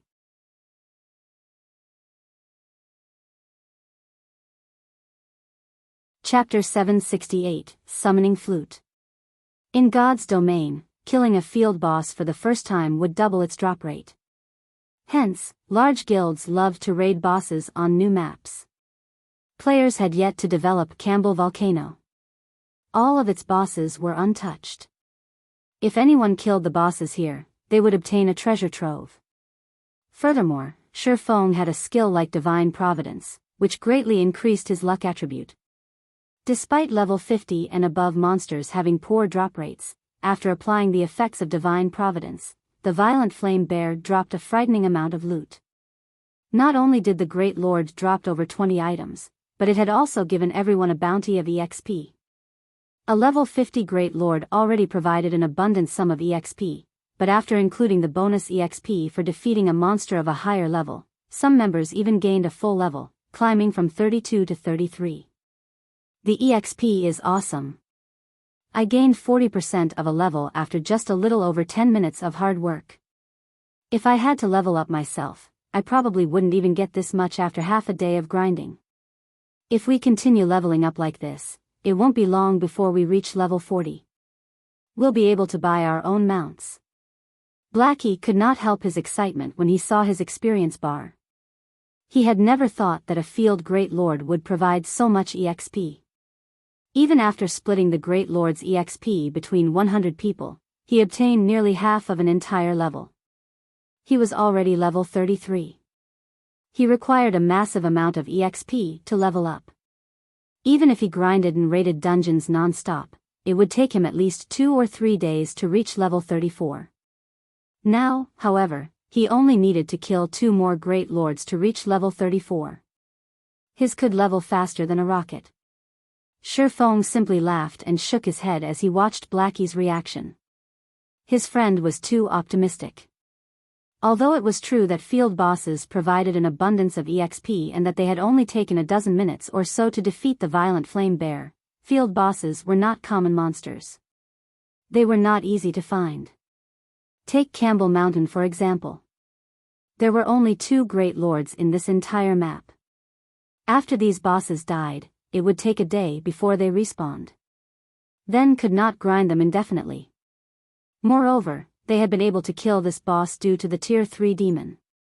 Without the Tier 3 demon tanking the Great Lord, with their current level and equipment, killing a level 50 Great Lord was impossible for them as they were. Guild leader, what did the boss drop? Although Kola was similarly shocked by the EXP he had received, he was more interested in the boss's loot. Hearing Kola's question, everyone redirected their attention towards the loot as well. A Great Lord-ranked boss's loot was a temptation to any guild in God's domain. The loot is alright. The Flame Bear dropped 8 weapons and pieces of equipment. Among them, one is a level 50 Dark Gold ranked plate armor, one is a Dark Gold ranked two-handed battle axe, and the rest are all fine gold rank. However, this flute is the most precious item among the loot. After Shifeng finished arranging the drops, he smiled as he revealed a silver flute. Players were lucky if an ordinary level 50 Great Lord dropped even 10 items. It was only due to the first kill bonus and Shifeng's high luck attribute that the Violent Flame Bear had dropped over 20. Among the items, over half were rare materials. The materials were all good quality, and even an ingot of Inferno Gold, an item with an extremely low drop rate, had dropped. They had definitely profited from this raid. However, what had surprised Shifeng the most was the appearance of the silver flute in his hands. Guild leader, what's so special about this flute?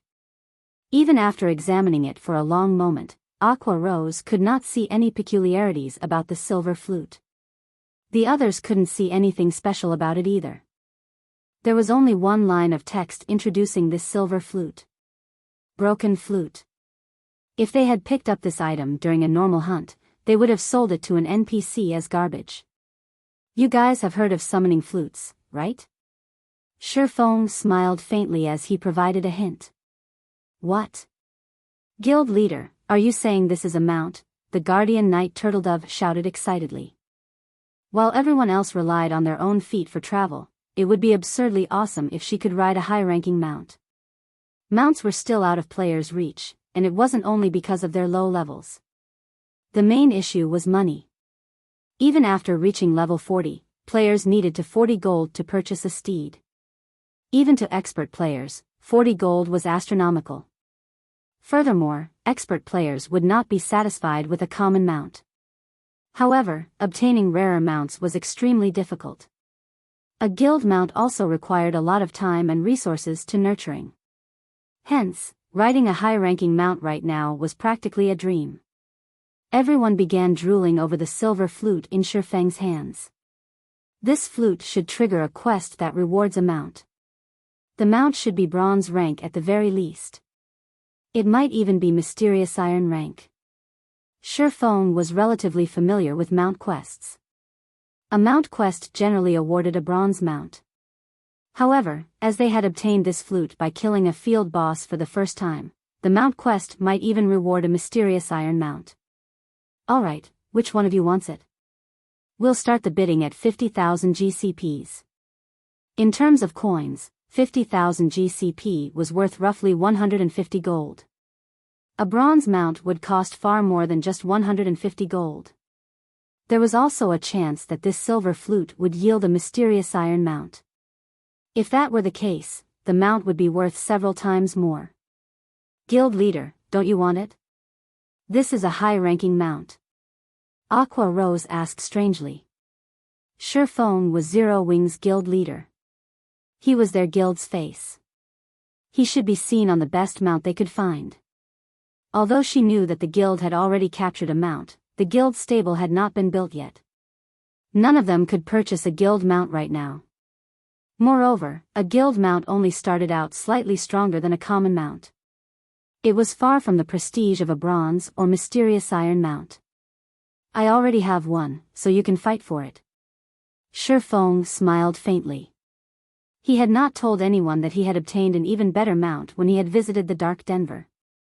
When everyone heard that Shifeng would not participate in the auction, their hearts pounded as they frantically shouted their bids.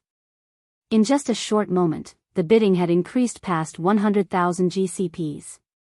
However, this was only the beginning. As the main force's ordinary members reached their limits, Blackie, Fire Dance, Aqua Rose, Violet Cloud, Cola, and the other upper echelons joined the auction. 140,000. 145,000. 150,000. 220,000. As the upper echelons reached their limits, Aqua Rose shouted an offer that disappointed everyone present. Aqua Rose did not normally utilize her guild contribution points. She also often donated plenty of weapons and equipment to the guild warehouse. Hence, she had accumulated an immense amount of GCP. Her offer instantly dismissed everyone's hopes. If converted to coins, 220,000 GCPs would be worth 660 gold. If other guilds discovered that Aqua Rose had only spent 660 gold to purchase a mysterious iron mount, they would be shocked. If it were up to them, they would not hesitate to spend 1,000 gold on purchasing the mount. Following which, Shifeng handed the silver flute to Aqua Rose as envy swept through the team. Before she had even reached level 40, Aqua Rose had obtained a high-ranking mount. As soon as she reached level 40, she could travel through God's domain with ease. Alright, enough idling. Split up and search for the other great lord. Who knows? The next one might drop another mount as well, Shifeng said, laughing. Shifeng's words motivated everyone instantly as they began searching for the other great lord in Campbell Volcano.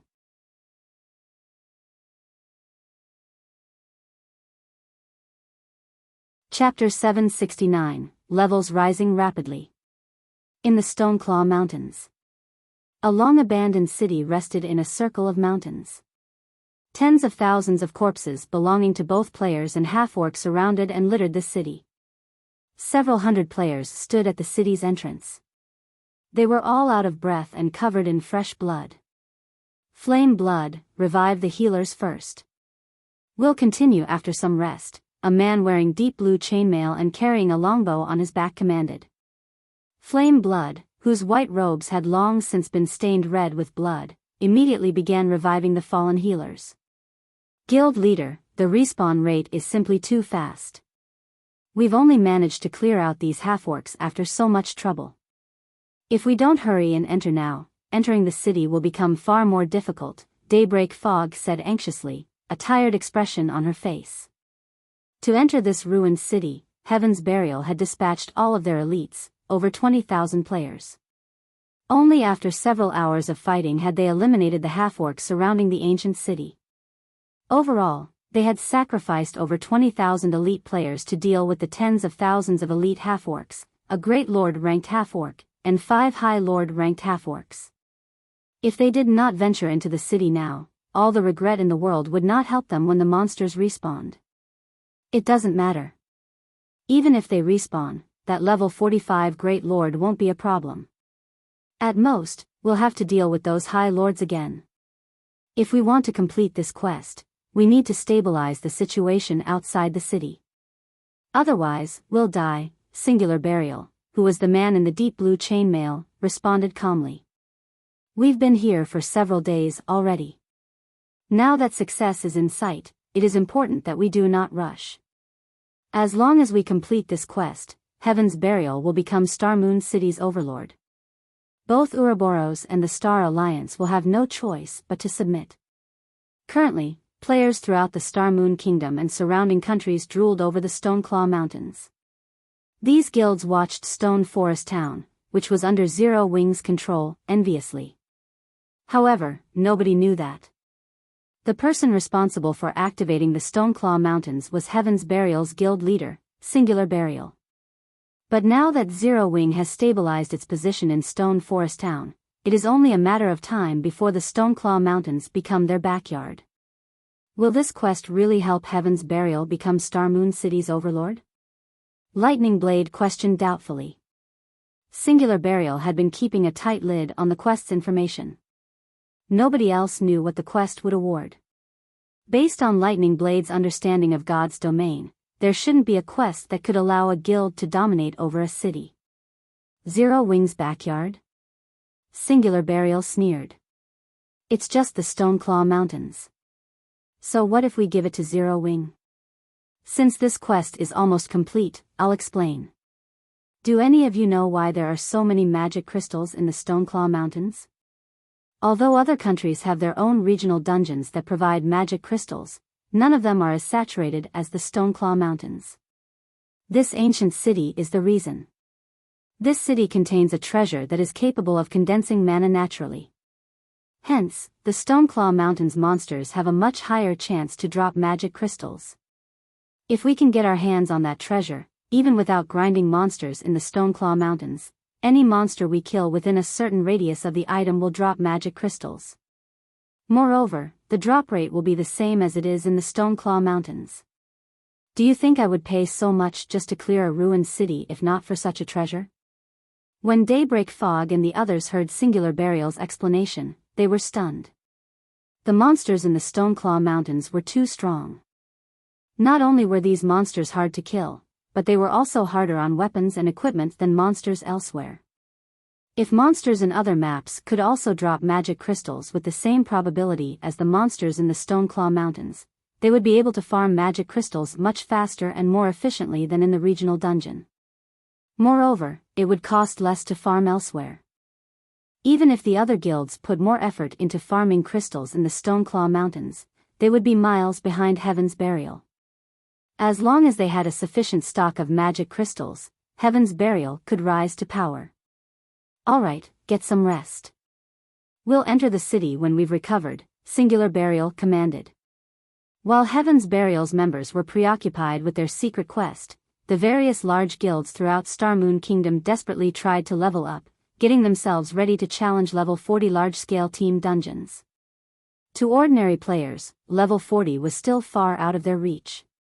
To the various large guilds, however, they would reach it soon. Level 40 could be considered a new beginning. At level 40, players could use mounts, doubling their mobility. As a result, their leveling and questing efficiency would double as well. However, purchasing a large number of mounts for its members was unrealistic for a guild. Having a guild mount was more reasonable. Hence, guilds needed to focus on constructing a stable. However, stable designs' drop rates were abysmal. Only 100-man team dungeons had a somewhat higher drop rate. Hence, the various large guilds were desperately preparing to raid level 40 large-scale team dungeons in the hopes of obtaining a stable design sooner. For a time, guilds were in a frenzy to raid large-scale team dungeons. Time quickly passed. 3 days had gone by before anyone had realized it. During this period, Shifeng led Zero Wing's main force all around the kingdom, hunting for great lords. If they did not find any, then they would kill field lords and high lords until they had finally exhausted the magic amplification scroll. Shifeng had also completed his quest. All 10 Inferno gold ingots were accounted for. Meanwhile, the team had climbed in levels. Originally, the average level of Zero Wing's main force was level 33. Now, the lowest among the team was level 37. Blackie, Fire Dance, and the other upper echelons had even risen to level 38. Throughout all of God's domain, they had the highest levels. Currently, the number 1 player on Starmoon Kingdom's ranking list was only level 35. Although there was only a difference of 2 levels, the EXP gap was massive. As for Shifeng, he had reached level 39. He was only 1 step away from level 40. Unfortunately, Shifeng's magic amplification scroll was now useless. He could no longer summon a tier 3 demon to assist them in battle. Otherwise, they would have continued leveling at this speed. Aside from levels, they had also obtained a massive stock of materials and level 50 equipment. They had filled Shifeng's bag completely, transferring the overflow into Aqua Rose's bag. They had more than 40 pieces of level 50 dark gold equipment and several hundred pieces of fine gold equipment. Contrary to what they had expected, they had obtained less than 100 pieces of level 50 secret silver equipment. If they sold these items on the Blackwing auction house, it would definitely shake God's domain's major powers. Currently, while the various large guilds struggled to reach level 40, level 50 top-tier equipment was already on display. It'll be a little rushed, but fortunately, we've completed the quest. Shifeng breathed a sigh of relief as he looked at the time. He had 5 hours remaining before his appointment with Phoenix Rain. Immediately, he said through the team chat, everyone can head back to the city. Aqua, take your team to get some rest. In 3 hours, meet up in Star Moon City's teleportation hall.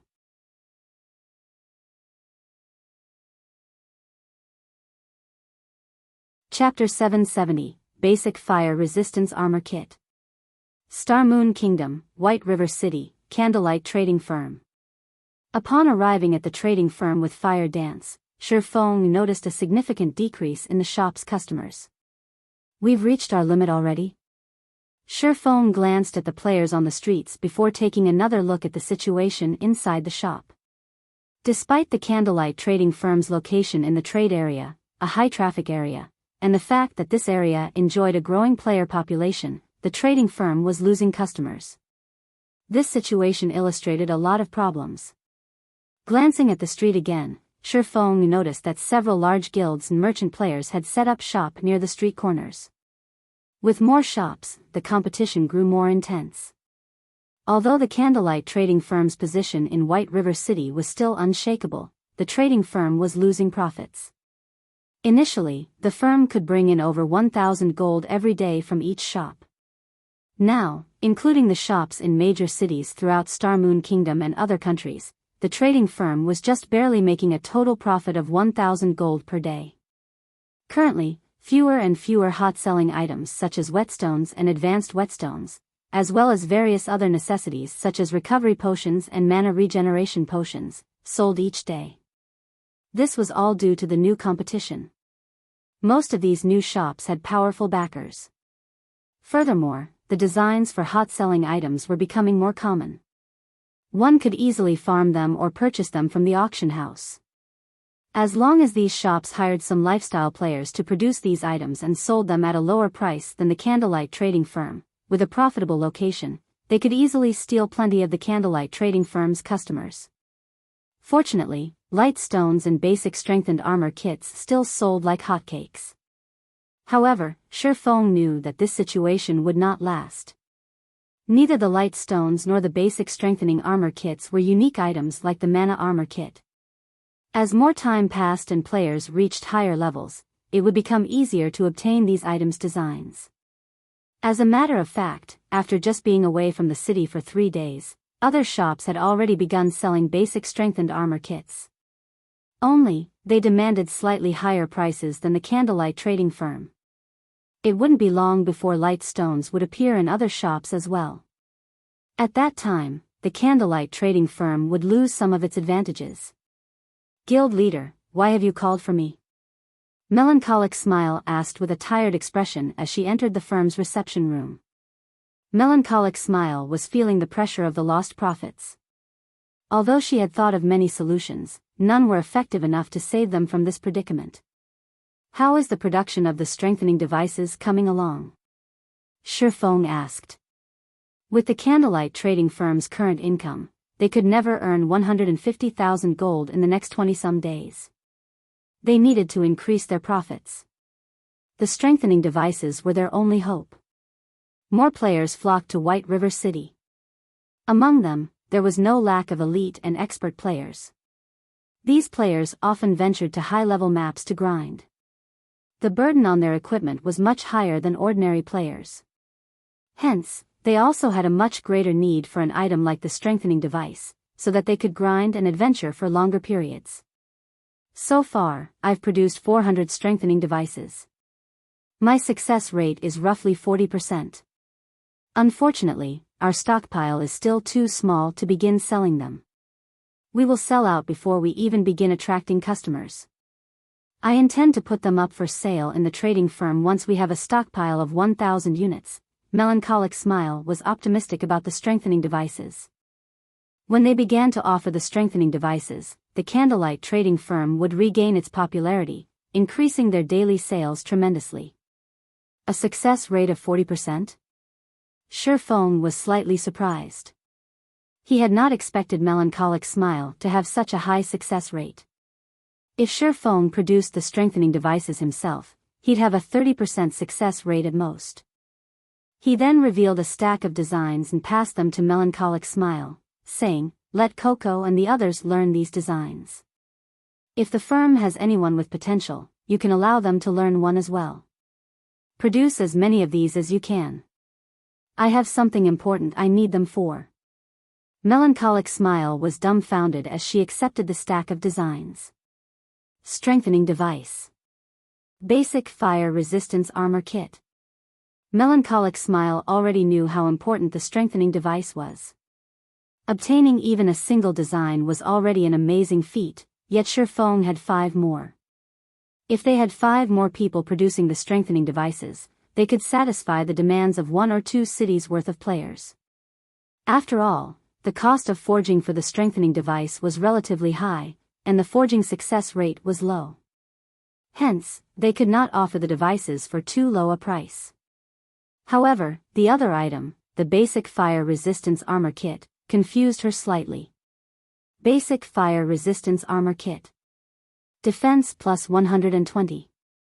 Endurance plus 5, Agility plus 3. Fire Resistance plus 7. Maximum binding limit per character, 3, can only be bound to level 30 equipment or above. In terms of basic attributes, it was only slightly stronger than the basic strengthened armor kit. However, the materials it required were much rarer. The basic fire resistance armor kit would cost twice as much to produce as the basic strengthening armor kit. Would anyone really be willing to buy these? Although the fire resistance armor kit provided quite an amount of fire resistance, there were many areas in God's domain that didn't offer the danger of fire. Players didn't need to head to leveling maps or dungeons that required high fire resistance. One could say that the fire resistance armor kit was not a necessity. Even if they produced this item, not many players would be willing to purchase it.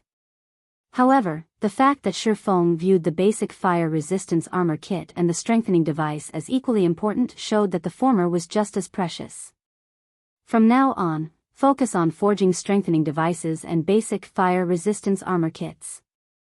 Set everything else aside. Shifeng was aware of Melancholic Smile's concerns. However, the basic fire resistance armor kit was no less valuable than the strengthening device. Although the armor kits were not useful right now, once the Eclipse Gate opened, items that provided fire and ice resistance would skyrocket in price. Only then would the fire resistance armor kits shine. With these 3 armor kits, one could gain 21 points of fire resistance. This way, players could equip fewer pieces of fire resistance equipment. Although fire resistance equipment could increase one's fire resistance, they would have to sacrifice basic attributes. Having too much of that equipment would wound a player's combat power, making it more difficult to kill monsters in the Eclipse Gate. Hence, after the various large guilds discovered the basic fire resistance armor kit, they would rush towards Campbell Volcano to farm for the design. Unfortunately, the design's drop rate was incredibly low. Moreover, they only dropped from the volcano's field bosses. Throughout these past 3 days, Shifeng had killed plenty of field bosses at Campbell Volcano with Zero Wing's main force. After 3 days of hard work, with the help of Divine Providence, they had obtained a total of 9 copies. Anyone else would thank their stars to obtain just 1. Right, how many materials have we collected for the stable so far? Shifeng made it clear that the guild stable was also a priority. The various large guilds were closing in on level 40. It would be a huge waste if he had the stable design but could not construct it.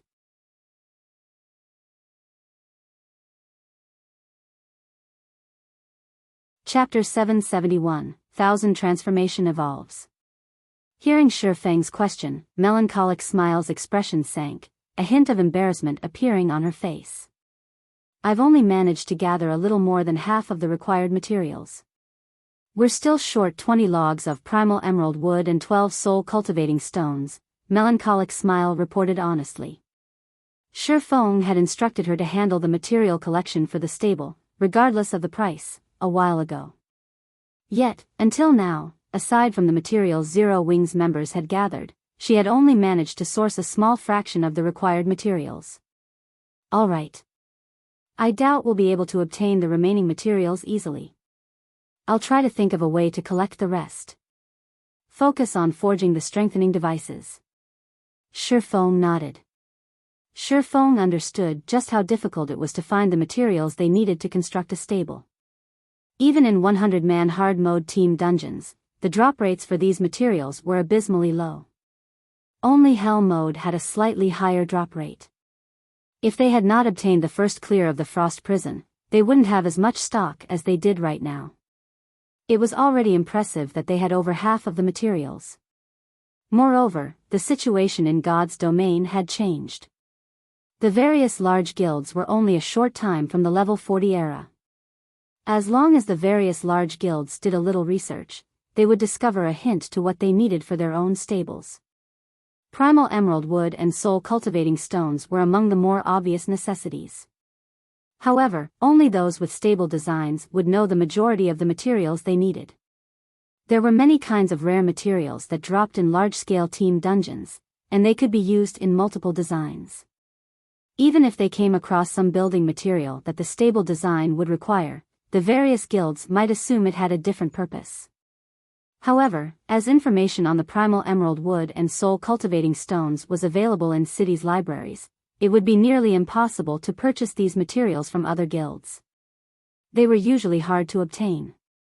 However, Shifeng was also feeling celebratory. If he had not been able to participate in the Dark Arena, searching for a way to obtain the remaining stable materials would have really given him a headache. On the surface, the Dark Arena appeared to be a secret competition between the various international corporations. In truth, however, it was a place for the various corporations to exchange precious material and items. The Dark Arena provided a method to obtain the rarer materials and items. Of course, if one wanted these items, they needed to gamble on the team battles. In the Dark Arena, credits were not the most valued resource. Rather, it was the precious materials and items of God's domain. Normally, God's domain's major powers refused to sell these rarer items. At most, they might be willing to trade for items of equal value. Meanwhile, in the Dark Arena, if one offered a fair price, they could negotiate. Once both sides agreed, they would then bet on a match of their choosing. The winner would take everything. However, the winning battle team would also earn a small portion of this bet. If the battle team did not want the offered rewards, the party that won the bet could purchase the items from the winning team with credits. This was why so many powers throughout God's domain had hungered to join the Dark Arena in the past. They hadn't just wanted the fame. They had also wanted the chance to earn endless wealth and resources in God's domain. Unfortunately, not everybody could take part in the Dark Arena. The Dark Arena had its own inner circle. Ordinary guilds were not worthy of an invitation. Take Shifeng for example. Despite being the guild leader of a second-rate guild, he needed to get the assistance of the upper echelon of a first-rate guild to gain entry into the Dark Arena. In the past, Shifeng had visited the Dark Arena over a dozen times, and he had to admit that second-rate guilds could not afford to mingle there. Even legendary items in player-constructed cities were sometimes used as bargaining chips, much less legendary ranked materials. Although each team in the Dark Arena consisted only of 10 members, the profits one could earn from a single match could inspire hundreds, even millions, of people to fight. The primal emerald wood and soul cultivating stones were precious materials. In the Dark Arena, however, these materials were considered subpar wagers. Hence, it would not be difficult for Shifeng to gather the materials he needed to build his stable. After Shifeng stored the rare materials and level 50 weapons and equipment in the trading firm's warehouse, he hurriedly led Fire Dance towards Celiura's smithy. In Celiura's smithy, Shifeng handed Celiura the 10 Inferno gold ingots. Immediately, the sound of a system notification reached his ears. System, Epic Hidden Quest Recast 1000 Transformations, completed. Quest rewards, 200 million EXP and Fortitude +5. Suddenly, Shifeng's experience bar rose to 42% of level 39. 200 million EXP might be a lot to ordinary players, but to Shifeng, it was a drop in the bucket. Aside from the fact that he required double the EXP normal players required to level up, an ordinary level 39 player needed an astonishing amount of EXP to level. Even several hundred millions of EXP was not enough to climb from level 39 to level 40. However, the 5 fortitude points were quite valuable. If Shifeng challenged advanced quests, he would have to waste a lot of time and complete 3 or 4 to gain 5 fortitude points. After stowing away the Inferno gold with satisfaction, Celiora looked at Shifeng and asked seriously, "Now that I have everything I need, who is the weapon intended for? My companion here will use it." Shifeng tugged Fire Dance forward as he introduced her to Celiora. Since 1000 Transformations was going to be recast, a Grandmaster forger like Celiora could not recast the weapon blindly. She needed to make sure that the weapon would fit its user perfectly. Taking a look at Fire Dance, Celiora turned back to Shifeng and said, "You must think this through. The weapon I recast will not be some garbage epic weapon that you can find anywhere on the streets. It will have the possibility of becoming a legendary weapon. Are you truly willing to give that up? Even tier 6 gods would go crazy over a legendary weapon." Celiora refused to believe that Shifeng would actually go through all that effort for the sake of a companion. "Why wouldn't I be willing?" Shifeng laughed. 1000 Transformations was a short sword. Although swordsmen could use short swords as well, they did not suit his style. On the other hand, Fire Dance was Zero Wing's #1 assassin. She could wield the 1000 Transformations to its greatest potential. Hearing Shifeng's confidence, Fire Dance's face burned with both excitement and bashfulness. With the light from the smithy's furnace, Fire Dance's normally white cheeks seemed to have been stained red. "You blockhead. Fine. It's your decision." Celiora then shifted her gaze towards Fire Dance. "You, follow me." Fire Dance nodded silently. She then followed Celiora and arrived before a silver magic array. "All you need to do is stand in the center of the magic array," Celiora instructed. Her hands then began tracing divine runes in the air. By the time Fire Dance took her place at the array's center, Celiora had already written dozens of lines of golden divine runes. Her casting speed was tremendous. Shortly after, Celiora flicked her delicate finger, and the divine runes wrapped around Fire Dance's body rapidly, enveloping her. After finishing her preparations, Celiora took out the mana stones Shifeng had readied for her and tossed them into the furnace. Suddenly, 100 mana stones hovered above the magic array, looking like stars as they circled the 1000 transformations, which the Grandmaster forger had placed inside the furnace. "In you go." Celiora took out the 10 Inferno gold ingots and tossed them into the furnace as well. Immediately, the crimson flames transformed into golden tongues of fire. In the next moment, the broken sword, which even killing ray could not damage, melted as they watched. When 1000 transformations had melted completely, it transformed into multicolored globs of molten metal. "Condensate!" Celiora shouted. A multicolored magic array then enveloped the furnace and everything around it. The 100 mana stones instantly transformed into liquid and melded with the liquefied 1000 transformations. Afterward, Celiora returned to rapidly writing divine runes and curses. The golden runes and purple curses also began to flow into the liquid metal inside the furnace. The Grandmaster forger wrote runes for over half an hour. By the time Celiora finished, her face had paled to an unhealthy white. Meanwhile, the divine runes and curses had molded the liquefied 1000 transformations. Celiora waved her finger. 1000 transformations then flew out of the furnace and hovered in midair. Currently, 1000 transformations glowed red and radiated a scorching heat. "It's finally complete." Celiora could not help but reveal an excited smile as she gazed at the newly recast 1000 transformations.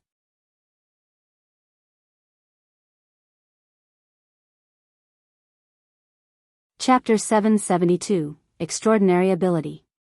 Due to 1000 transformations, the temperature in the smithy had increased rapidly. Shifeng felt as if he stood in the mouth of a volcano. Despite standing 10 yards away from the flawed weapon, Shifeng received tens of damage with each passing second. If a player with low fire resistance stood in his place, they would not last 10 seconds. Fortunately, Fire Dance was cocooned deep inside the magic array. She did not receive a single point of damage from the heat. Naturally, Celiora didn't need to worry about the heat. Stand further away. Celiora reminded Sherfone with a low command. A bottle of dark blue liquid then appeared in her hands. The instant Celiora took out this bottle, the smithy's temperature decreased significantly. Sherfone was still basking in the aftertaste of Celiora's forging process. However, upon hearing Celiora's reminder, he ran out of the smithy. Sherfone was no stranger to forgers. He was even a famous forger himself. Although Sherfone had watched master forgers work many times in the past, he had never once witnessed the forging process of a Grandmaster forger. He had never imagined there was actually such a huge difference between a master forger and a Grandmaster forger. The experience of watching Celiora work had been quite valuable.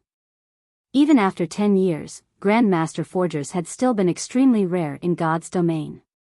Even the guild leader of a super guild had to treat such an existence with great respect. One could imagine just how high a Grandmaster forger's status was.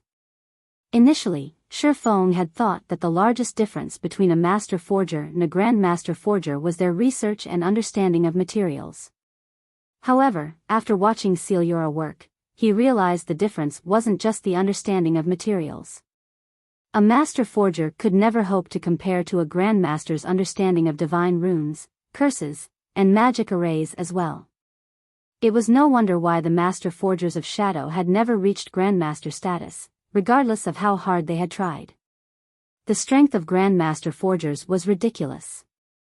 Fortunately, I recorded Celiora's entire recasting process. Afterward, if I show the recording to Melancholic Smile and the others, they might have a better chance of becoming Grandmaster forgers. Sherfone, who waited outside Celiora's house, could not help smiling. After Sherfone had left the house, Celiora opened the deep blue bottle and poured a single drop of the deep blue liquid onto the glowing 1,000 transformations. The instant the deep blue liquid connected with 1,000 transformations, the flawed weapon cooled at a visible rate. The smithy also chilled to become a frozen hell. Although the smithy looked simple, extremely powerful magic arrays strengthened the area. Nothing from the outside world could disturb the house's interior. Likewise, nothing inside the house could disturb the outside world. Hence, Sherfone, who stood outside the house, was safe. He could not even sense the drastic changes inside the house. Only after another half an hour had passed did Celiora call Sherfone back. 1,000 transformations had already cooled completely. It was finished. The flawed weapon was white as snow. The sword's blade also emitted a faint glow, looking like a star in the night sky. Despite doing nothing beyond hovering in the air, Sherfone could feel a frightening power radiating from the short sword. Was it a success? Sherfone asked curiously. If it were a success, then the moment Fire Dance equipped the weapon, her attributes would most likely surpass his by a wide margin. After all, he only had a single fragmented legendary item on his person. A complete legendary item had the power to decimate the heaven and earth. Several epic items and a fragmented legendary item could not compare. Unfortunately, Celiora shook her head in disappointment and said, "Although I've completed the runes on the sword, there are some defects in the original materials. It can only reach fragmented legendary rank. If I had the complete 1,000 transformations, it might have become a legendary weapon." Sherfone expressed his sympathy when he saw Celiora's disappointment. Every Grandmaster forger dreamed of creating a legendary weapon of their own. Although Celiora had not been forging an entirely new weapon, only recasting one, if she succeeded, it would be of immense help towards making a legendary weapon in the future. However, he had expected this. A legendary weapon was not easily obtainable. It was not something he would stumble across after completing a single hidden epic quest. A fragmented legendary item was the limit.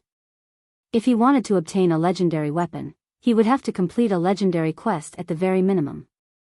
If Galaxy Past knew that his death had given Zero Wing an additional fragmented legendary item, he would probably die from a heart attack. Shifeng could imagine just how much effort Galaxy Past had put into obtaining 1,000 transformations. However, it had fallen into Zero Wing's hands.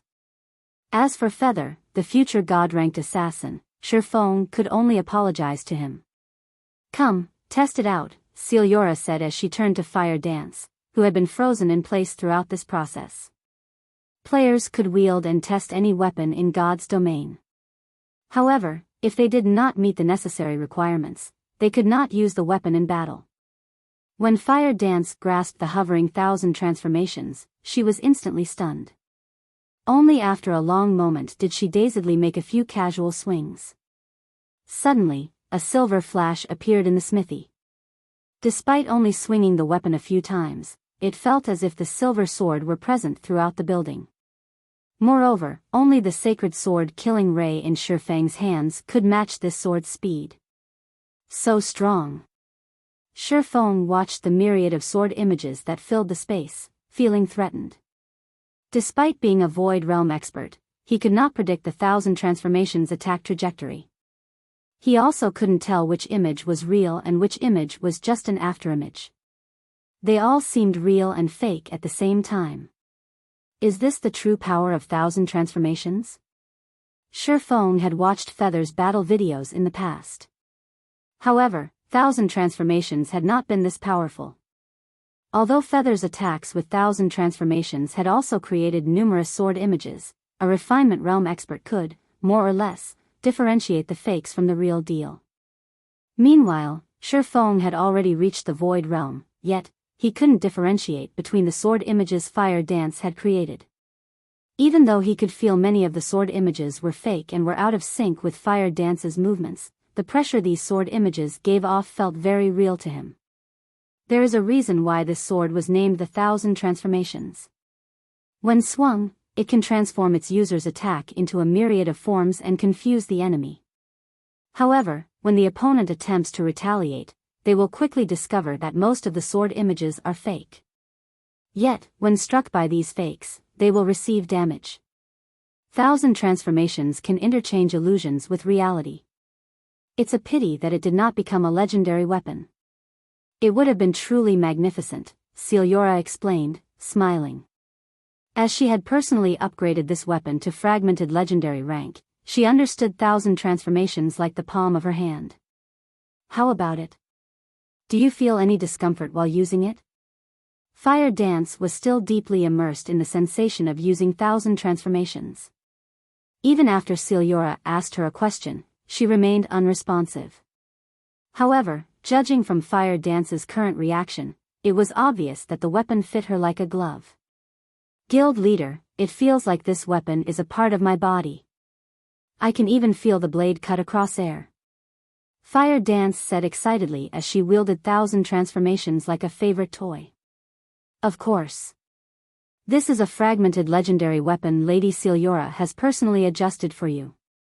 It should fit you far better than any other fragmented legendary weapon. You should feel that way, Shifeng laughed. Alright, stop playing with it for now. 1,000 transformations already belongs to you. You have all the time in the world to analyze it. Let me see its attributes.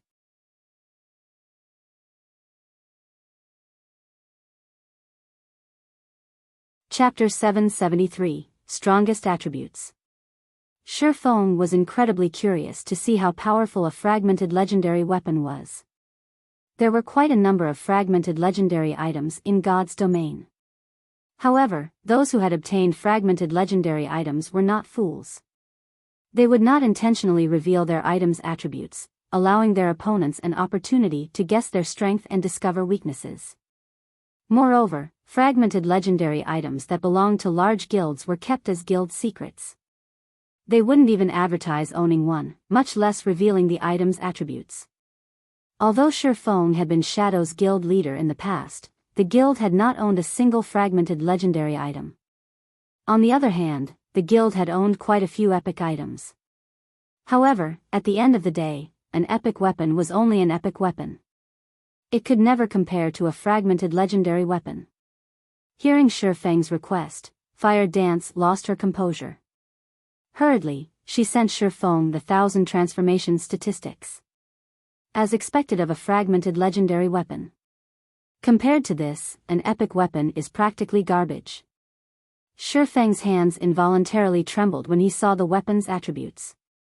1,000 transformations, one-handed sword, fragmented legendary rank.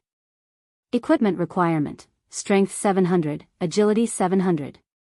Attack power, 200% of strength. Attack speed, 2% of agility. All attributes, increases according to user's level. When equipped. Strength increased by 50%, agility increased by 60%, intelligence increased by 40%, endurance increased by 50%, attack speed increased by 50%. Ignore levels plus 20. All skills plus 3 levels. All item level requirements reduced by 10 levels. Attacks have 60% chance to trigger deadly blow, increasing damage by 220% and attack speed by 20%. 20% chance to trigger critical point effect, ignoring all block and defense effects, and dealing 330% weapon damage. Additional skill 1 dash. Phantom, when activated, summons 5 doppelgangers. The doppelgangers share attributes with the wielder. They do not have any attack power. All attacks against doppelgangers will have no effect. User can freely swap positions with any of the 5 doppelgangers without cooldown. Duration, 30 seconds. Cooldown, 1 hour. Additional skill 2 dash. True illusion, if wielder dies within 40 seconds upon activation, wielder will respawn at full HP nearby. Grants 3 seconds of invulnerability. All buffs before death will remain in effect. Cooldown, 48 hours. Additional skill 3 dash. Illusory power, increases strength by 80%, agility by 100%, and movement speed by 70%. All damage received has a 50% chance to be sent into the void. Grants immunity to all control effects. Duration, 3 minutes. Cooldown, 5 hours. Created by famed Smith Jax. 1,000 transformations is 65th of God's Domain's 108 flawed weapons. It had lost all its power due to the blade's destruction. However, it had been recast by Grandmaster Forger Celiora. Unable to be dropped. Unable to be traded. Unable to be destroyed. User, Fire Dance. An epic weapon could never hope to compare to the 1,000 transformations attributes, much less the additional skills. This weapon was perfect for assassins. However, the most impressive aspect of 1,000 transformations was the true illusion skill. It was even more amazing than the full revival skill. Even when a player revived with full revival, they would still have to suffer the death penalty and lose a level. Moreover, the monster they fought would leave combat due to their death. When said player challenged the same monster again, the monster would have recovered to full HP. The player would have to start the battle all over again. However, true illusion was different. It could dismiss a player's death, allowing them to reappear with full HP without needing to lose a level. Even if one died in mid-battle against a monster, they could reappear and continue fighting immediately. In PvP, this skill was even more powerful. In ordinary duels, this skill might not be useful as the system would declare the outcome of the battle as soon as a player's HP fell to 1. In a death match, however, the battle would only end after a player had died. In such a situation, true illusion would take effect, allowing the player to reappear with full HP instantly. The system would not judge the player as the loser, and the battle would continue. With this skill, with the survivability of assassins, it would be near possible to kill Fire Dance. If one did not have the strength to instant kill Fire Dance, they would not be able to kill her at all. Moreover, 1,000 transformations was now a personal weapon. Even if others wanted the flawed weapon, they could not steal it from her. Of course, if Fire Dance obtained better equipment, 1,000 transformations would go to waste. There were both pros and cons. Can you equip it now? Shifeng asked Fire Dance, his excitement evident in his tone. If Fire Dance could equip 1,000 transformations right now, they would have a much easier time in the Dark Arena. After all, that was a team battle. An individual's strength was limited. To prevent monster-like characters from dominating the entire competition, the Dark Arena ran team battles. This way, the outcome was much harder to predict. It was also impossible for one player to carry a battle team to victory. A battle team was only likely to secure victory if the majority of the members were very powerful. If Fire Dance equipped 1,000 transformations, it would undeniably increase the Asura battle team's chances of victory. My agility is sufficient. However, I don't have enough strength. Fire Dance was similarly tempted and wished she could equip the new weapon immediately. However, the weapon demanded 700 strength, and of everyone in Zero Wing, only Shifeng had met this requirement. How far are you from the requirement? Shifeng asked. I'm short by 133 points, Fire Dance felt helpless. Unfortunately, she had placed the majority of her free attribute points into agility. Her Tier 3 gemstones were also all agility types. However, had she not focused on her agility, she wouldn't have enough for that requirement either. That's quite a lot. Shifeng frowned. If it were only several dozen points, he had some ways to make up for the gap. However, over 100 points was a little too much. Unless she could replace her equipment. Right, now that you're level 38, you should be able to equip the Petrified Thorn. Try. The Tier 1 set equipment for assassins, the Dark Melody set, could decrease the equipment requirement by 3 levels. The Petrified Thorn could only be equipped at level 40. As for the other equipment requirements, Fire Dance had fulfilled them long ago. She could equip the Petrified Thorn now. Being reminded by Shifeng, Fire Dance hurriedly replaced the Subhand True Fire Blade with the Petrified Thorn. Immediately, her attributes skyrocketed. Not only did an epic weapon provided more fixed attributes, but it also increased a player's basic attributes by a fixed percentage after being equipped. Take the Petrified Thorn for example. When equipped, it would increase the wielder's strength and agility by 10%. Moreover, the True Fire Blade was only a level 30 dark gold weapon. How could it possibly compete with a level 40 epic weapon in terms of attributes? Sure enough, after Fire Dance equipped the Petrified Thorn, she was only 32 strength short of reaching 700 points. Afterward, Shifeng led Fire Dance to the Candlelight trading firm and had her replace some of the Tier 3 agility gemstones with Tier 3 strength gemstones, instantly pushing her strength to 700 points. Her agility remained above 700 as well. Test it out, Shifeng said. He could not help but laugh at Fire Dance's slightly nervous expression. Emichim. Fire Dance then replaced her main weapon with 1,000 transformations. Immediately, Fire Dance's aura changed massively. The pressure Shifeng felt from her also increased tremendously.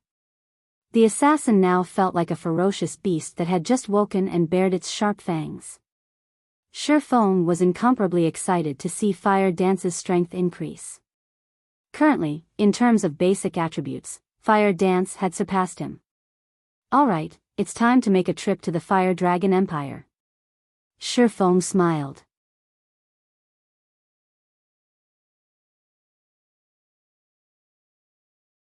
Chapter 774, 4 Great Empires.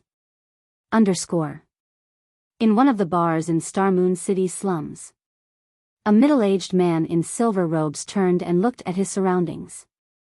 After confirming that no one had followed him, he walked into the bar. Aside from the NPC barkeeper, the bar's only occupant was a white-haired youth dressed in exquisite, black leather armor.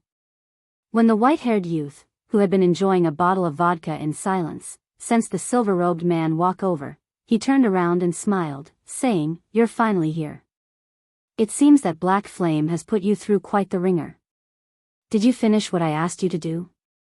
The silver-robed man was none other than Sky from the Flower of Seven Sins.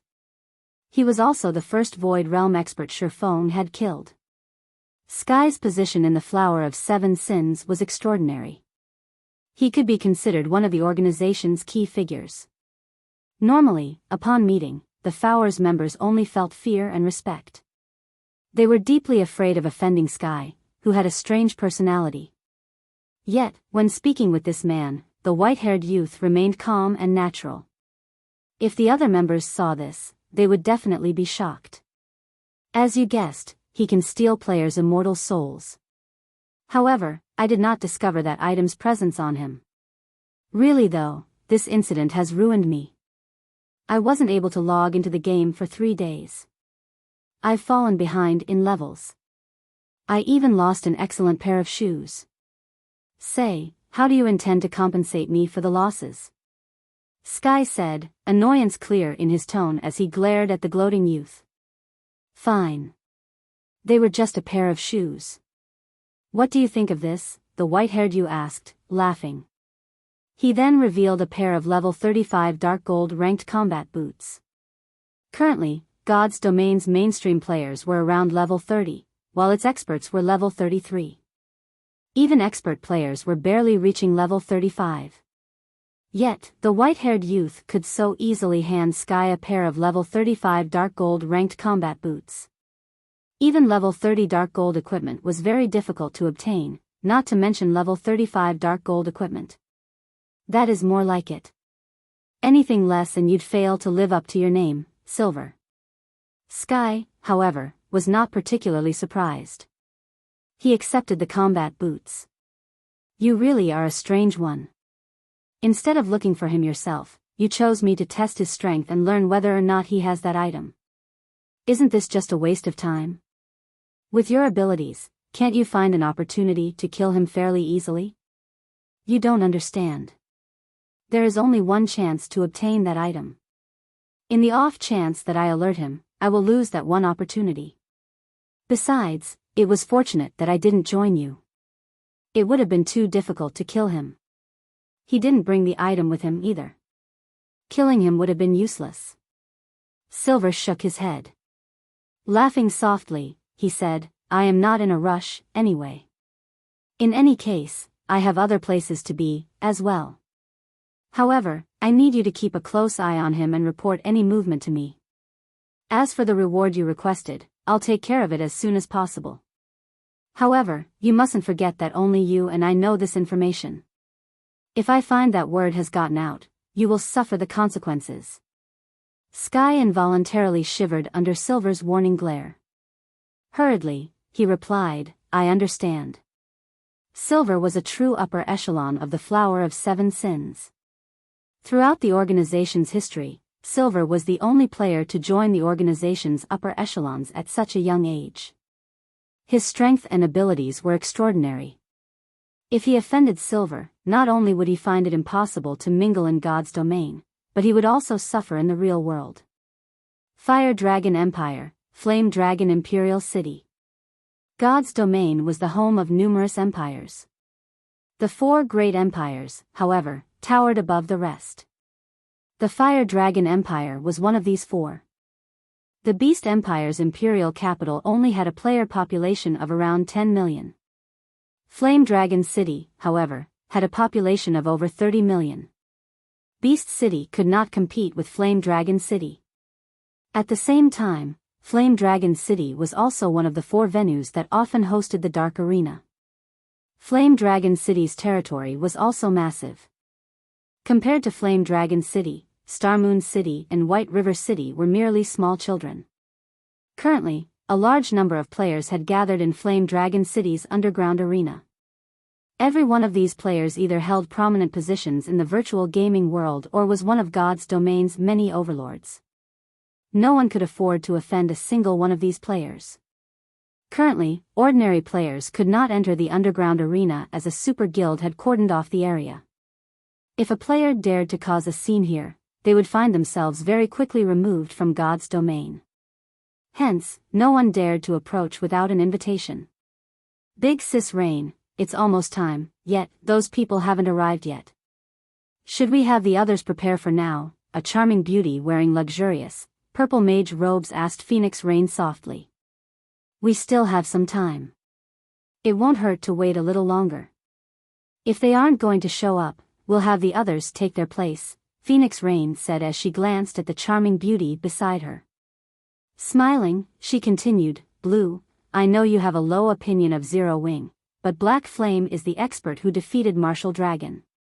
Just a while ago, he even defeated Sky from the Flower of Seven Sins. His strength is at the pinnacle of God's domain. In the Dragon Phoenix Pavilion, Blue Phoenix was no less famous than Martial Dragon. She was one of the top combatants the Phoenix Pavilion had paid a large price to nurture secretly. However, due to Martial Dragon awakening his domain a step ahead of her, Blue Phoenix was weaker than Martial Dragon. Even so, she was still an expert ranking at the very top of God's domain. Originally, Phoenix Rain had intended to allow Blue Phoenix to lead the battle team, taking advantage of her strength to make a fortune. However, Black Flame's sudden appearance had changed her mind. If she had Black Flame lead the battle team instead, she had a better chance of keeping herself hidden. At the very least, nobody would connect her with this battle team. But Black Flame looks down on us. Big Sis Rain, you only obtained this battle team slot after a lot of trouble, yet they haven't shown themselves, and we're losing time before the match begins. This shows that they're not taking this seriously at all. How could someone like this fight with everything they have in the match? Blue Phoenix complained indignantly. As Phoenix Rain waited quietly for Shifeng's arrival, a woman in a set of glamorous purple robes appeared before her. This beautiful woman radiated the air of luxury. Why, if it isn't Miss Feng? I never thought that after so many years, you'd still be a measly pavilion master. If you had agreed to my brother's conditions, you wouldn't be in such a pitiful state, Exemplary Willow said, giggling. Her eyes, however, contained ridicule as she spoke. And here I wondered who had appeared before me. So it's Miss Lu too, who recently suffered a miserable defeat at the hands of an upstart guild like Zero Wing. Phoenix Rain chuckled while covering her mouth with her hand. Hearing Phoenix Rain come back, Exemplary Willow flared with anger like a cat whose tail got stepped on. Feng Qianyu, don't think that you've won just yet. Sooner or later, I'll teach you that all your efforts are for nothing. Your fate has already been determined and cannot be changed. Even the Dragon Phoenix Pavilion cannot help you. Not to mention, you're still just a measly, little pavilion master. Exemplary Willow snorted as she stomped away. After Exemplary Willow left, however, Phoenix Rain's complexion darkened slightly. Big Sis Rain, time's up. The organizer is ushering us to get ready. What should we do? Blue Phoenix asked. You're tuning into the Biyao's Wuxia Chronicles YouTube channel. Don't forget to subscribe and join us on this journey to catch the most captivating stories.